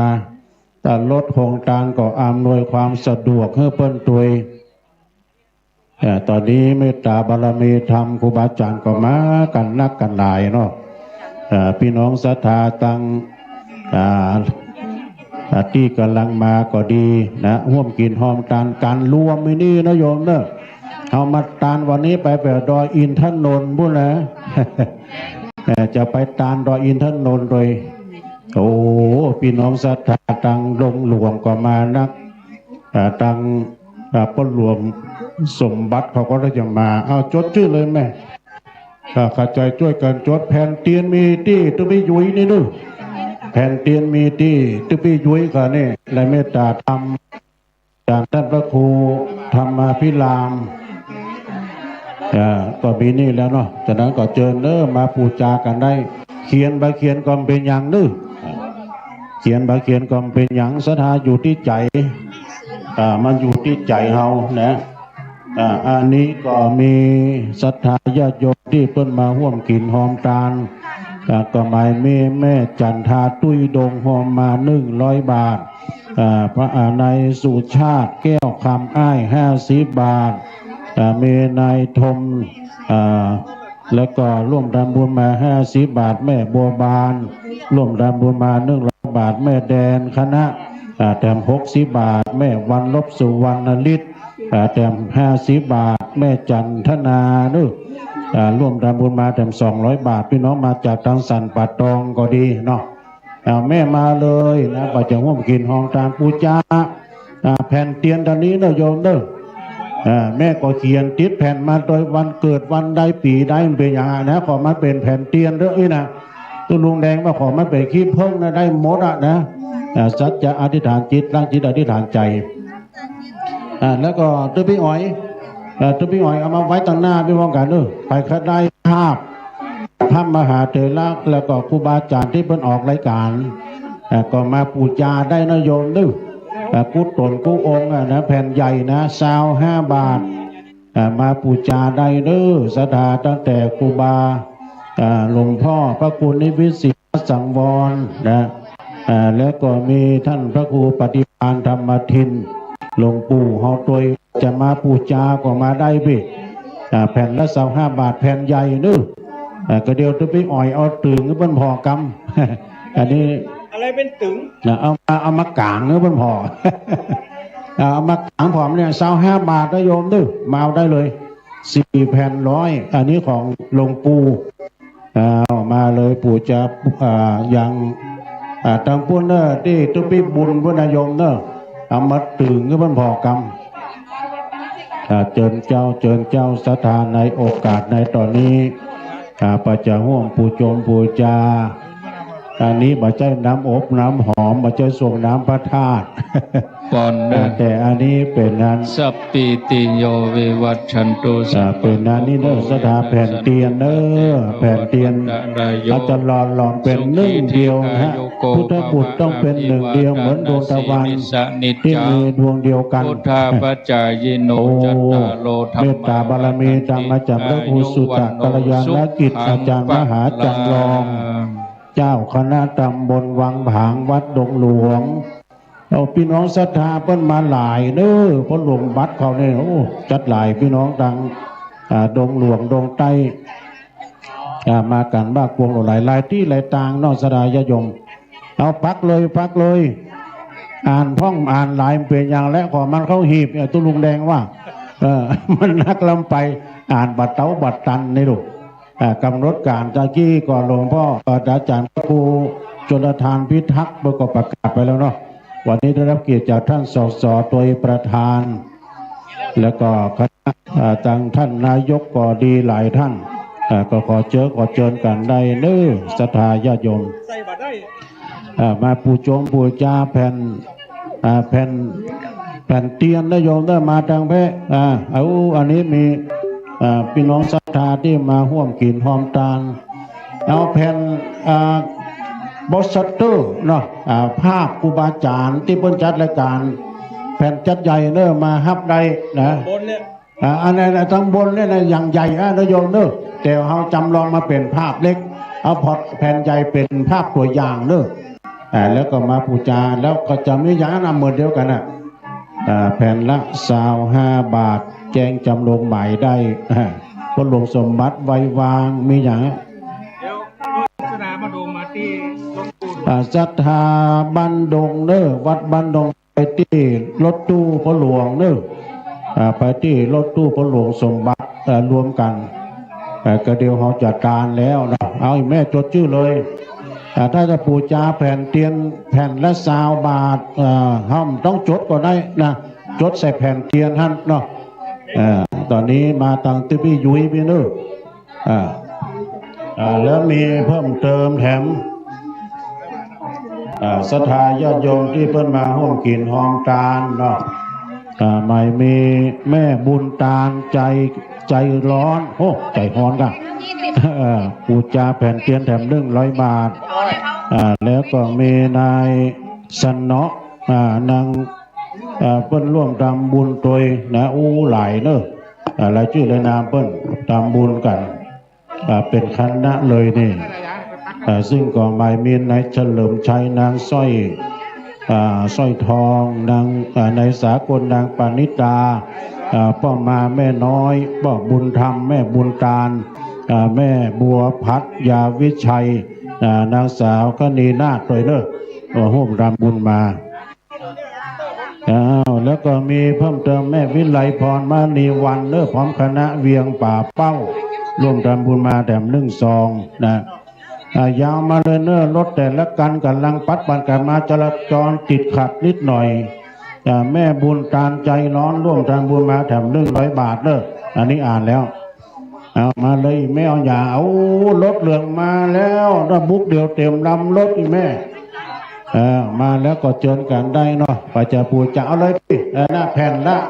25 บาทเด้อโยมเด้อมาติดต่อได้นะเอาเลยปูจาเลยเอาเลยเจ้าเอาเลยเจ้ามาปูจาได้เด้ออันนี้หลวงปู่เด้อหลวงปู่อภินันทนาการเฮ้อนะพี่น้องบ้านดงหลวงวัดดงหลวงไปที่รถตู้นี่นะ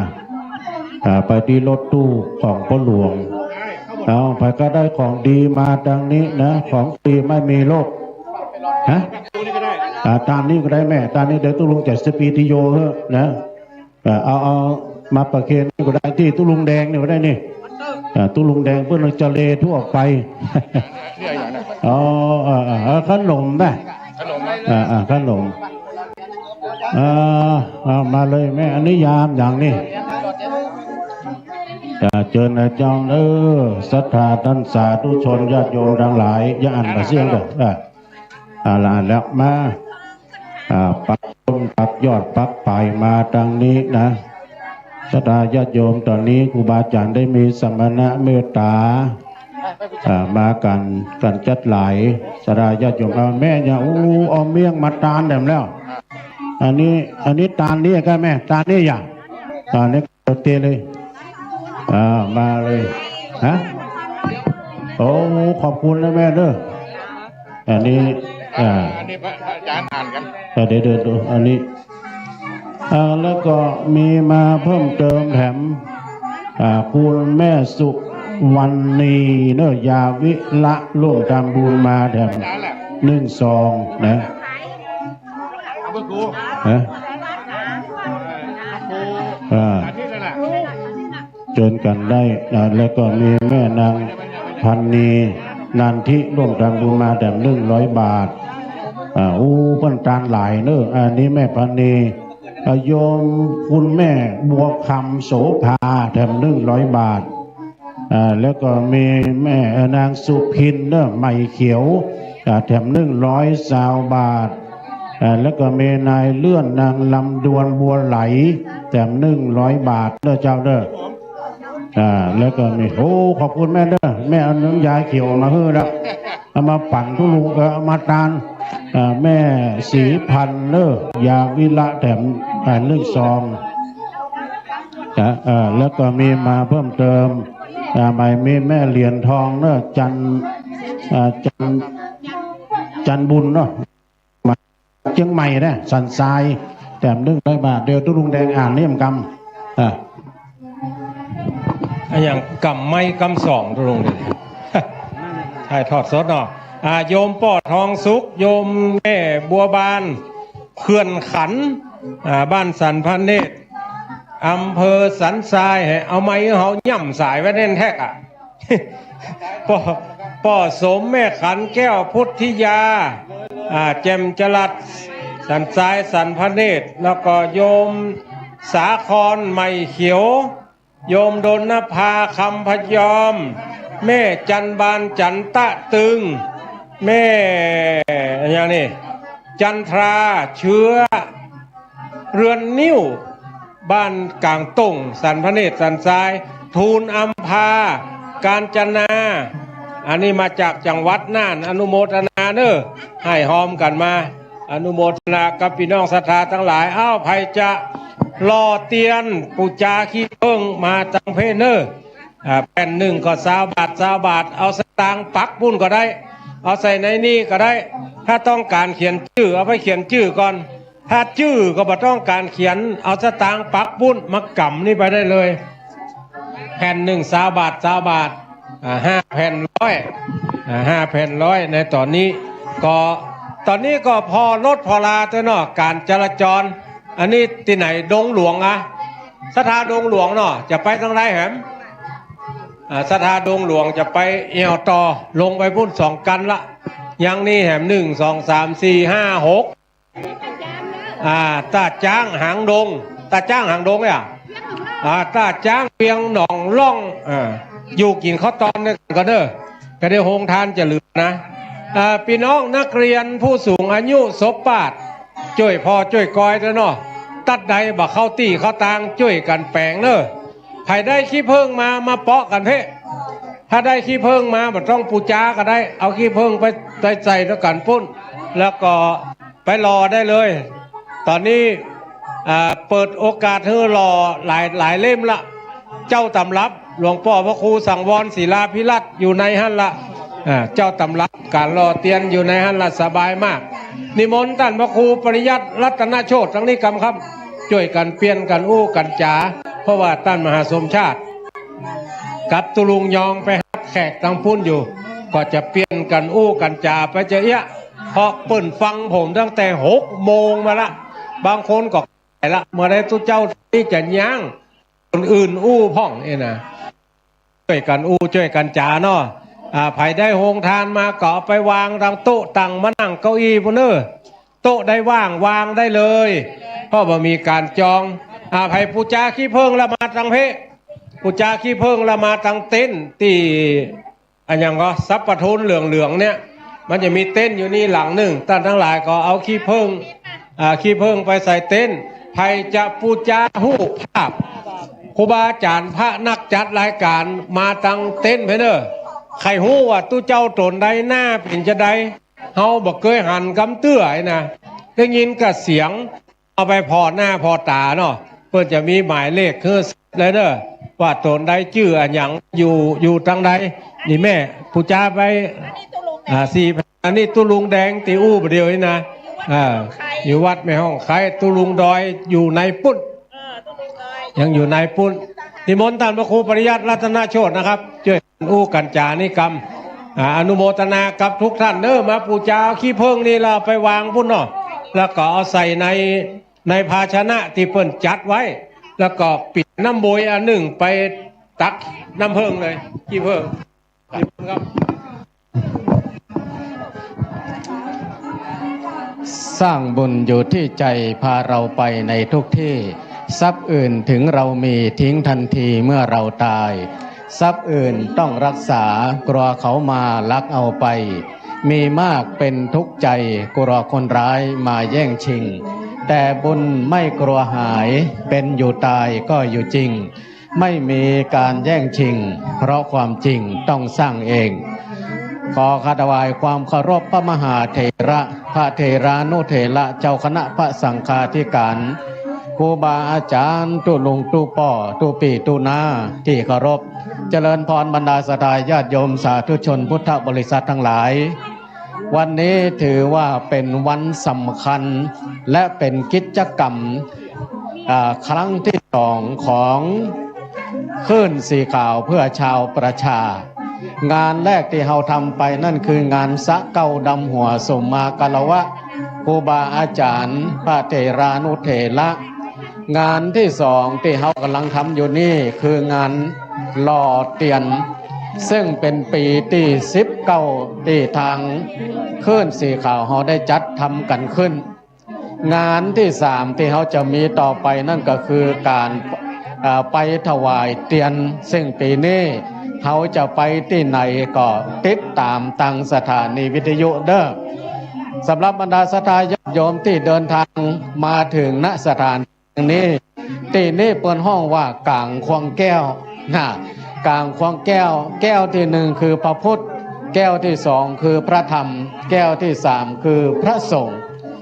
ถือว่าเป็นสถานที่กราบที่ไหว้ที่สักการะเป็นสถานที่เกิดบุญเกิดกุศลที่บรรดาศรัทธาญาติโยมทั้งหลายได้มาร่วมกันในวันนี้สำหรับบรรดาศรัทธาญาติโยมที่เดินทางมาถึงบางโคบางท่านก็มาเจ้านะอีแม่ยังไม่ได้กินข้าวงายที่นี่หรอกก็ได้ยินอาจารย์สาธิตเปิ่นบอกว่าถ้าว่าท่านบ่ได้กินหิวก็ขึ้นมาเลี้ยวไปทางขวานี่นะเพื่อนว่านะสำหรับท อันนี้ตอนนี้ยังเปิดเตี้ยเนาะเมื่อท่านเดินทางมาถึงแล้วรถโตทุกคันอันนี้เป็นรถเวียงการหลงแต่บอกว่ามาจากอำเภอเวียงป่าเป้าก็ขอตอนรับศรัทธาญาติโยมที่เดินทางมาถึงเมื่อท่านเดินทางมาถึงแล้วรถจะจอดไว้ตังในบ่เนอะรถเข้าไปตังในศรัทธาญาติโยมก็แล้วก็เข้าห้องน้ำห้องท่าเตรียมตัวอย่าก่อนเสร็จแล้วก็ไผ่เตียนก็เอาเตียนมาร่วมทำบุญนี่เลยไผ่บะมีตั้งคณะกรรมการศรัทธาญาติโยมชมรมผู้สูงอายุเปิดได้จัดการท่านวัดก็บรรดงจะพิกแล้วครับท่านวัดก็บรรดงจะพิกแล้วครับผมตุลุงวัดรถบันดงจะปิกแล้วเนอะพาตุลุงวัดมาปิกเรืออยู่ด้วยกันนี่ก่อนมาบอกคนขับรถกรรมตุลุงวัดบันดงหลวงเนาะตุลุงวัดดงหลวงรถจะปิกแล้วเนอะบัดนี้หลวงพ่อเจ้าคณะอำเภอเวียงป่าเป้าหลวงพ่อพระครูนิวิทย์ศรีละสังวรเดินทางมาถึงละเอาดงหลวงกันได้เต็มแล้วขยับน้อยเหรอมันเข้ามาได้รถอื่นขึ้นมาแล้วเข้ามาได้การจราจรช่วยพอด้วยกันเนาะตุลุงวัดดงหลวงมาหารถเนอะอะไรเอ่ยดูหลังเดี๋ยวก็สำหรับบรรดาศรัทธาญาติโยมที่เดินทางมาถึงแล้วก็ข้างในก็ได้หลวงพ่อท่านพระครูนิวิทย์ศรีละสังวรเจ้าคณะอำเภอเวียงป่าเป้าจังหวัดเชียงรายซึ่งเป็นพระนักจัดรายการคลื่นสีขาวทุกวันพัดหลวงพ่อได้เดินทางมาถึงแล้วเด้อหลวงพ่อที่เพิ่นจัดรายการหลวงพ่อใจดีนี่นะเดินทางมาถึงแล้วสำหรับบรรดาศรัทธาญาติโยมทั้งหลายที่เดินทางมาถึงท่านต้องมีธุระที่จะไปที่อื่นจะไปที่อื่นก่อนนี่นะก็ตอนนี้ก็ต่างวัดของเฮาสำนักสงฆ์ของเฮาได้เปิดโอกาสให้ท่านได้มารอเตียนได้เลยเด้อทยอยรอได้เลยเนาะเพราะว่าเฮาบ่ได้กำหนดเวลาว่าจะต้องรอเวลานั่นเวลานี่ไผมาถึงก่อนรอได้เลยเด้อรอเสร็จแล้วก็ไปฟังซอเด้อวันนี้อาจารย์เสน่ห์กาลงก็ได้นำจ้างซอมาร่วมเป็นงานบุญงานกุศลโดยเนาะต้องขออนุโมทนากับบรรดาศรัทธาญาติโยมที่เดินทางมาถึงณสถานที่แห่งนี้ที่เรียกว่ากลางขวางแก้วเนาะอนุโมทนาขนมเด้อสำหรับบรรดาศรัทธาญาติโยมนำโรงทานนำโรงทานมาก็ไปตั้งที่ตั้งศรัทธาญาติโยมผู้สูงอายุนักเรียนบ้านซบเตินเนาะเปิดได้จัดสถานที่เอาไว้สำหรับโรงทานก็จัดไว้หันก่อนเด้อแต่ว่าพอถึงเวลาเปิดเนี่ยนะเมื่อเดินทางมาถึงแล้วไผ่มีเตียนมาใส่หม้อได้เนาะใส่หม้อต้มแล้วก็ได้เสร็จแล้วก็เอาไปหล่อตั้งสัจจะอธิษฐานเอาไว้ได้เตรียมมาก็ตั้งผู้จัดได้เตรียมเตียนเอาไว้ให้ท่านนี่แผ่นเอาบาทมาปูชาที่นี่เสร็จแล้วก็ไปเขียนของท่านใส่ในแผ่นแล้วก็ไปตั้งสัจจะอธิษฐานไปเฮือตั้งที่ตั้งตั้งผู้สูงอายุเนาะตั้งคณะกรรมการเปิ่นได้บริการอำนวยความสะดวกให้แก่ท่านอันนี้ก็เป่าบุญธรรมเนาะจากเวียงป่าเป้าเอาอย่างเนี่ยเตียนเนี่ยพอแหละเอาเตียนมาก็ขอสาธุอนุโมทนาเด้อสำหรับบรรดาญาติโยมทั้งหลายถ้าไผ่อยากจะฮู้อยากจะทราบว่าพระนักจัดรายการของคลื่นสีขาวนี่ไผ่พ่องวันนี้หลวงปู่พระครูปฏิพันธ์ธรรมทินเปิ่นได้จัดเป็นแผ่นเป็นแผ่นโปสเตอร์จัดเหมาะเนาะมีลูกครูบาอาจารย์จู่ตนจู่องค์ที่เป็นพระนักจัดรายการมีชื่อเสียงเรื่องน้ำอะไรอย่างก็มีชื่ออยู่หันมดเนาะก็มาบูชาเอาได้เด้อ ศรัทธาญาติโยมที่เดินทางมาจากเวียงป่าเป้าเนาะมากับหลวงพ่อวัดห้างต่ำก็ดีหรือหลวงปู่พระครูปฏิภาณธรรมทินก็ดีเมื่อรถจอดเสร็จสัดเรียบร้อยแล้วก็จะมารอเตียนต่อนนี้มารอได้เด้อมารอได้ต่อนนี้ก็ถ้าว่าท่านมีเตียนถ้าท่านมีก็มาตีหม้อต้มตั้งสัจจะอธิษฐานเอาเตียนไว้จุ่มในหม้อต้มได้เลยหรือถ้าว่าท่านบ่มีก็มาบูชาที่โต๊ะคณะกรรมการให้เนาะโต๊ะคณะกรรมการที่กำลังอำนวยความสะดวกให้แก่ท่านที่เดินทางมาถึงเนาะอันนี้ก็มีแม่กัลยาโดยพร้อมด้วยครอบครัวบ้านห้วยงูน้ำฝั่งจังหวัดก็ได้มาร่วมทำปลอดเดือนนี้อีก100 บาทนี่มดบอกครับรวมกันก็ได้เนาะที่เกิดฝากไว้นะฝากมารวมนี่เลยเนาะนี่ก็ขอสาธุอนุโมทนาสำหรับศรัทธาญาติโยมห้วยงูในเนาะ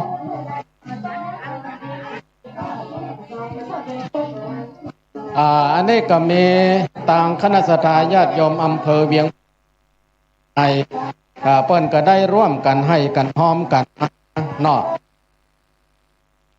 ก็รัตนาของหมู่ตำบลเวียงอำเภออยู่เป้าจังหวัดเชียงราย1-2เนาะร่วมทำบุญแม่เรือนแก้วตะฟันอันนี้ก็บ้านโป่งหนองมูตำบลเวียงอำเภอเวียงเป้าจังหวัดเชียงรายก็ได้ฝากมาหอมนี่เนาะแม่บัวผิวบุญเรืองพร้อมด้วยครอบครัวอันนี้ก็ได้มาร่วมทำบุญอีก1 ซองเนาะตั้งอยู่ในซองเนาะแล้วก็มีนางอรพินกองน้อยบ้านโป่งหนองหมู่3ตำบลเวียงอำเภอเวียงป่าเป้าก็ได้มาร่วมทำบุญงานปีนี้เป็นปีที่19ตีตังขึ้นสีขาวเพื่อชาวประชาโดยการนำของพระนักอาจารย์พระนักจัดรายการครูบาอาจารย์มีใครติดตาม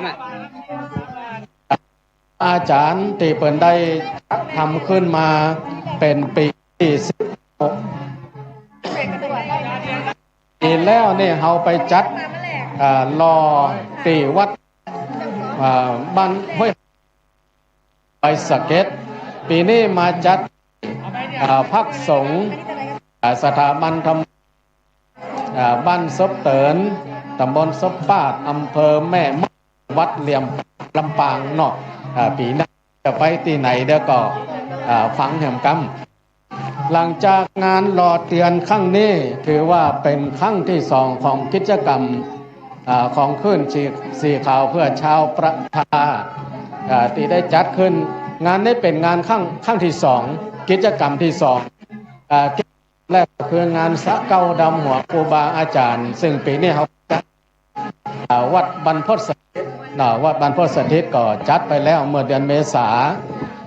งานครั้งที่2คืองานหล่อเทียนปีนี้เขามาจัดกันที่ณสถาบันธรรมาภิวัตรสถานที่แห่งนี้เนาะก็เป็นสถานที่กว้างขวางเป็นสถานที่อบรมสถานนักเรียนนักศึกษาตลอดถึงหน่วยงานต่างๆจุดนี้เป็นจุดการอบรมกิจกรรมอย่างต่างๆโดยมีอาจารย์สาธิตอาจารย์สาธิตเป็นเจ้าสำนักอยู่ณสถานที่นี้ก็เห็นว่าสถานที่นี้ก็มีเป็นสถานที่กว้างขวางเนาะโดยเฉพาะอาจารย์สาธิตพระนักจัดรายการเรื่องของคลื่นสีขาวเนาะมาจัดก็ต้องขอบคุณและอนุโมทนากับอาจารย์สาธิตเนาะที่คือสถานที่กับคลื่นสีขาวได้มาจัดกิจกรรมที่นี่บัดนี้ญาติโยมทั้งหลายที่มากันณสถานที่นี่เนาะถ้ามาแล้วจะมาร่วมรอเทียนก็มาที่โต๊ะอำนวยการที่มีนักจัดรายการใหญ่อยู่ด้านหน้านี่นะถ้าไผ่ไปได้เอาเทียนมาถวายก็มาปูเจ้าที่นี่เด้อมาปูเจ้าที่นี่แผ่นละ20 บาทเสร็จแล้วท่านก็ไป เขียนชื่อเสียงเรียงนามของท่านในแผ่นเตียนหรือพ่อบะจ้างเขียน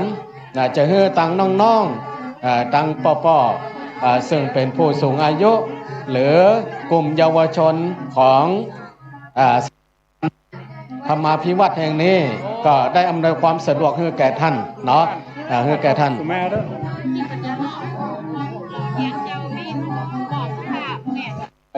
หลวงพ่อพ้นวัดบ้านดงหลวงสำหรับพ่อพ้นวัดดงหลวงตอนนี้รถจักรรับแล้วเนอะหลวงพ่ออยู่ที่ไหนขอให้ไปที่รถใดเนาะตอนนี้ศรัทธาญาติโยมเปิ้นจักรรับคงจะไปธุระที่อื่นต่อเนาะหลวงพ่อวัดดงหลวงเด้อหลวงพ่อวัดดงหลวงอยู่ที่ไหนตอนนี้รถจักรรับแล้วเด้อรถจักรรับแล้วเนาะ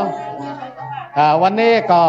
ตั้งครูบาอาจารย์พระนักจัดรายการคลื่นสีข่าวซึ่งมีหลวงพ่อท่านพระครูนิวิตศรีละสังวรเจ้าคณะอำเภอเวียงป่าเป้าหลวงปู่ท่านพระครูปฏิภาณธรรมทินวัดอรัญญวิเวกคีรีซึ่งถือว่าเป็นพระนักจัดรายการผู้มีอายุมากสูงสุดเพิ่นก็ได้มาเป็นกำลังจิตกำลังใจให้กับบรรดาพระลูกหลานที่เป็นพระนักจัดรายการที่ได้มาจัดกิจกรรมในการรอเทียนแห่งนี้เปิ้นก็ได้เดินทางมาถึงณหลวงปู่วัดศรีภูมิมาอันนี้เปิ้นก็มาแล้วเด้อหลวงปู่วัดศรีภูมิมาเปิ้นก็มาละตลอดถึงครูบาอาจารย์หลายตนหลายองค์เปิ้นก็ได้มาร่วมโดยเฉพาะวันนี้ก็หลวงพ่อวัดศรีทรายมูลวัดศรีทรายมูลซึ่งเป็นเจ้าของและก็เจ้าภาพเบ้าหล่อเตียนเบ้าหล่อเตียนนี่เนาะที่ได้มาอำนวยความสะดวกที่นี่เนาะได้มาสะดวกที่นี่อำนวยความสะดวกให้กับบรรดาศรัทธาญาติโยมทั้งหลายที่จะมาหล่อเตียนพรรษาเด้อแล้วบรรดาศรัทธาญาติโยมทั้งหลายถ้าไผ่อยากมีความประสงค์อยากจะนำรูปของพระนักจัดรายการเอาไว้กับบ้านกับจองไว้กราบไว้ปูชาสักการะอยากจะฮู้จักชื่ออยากจะฮู้จักชื่อว่าพระนักจัดรายการคลื่นสีขาวมีไผ่พ่องก็มาปูชาเอาแผ่นบุญ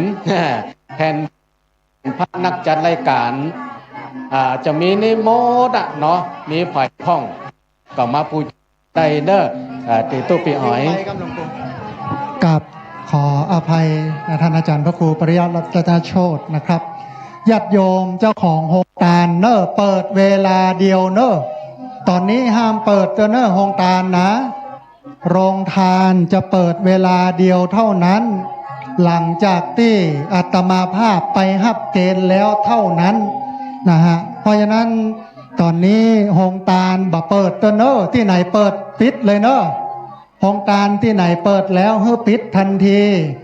ส่วนโฮงตาลที่เอามาแล้วห้ามเปิดเวลาเดียวคือหลังจากที่พระอาจารย์สาธิตไปฮับเกณฑ์เต้าอั้นนะฮะไผ่เปิดก่อนบาปเพราะหูเฮามาหลายเพราะฉะนั้นเนี่ยญาติโยมให้เปิดเวลาเดียวเท่านั้นนะหลังจากที่พระอาจารย์สาธิตไปฮับเกณฑ์เต้าอั้น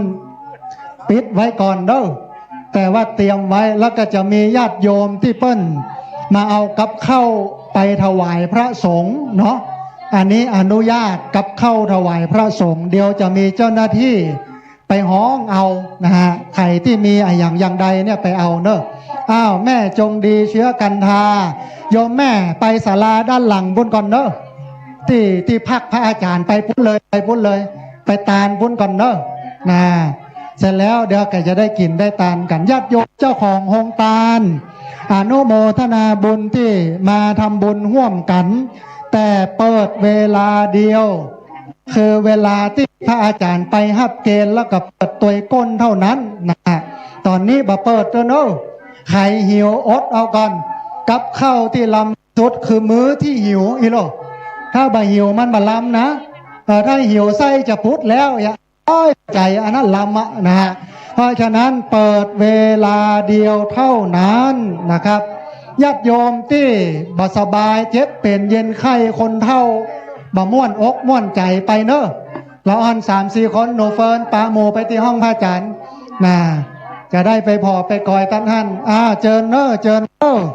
ใครท่านใดที่อยากจะมาร่วมทำบุญหล่อเตียนเข้าพรรษาเตียนแว่นละ20 บาท20 บาทเจริญพรเจิญมาเอาเพนโน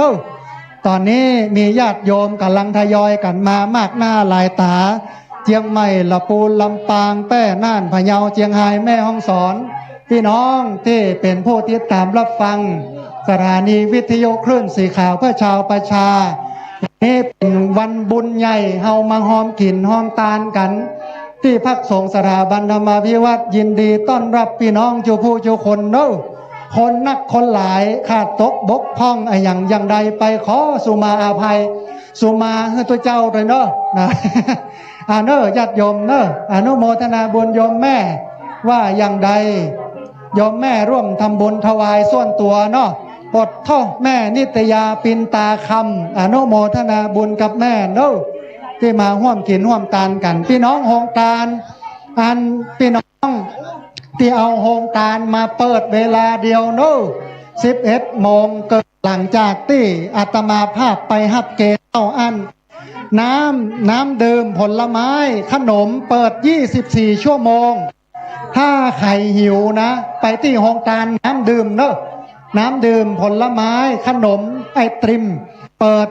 24 ชั่วโมงมาเอาตันนี้ใดเนอะนะฮะวันนี้มีตึงซอเนอะคณะของท่านอาจารย์พระเสน่ห์กาหลงนะฮะนำซอมาซอให้พี่น้องได้ติดตามรับฟังนักเรียนโรงเรียนผู้สูงอายุปดเท่าตำบลศพปาดเปิ้นมาช่วยกันหลายมื้อหลายวันเป็นเดือนนะโยมนะเตรียมการเตรียมงานเป็นเดือนนะอันนี้ก็เป็นนั้นเมตตาปารมีธรรมครูบาอาจารย์เดี๋ยวท่านพระอาจารย์มหาสมชาตินิมนต์ฮับช่วงต่อเดี๋ยวผมจะไปหาแม่จงดีสักกำหนึ่งนะฮะอนุโมทนาบุญโยมที่มาร่วมกินร่วมตาลท่านใดที่จะปักต้นเงินที่บนศาลาเนอะญาติโยมที่มาถึงแล้วยังบ่ได้ปักต้นเงินเตื้อไปปักบนศาลาบนเนอะจะมีอยู่8-9 ต้นอันนั้นจะเอาไปสนับสนุนขึ้นสีขาว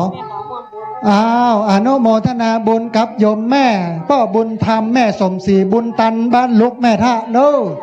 นิมนต์อาจารย์มหาครับนะแห่มกำนึงมา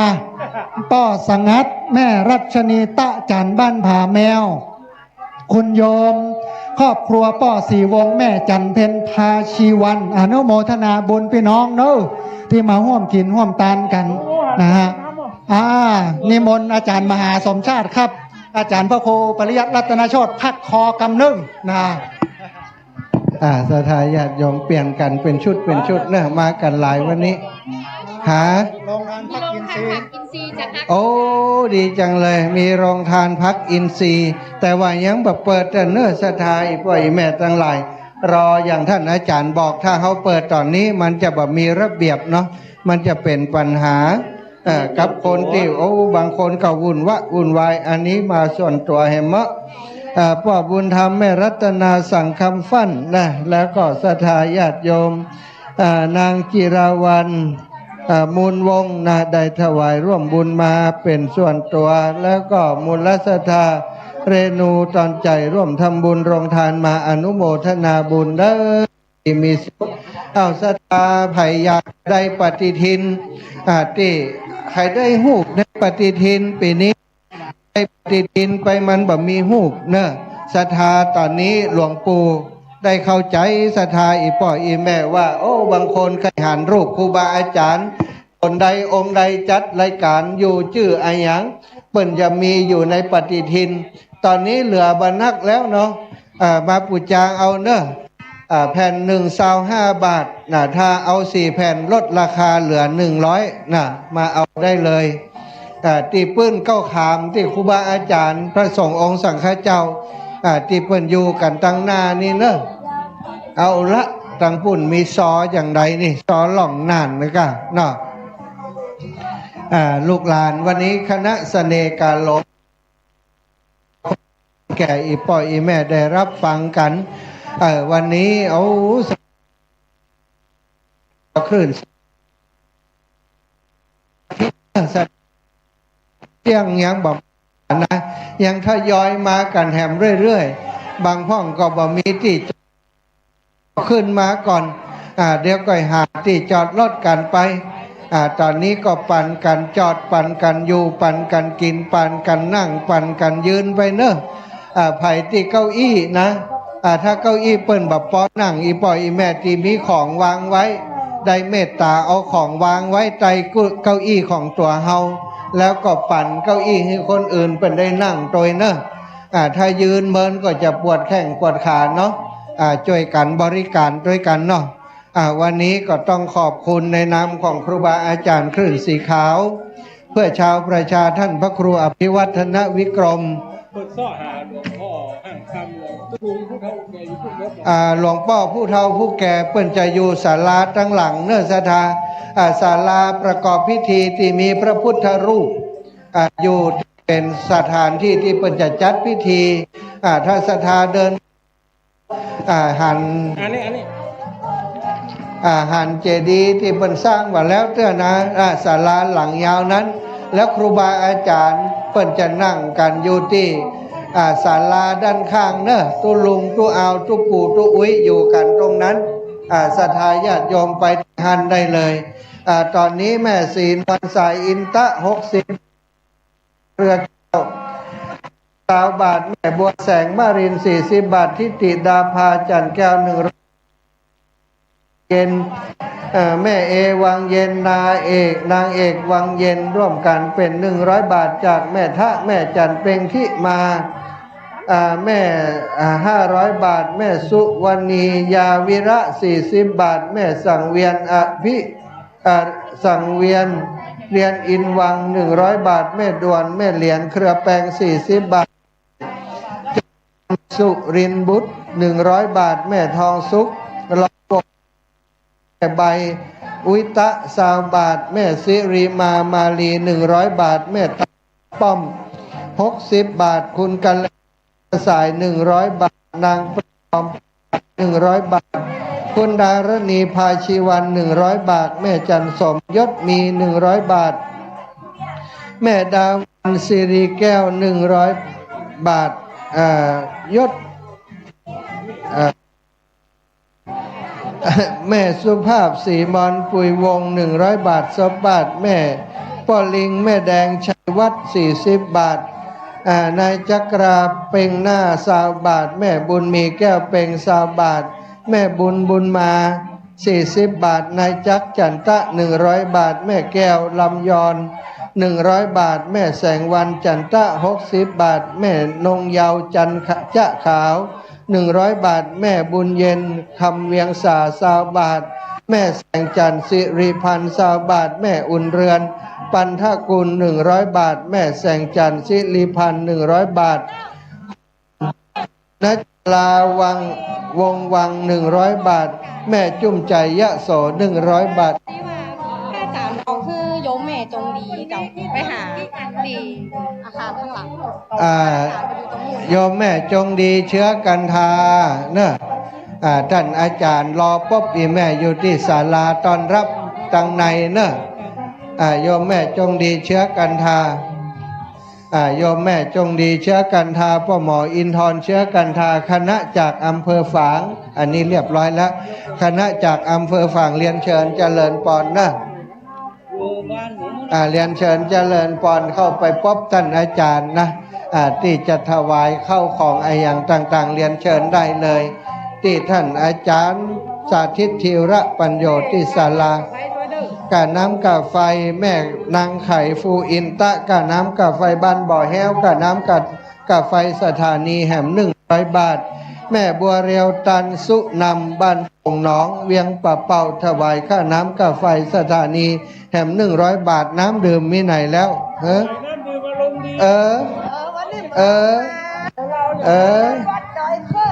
วัดดอยเคินศรัทธาญาติโยมนะตอนนี้อีพ่ออีแม่ได้เดินทางมาถึงแล้วเนาะหลายคนก็คงจะอยู่ในช่วงเวลาพี่น้องบ้านฟ่อนกำลังมามีแล้วเปิดหลอดเตียนหมดแล้วล่ะไม่ได้หลอดแล้วอาจารย์พระครูอภิวัฒนะ อภิวัตนิรันดร์นะสาธุไวสาครับนิมนต์ท่านอาจารย์ด้านในเลยครับโฮงทานเอาลงแถวด้านหลังนี่นะโฮงทานโยมน้องสมอินทวิจิตรแม่อุไรวันพิธัญญากรพี่น้องบานฟ่อนเอาแค่มาดับไหนหมูน่ะ ฮะบ้านสันล้านหลวงบ้านฟ่อนบ้านตาปงแสนทองเนี่ยมาด้วยกันลงทานแซนวิชใส่กอกแม่หลวงย่นวันณสุวงศ์ปอดลมแม่ปันบุญมาเทพแม่สมบูรณ์น้องกัปตันวันณสุวงศ์ป้ออินแปงวัดห้างตำนะหลอดเดียนที่ลำปางวัดห้างตำป้อจีแสนเตจะขอพร้อมโดยหลวงพ่อท่านพระครูนิวิตศิระสังวรนะคณะสถาบันห้างบุญกันมาก็ดีแสนเตจะ200 บาทแม่แดงเขียวสุภา200 บาทพร้อมกับขี้พึ่งนางฟองคำแก้วปัญญา100 บาทครูบัวแก้วอุปทะ100 บาทแม่บัวขี้จันฟู100 บาทร้อยเอกหญิงพันวดี100 บาทนางสาวบัวจัน100 บาทเป็นเงินจำนวน900 บาทศรัทธาญาติโยมอยากจะปะหลวงพ่อวัดห้างตำเนอะไปทางในหลวงพ่อพระครูนิวิตศิระสังวรได้เดินทางมาถึงแล้วเหมือนกันเนาะหลวงปู่พระครูปฏิพันธ์ธรรมทินก็อยู่ไหนฮะเปิดโยมเบิ่มช่วยพอลงทานให้จิตกรรมไอ้เบิ่มเดชาเนอะช่วยพอลงทานให้ปีสมจิตกรรมช่วยซ้ออย่างดูแลกันจริงลุงตาปิวช่วยพอลงทานให้โยมสมจิตกรรมเอาลงจุดใดได้พ่อร่วมบุญหล่อเตียนแม่บัวไข่กิ่งกำบันตาตำบลชุมพูหมู่ที่10นะ20 บาทแม่มาลีคุณยศยิ่งนะร่วมบุญแหม3 บาทแม่มาลีมาก่อนแม่ครูมาลีมาก่อนอันนี้แม่อุ้ยนิดขาดมาเจ้าแล้วก็สมจิตพร้อมครอบครัวบันตาแหม20 บาทนายสิริโชคแก้วในร่วมบุญหลอดเทียนแหม20 บาทอันนี้หลอดเทียนเนาะ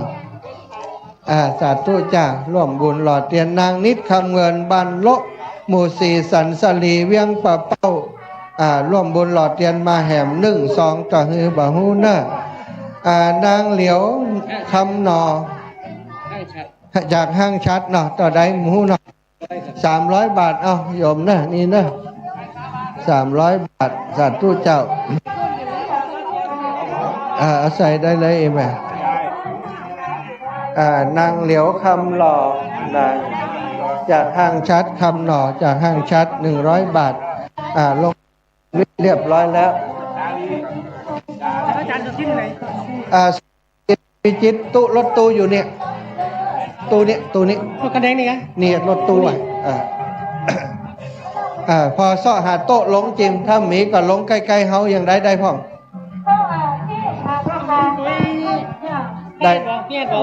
ได้บอกรถเลยบอกสมจิตเลยสมจิตอินทวิจิตร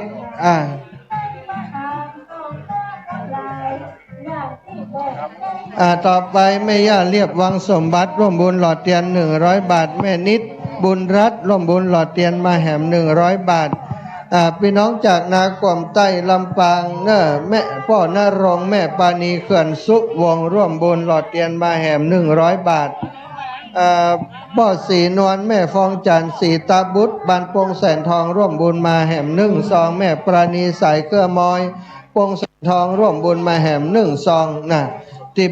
1 เพราะว่าไม่ได้เขียนตั้งหน้าไว้เนาะแม่ย่าเรียบวังสมบัติร่วมบุญหล่อเทียนมาแหม100 บาทศรัทธาญาติโยมทยอยกันมาเรื่อยๆนักกันเข้าติดจอดรถก่อนลำบากแล้วสาธุโอ้โยมแม่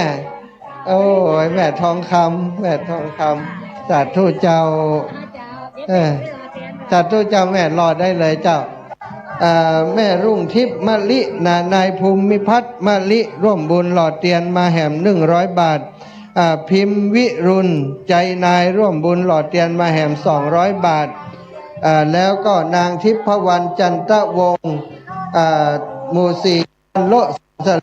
บุญหล่อเตียนตันเอาไว้ไปนาแหม100 บาทอนุโมทนาสาธุยาอุไรวันอภิธัญญากรนางสาวสุนีรัตน์อภิธัญญากรตานไปหาป้าใจแม่หลวงผลเทียนสันศาลาหลวงร่วมบุญหล่อเตียนมาแหม1 ซองบุญศรีได้บุญศรีติน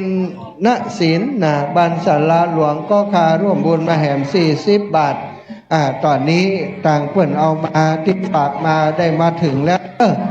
สัตว์อีปอดตามสบายบุญรักษาอีแบบปูจาได้เนอะปูจาแล้วนะเอาแผ่นเตียนไปวางไว้ให้เจ้าหน้าที่เปิ้นจะยิบไปใส่ไปจอมในหม้อในหม้อต้มเขาก็ตักเอา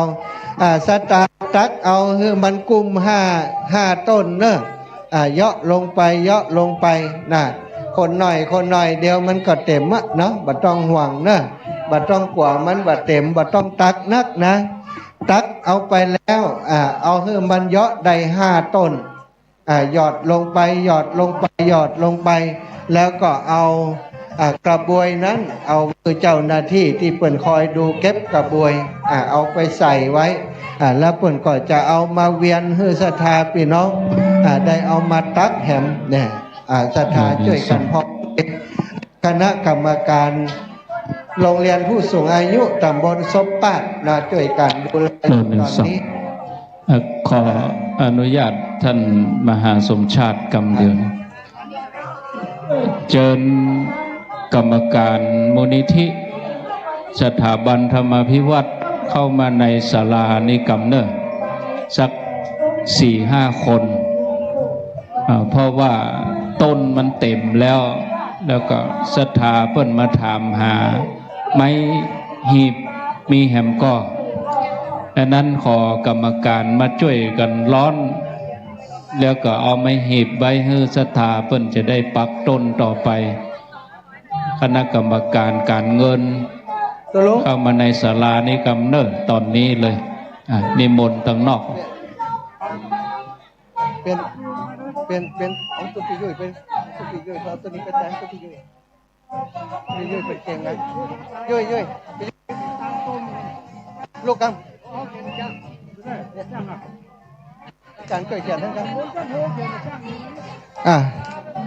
ทางปุ่นเรียบร้อยแล้วเนาะครับครูบาอาจารย์ในเนอะถ้ามีอย่างจะให้ประชาสัมพันธ์ก็สกิดมาแจ้งบอกมาได้เลยตอนนี้ศรัทธาญาติโยมก็ยังทยอยมาเรื่อยๆเนอะศรัทธาพี่น้องรถแดงลูกยังใหม่มากะปาโทเอารถแดงปะลึงมาดอกพี่น้องเชียงใหม่นี่กระใจถึงได้นี่15 คนเขาหนังรถแดงมาด้วยกันลงมาเนอะลงมา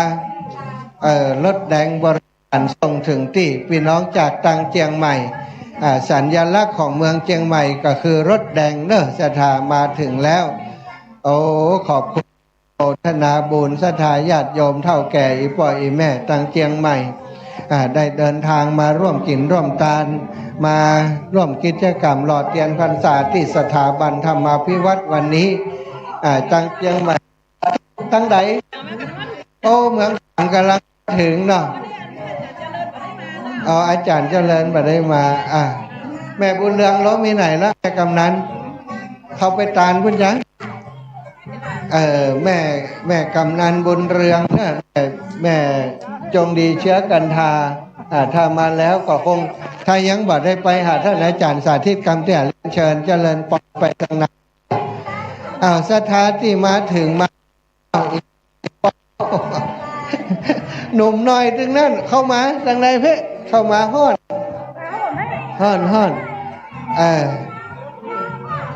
เปิดจะตานไม่กวาดเนาะตานไม่กวาดขอกรรมการผู้สูงอายุมานี่สักคนละนำเปิดไปตานไม่กวาดที่ท่านอาจารย์สาธิตเอานี่นะเอาวางเลยวางนี่กับปอนนี่มาอีปอ ปอน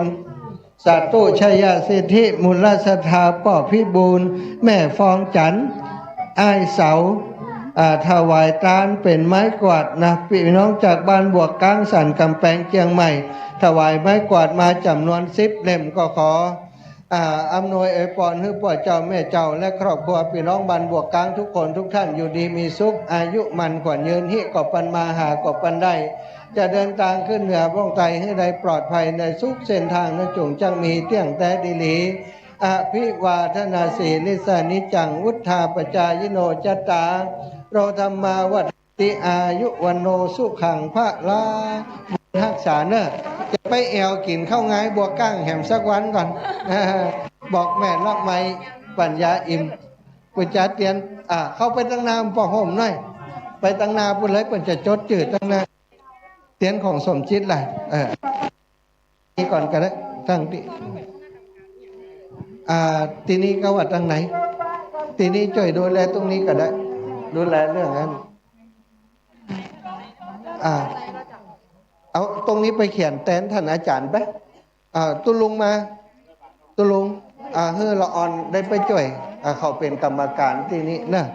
เนี้ยละออนเขามาช่วยกรรมการของสถาบันธรรมาภิวัตน์มาแล้วได้ช่วยกันได้ช่วยเขียนนั่นดีละดีอยู่น้องน้อยอยู่นี่ลูกละดีละมาให้ก่อนไม่กวาดนี่ไว้ไม่กวาดไปไว้เตียนกุฏิอาจารย์นะเอาเก้าอี้มานั่งนี่ฮะโอ้จังปุ่นแหมนักกว่าเลอะเก้าตนอยู่ไหนติดตามนี่อยู่ไหนเนี่ยยาเนอะอันนี้นี่ห่วมผ้าป่าทั่วไปนี่แหละสำหรับที่จะตานเตียนเนอะ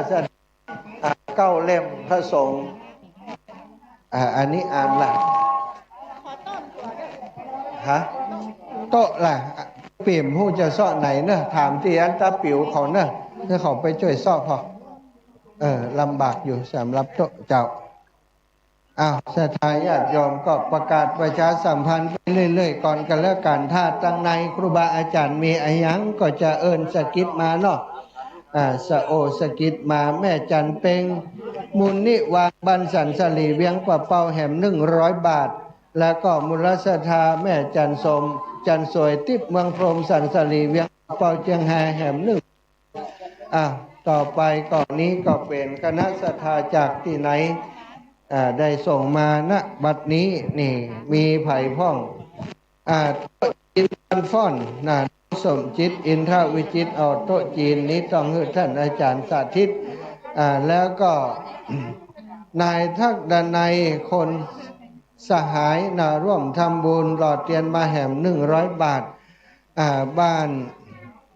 นศาสตร์ลำปางแม่เงินอุตโมวังเป้าลำปางแหม100 บาทแม่พรธรรมจริยาร่วมบุญหลอดเทียนพี่น้องจากวังเป้าแหม1 ซองแม่ป้อมานิดแม่สมจิตอินทรวิจิตแหม100 บาทศรัทธาบ้านพุนพ่อบุญจบเยาละอองแม่ครูสุภาเยาละอองชนนาชาญเยาละอองสาวนางสาวจารุภาเยาละอองแหม200 บาทสาธุเจ้าแม่เอาผ้า7 มือตัวหน่อยสาธุพี่น้องบวกกลางแหละคุณครูเกศรมาน้อยพี่น้องบวกกลางสันกำแพงเชียงใหม่ร่วมบุญงานหลอดเทียนมาแหม1 2ตั้งในบ่ได้อ่านเนออีแม่เนาะทาFC บันฟ่อนลำปางร่วมบุญหลอดเทียนแหม60 บาทแล้วก็มูลศรัทธาคุณประภัยบุญรัตคุณยุพินสิริชัยร่วมทำบุญมาแหม1 2ต่างหือกำหูทางไหนเปิดมาได้เขียนหน้าซองมาเนาะศรัทธาแม่มีสายเปี้ยนะบันแพะร่วมบุญหลอดเทียนแหม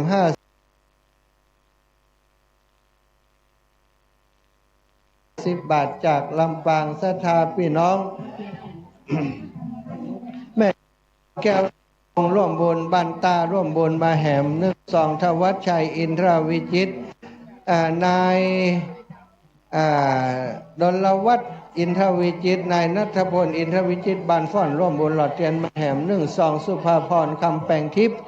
ร่วมบุญหลอดเทียนมาแหมพร้อมกับเพื่อนๆนะร่วมครอบครัวร่วมบุญหลอดเทียนแหม1 2แม่ญาติตุมมาแสนอินคำร่วมบุญหลอดเทียนมาแหม100 บาทพ่อบุญยืนแม่บุญตวยชมพูชัยบ้านตาลำปางร่วมบุญหลอดเทียนแหม100 บาทนายประเสริฐนางสมนึกนางสาวอภิรดีจำปาร่วมบุญครั้งนี้แหม40 บาทพ่อสมศักดิ์แม่พลอยมูลเมืองนายขวัญชัยบุญเมืองบ้านฟ้อนร่วมบุญมาแหม200 บาทแม่บุญทาเทียนชัยร่วมบุญหลอดเทียนแหม100 บาทแม่ละไมบ้านตาร่วมบุญหลอดเทียนมาแหม20 บาทแม่บุญนำมหานินร่วมบุญหลอดเทียนมาแหม50 บาทแม่จันหอมบ้านตาร่วมบุญหลอดเทียนมาแหม20 บาทแม่ทองคำชัยวันร่วมบุญหลอดเทียนแห่ง100 บาทแม่ทองสายกองวง100 บาทบ้านกาดใต้เนาะตำบลปงแสนทองแม่อุ้ยแดงกิตติรสร่วมบุญมาแหม50 บาทน้ำเปล่าแหม2 แพ็คเจ้าแม่สาธุร่วมบุญหลอดเทียนมาแม่วิไลวันมหาวงพร้อมลูกหลานบ้านบวกค้างสันกำแพงร่วมบุญมาแหม200 บาทเนาะเอาเปียเอาใส่นั่นเลยจ้ะอันนี้ใส่หมดเลยจ้ะอันนี้เอาออกแล้วเนาะเอาใส่นี้ก่อนก็ได้เจ้า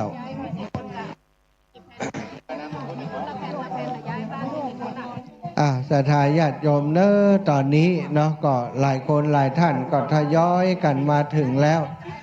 ทยอยกันมาถึงเข้าห้องน้ำห้องท่าแล้วเนอะใส่ขันดอกเรียบร้อยแล้วก็ไปนั่งรอกันอยู่ที่ปรามผามเต็นท์อากาศวันนี้ก็สบายแต่ว่านี่กว่าฝนจะตกศรัทธาวันนี้อากาศท้องฟ้าโปร่งเนอะสบายอกสบายใจแล้วศรัทธาก็ถ้าบ่อ่านก็จะเดือดร้อนสถานที่ที่จะต้อนรับศรัทธาญาติโยมมีศาลาอยู่จำนวนจำกัดเต็นท์ก็เป็นของโรงทานเหี่ยนะจะได้วันนี้มั่นใจแล้วฝนคงแน่นอนแต่อากาศก็คงจะร้อนอบอ้าวไปสักหน่อยมาทำบุญวันนี้อุ่นอกอุ่นใจเนอะอบอุ่นตึงร่างกายอบอุ่นตึงจิตใจร่างกายก็ฮ้อนพอสมควรนะบางคนก็เหงื่อแตกแล้วพัดได้วีกันหลายคนหลายท่านใครหันรูปครูบาอาจารย์ว่าโอ้ตนนั้นเตะตอนเจ้าพระครูชนละพานพิทักษ์ตนใดใครหันเปิ้นแท้เนอะศรัทธามาเอาโปสเตอร์ที่หลวงปู่ทำมานี้นะเป็นโปสเตอร์อย่างดีความจริงแล้วนะเล่มหนึ่งนี่ประมาณ30 บาทแต่ว่าพิมพ์มาจำนวนนักก็เลยได้ราคาที่ถูกลงศรัทธาไผ่จะเอาไปปูจาเอาไปผ่อเอาไปใส่กรอบมาปูจาเอาที่กล่องอำนวยการนี่เลยเนอะเล่มละแค่25 บาทเนอะถ้าเอา4 เล่มไปแจกคนอื่นโดยก่อน100 บาทศรัทธาตอนนี้เหลือบรรนักแล้วเนาะก็ประมาณแหมสัก10 แผ่นก็จะหมดแล้วเนอะ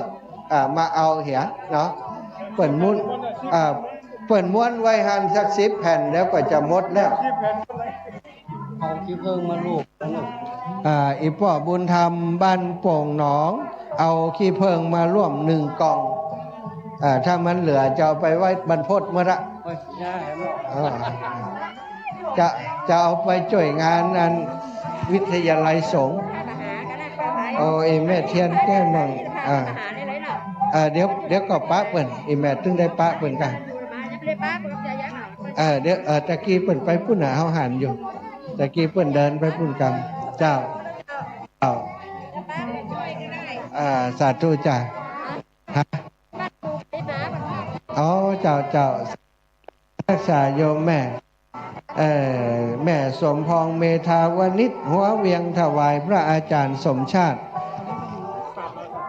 ฝากมาเนาะร่วมบุญศรัทธา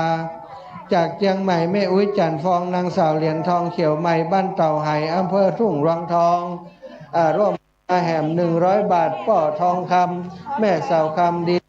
พร้อมบุญหลานร่วมบุญมาแหม50 บาทศรัทธาบุญสมแม่กันทีตะมาพร้อมลูกหลานร่วมบุญมา50 ใส่ไปได้เลย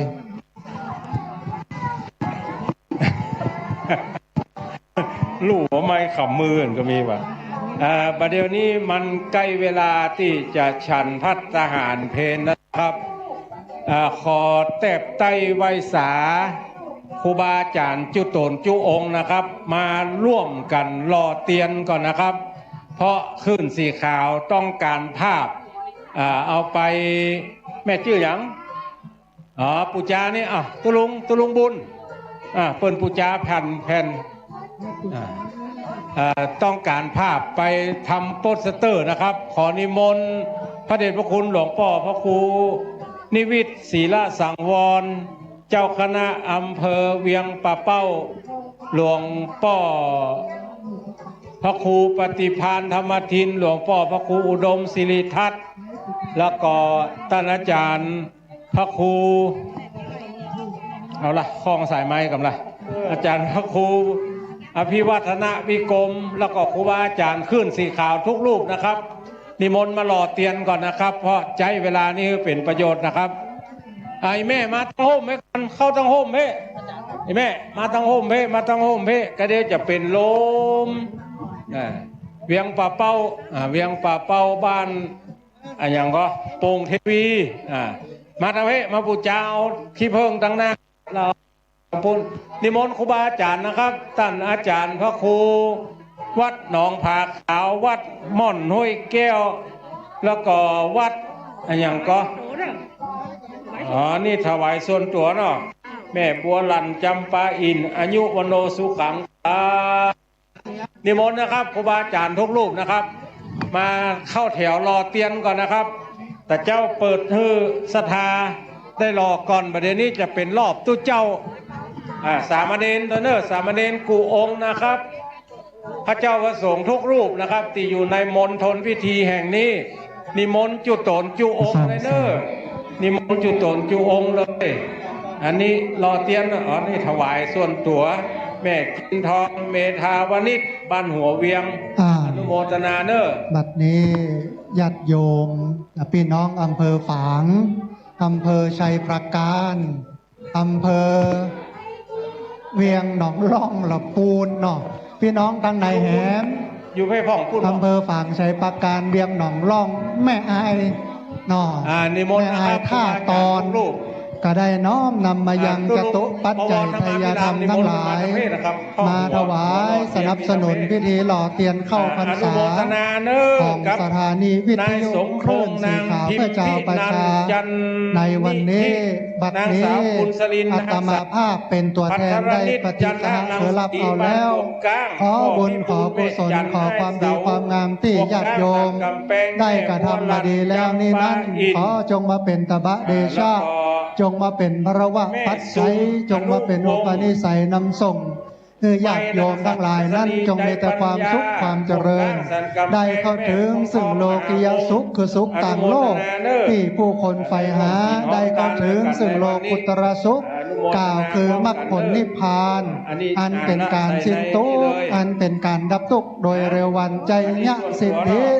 หานังราพังสุทธิมัจยังสุขังพรังสิริอายุจวันโนจะโพคังวุฒิจะยสวาจตวัตสาจะอายุจะชีวาสิทธิ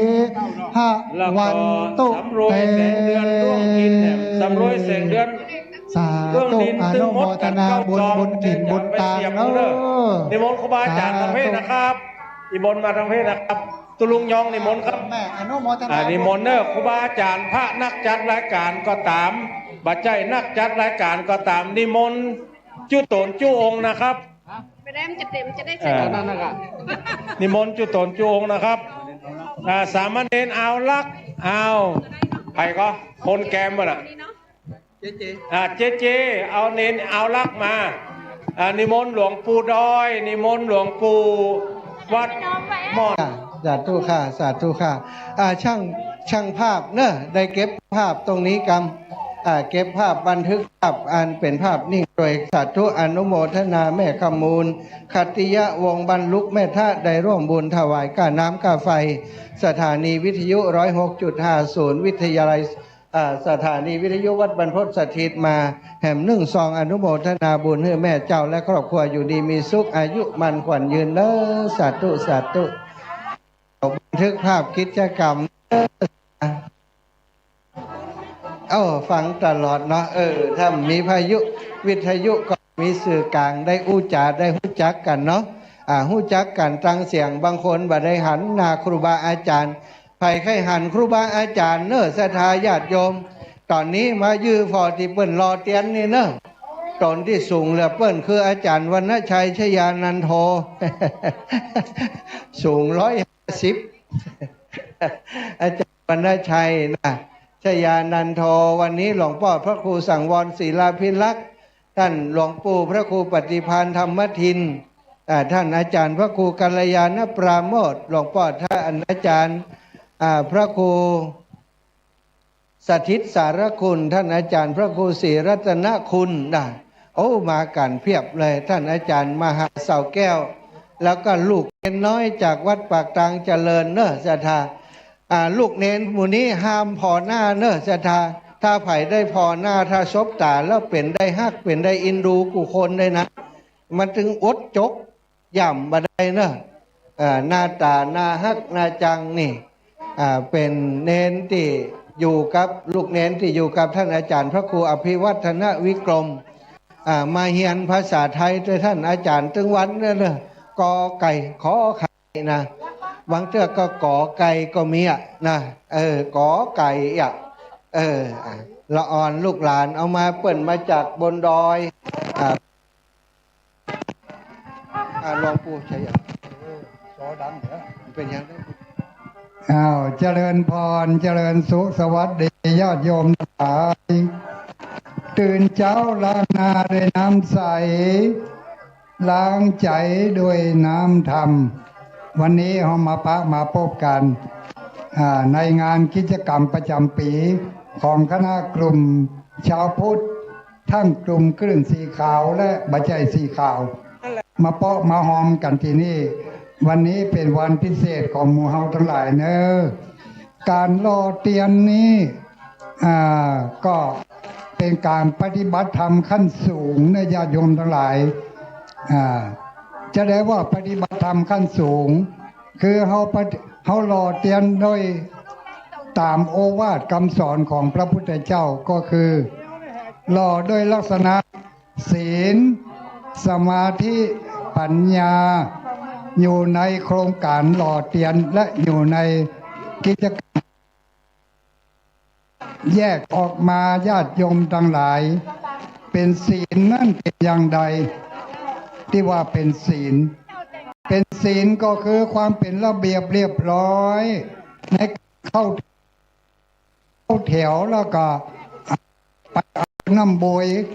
เอาน้ำบวยอันนี้ขั้นตอนเรียกว่าศีลคือความเป็นระเบียบเรียบร้อยเขาบรรลุบรรแยกกันแล้วก็เขาบรรลุกันอย่างนี้เรียกว่าเป็นผู้มีศีล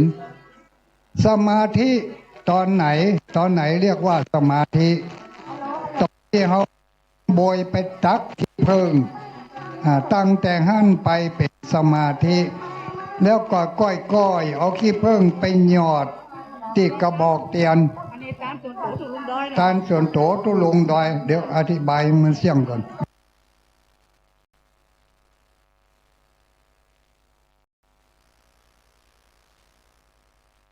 เดี๋ยวจะลืม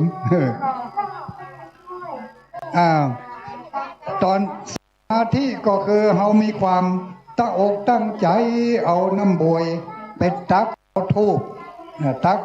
เอาทูบเนี่ยมาตักกันอย่างนี้ก็เอาน้ำบวยไปตักเอาขี้เพิ่งถ้าเขาบ่มีความตั้งใจแล้วนะน้ำบวยมันจะเลยเปิดเปิงไปที่อื่นอันนี้เรียกว่ามีสมาธิแล้วก็ก้อยเอาขี้เพิ่งไปหยอดทีละบอกถ้าบ่มีความตั้งใจถ้าบ่มีสมาธิมันก็จะเตลิดเปิดเปิงและตกหายไปเลยนี่เรียกว่าเขามีสมาธิตอนนี้ขี้เพิ่งเอาไปใส่ในกระบอกชุดแรก5 เล่ม มันจะเสี่ยงแล้วจะเต็มแล้ว เต็มไปแล้ว2-3 เล่มแล้ว ถ้ามันเต็มแล้วก็จะได้ย้ายไปรอเตียนไปรอชุดปุ้นแทนอันนี้ก็ต้องมีสมาธิเรียกว่าความตั้งใจมั่นนะต่อไปปัญญาเกิดอย่างใดปัญญาเกิดขึ้นในขณะที่เรารอเตียนไม่อุ้ยป่าอุ้ยทั้งหลายคนบ่มีปัญญาบ่สามารถที่จะคำนวณได้ว่าก๊อกนี่จะเอาไปรอให้มันครบ5 เล่มก๊อกถ้าเขารอไปเลยถ้าเขาบ่ใจปัญญาบ่ใจกำกึดมันก็จะไปถึงก็เอาไปรอได้แหกบอกเดียวแล้วก็จะไหว้ปิกมาจะมาตักแถม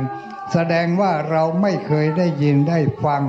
คำอธิบายของตังเจ้าหน้าที่เปิ้นเนี่ยปัญญาไม่เกิดดังนั้น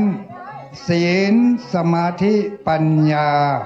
เกิดขึ้นในขณะที่เรามาหล่อเตรียมนี้บุญกุศลครั้งนี้มากมายมหาศาลสามารถที่จะทำให้เรามีจิตใจอิ่มเอิบม่วนอกม่วนใจวันนี้ถ้าไปมาแล้วบ่ม่วนใจแสดงว่าบาปเก่าปางหลังมันมาตวยเอาทุกคนมีความม่วนใจทุกคนมีเกียรติทุกคนเป็นให้เกียรติให้ความเคารพให้ความนับถือ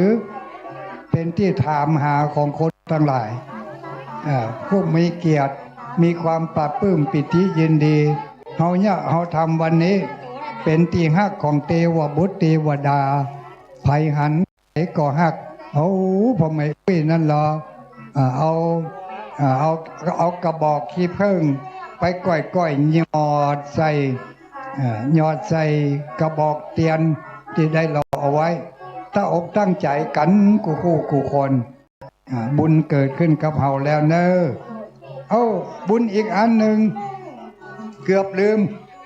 ไผได้ยินเสียงอยู่ในเวลานี้โปรดทราบโปรดทราบทุกเจ้าจะได้ไปฉันเพลละตุลุงอัตมาภาพตุลุงดอยมาคึดเติงหาพ่อแม่พี่น้องป่าอุ้ยไม่อุ้ยเขาทั้งหลายว่างานหล่อเทียนข้างนี้ไข่หันไข่พระทุกเจ้าที่เป็นนักจัดรายการมีไผ่พ่องชื่อว่าอย่างใดตุลุงอัตมาภาพก็เลยไปจ้างโรงพิมพ์ให้เขาพิมพ์รูปออกมานะพิมพ์รูปทุกเจ้าทุกตนที่เป็นนักจัดรายการ35 ตน35 ตนเอามาพิมพ์เป็นแผ่นเดียวพร้อมกับชื่อฉายาว่าทุกเจ้าตนได้ชื่อมันยังไผยังบ่ได้หูแผ่นนี้กำเตื้อขจายมาเอาเห็นที่หัวที่จะรอเตรียมเนี่ยนะพิมพ์ครั้งนี้ครั้งเดียวไม่มีครั้งที่2 ที่ 3รายการนี้รายการรอเตรียมพรรษาที่วัดที่สถาบันธรรมาภิวัตรตำบลศพปาดอำเภอแม่เมาะจังหวัดลำปางในวันที่19ในวันที่20เดือนมิถุนายนพุทธศักราช2569แผ่นนี้แผ่นเดียวพิมพ์มาบนักพิมพ์มา400 แผ่นเท่านั้นเองหมดแล้วหมดเลยก็น้ำก็ไฟสาธุอนุโมทนาเขาอูอีได้สตางค์นักเอาไว้อูเมินนี่ก็นี่เป็นออกมาหอมจริงๆอ่ะไผ่มันได้หอมเห็นหรอวันนี้เขาควายมันว่องแล้วนะบุญมีบัตายเขาควายล่างว่องสักวันนี้ว่องแล้วเนอะตุลุงดอยมาพากับญาติโยมทั้งหลายแล้วจัดรายการทางสถานีวิทยุคลื่นสีขาวเวลาเช้าของวันพุธวันพัดวันเสาร์เวลาเมื่อคืนวันจันทร์ใครมาได้รูปภาพมาเอาเห็นหมดแล้วหมดเลยเขาจะเอาจำหน่ายงานนี่ฮือเสียงบาเสียงจำเป็นต้องฮือเสียงสวัสดีเจ้าไม่อุ้ยหยังรูปอยู่ให้ อยู่ทางนี้ก็มีเนี่ยอยู่ทางนี้ก็มีอยู่ทางหน้าก็มีไปเลยใบละ25 บาทจ้างเปิ้นพิมพ์22 บาทได้กำไร3 บาทได้กำไร3 บาทอันนี้ผมเชื่อถ้าไปถามโรงพิมพ์ได้เลยพิมพ์มา400 แผ่นเท่านั้นเองสวัสดีเจอันนี้เจตัวสำคัญอย่างใดเจถ้าขึ้นสีขาวถ้าไม่มีเจไม่ได้ยินเสียงอันเนี้ยคือตัวที่เป็นควบคุมเสียงของคลื่นสีขาวทุกวันเอ้าเป็นฉันเข้ากันหมดก็ทุลุงฮะเป็นไปฉันเข้ากันหมดก็ท่านมาหาเอ้าเห็นแล้วแล้วใครจะมารับช่วงตอนนี้นี่ขอนิมนต์ท่านพระครูเจริญศรัทธาท่านทั้งหลายตอนนี้ได้เวลาฉันภัตตาหารเพลแล้วเนอะใครจะเอาของกินของว่าไปหอมเป็นภัตตาหารเพลก็เอาไปได้เลยเนอะขอไข่วอแหวน5187กรุงเทพขอไปหารถกำหนอขยับขยายกำขอขยับขยายกำเนอขอไข่วอแหวน5187กรุงเทพถ้าจ้า5 นาทีเขาอย่างนี้เขาแต่งยางละ อย่าแต่งยางรถเพื่อนเหมาะขจายเนอไปหารถกำมันรถทางไหนจะออกเนาะรถทางไหนจะออกรถทางไหนจะออกขอไปหารถกรรมนิมนต์นะครับครูบาอาจารย์จุดโตนจูองไปฉันภัตตาหารเพลก่อนนะครับนิมนต์ไปฉันภัตตาหารเพลนะครับรถกันไหนแบตบัดดีวะจราจรแบตมันบัดดีเลื่อนมาได้จำเป็นได้เอาละไว้ข้างก่อนอ่ะกันนี่ฮะแบตบัดดีเอามาเนี่ยอย่างเอามาเนี่ยอย่างวะมันรู้กลางตังจราจรพอครับเนาะกันดิประกาศตะกี้นะแบตมันบัดดีปุจจารูปทั้งนี้แม่ตีตุเจ้าตัวนี้ปุจจารูปทั้งเพศคุณปุจจารูปเอาผู้สูงอายุกรรมการฝ่ายประชาสัมพันธ์ผู้สูงอายุอยู่ไหนเขาจะไปฉันเพลต่อไปของผู้สูงอายุกับเจ้าหน้าที่มูลนิธิ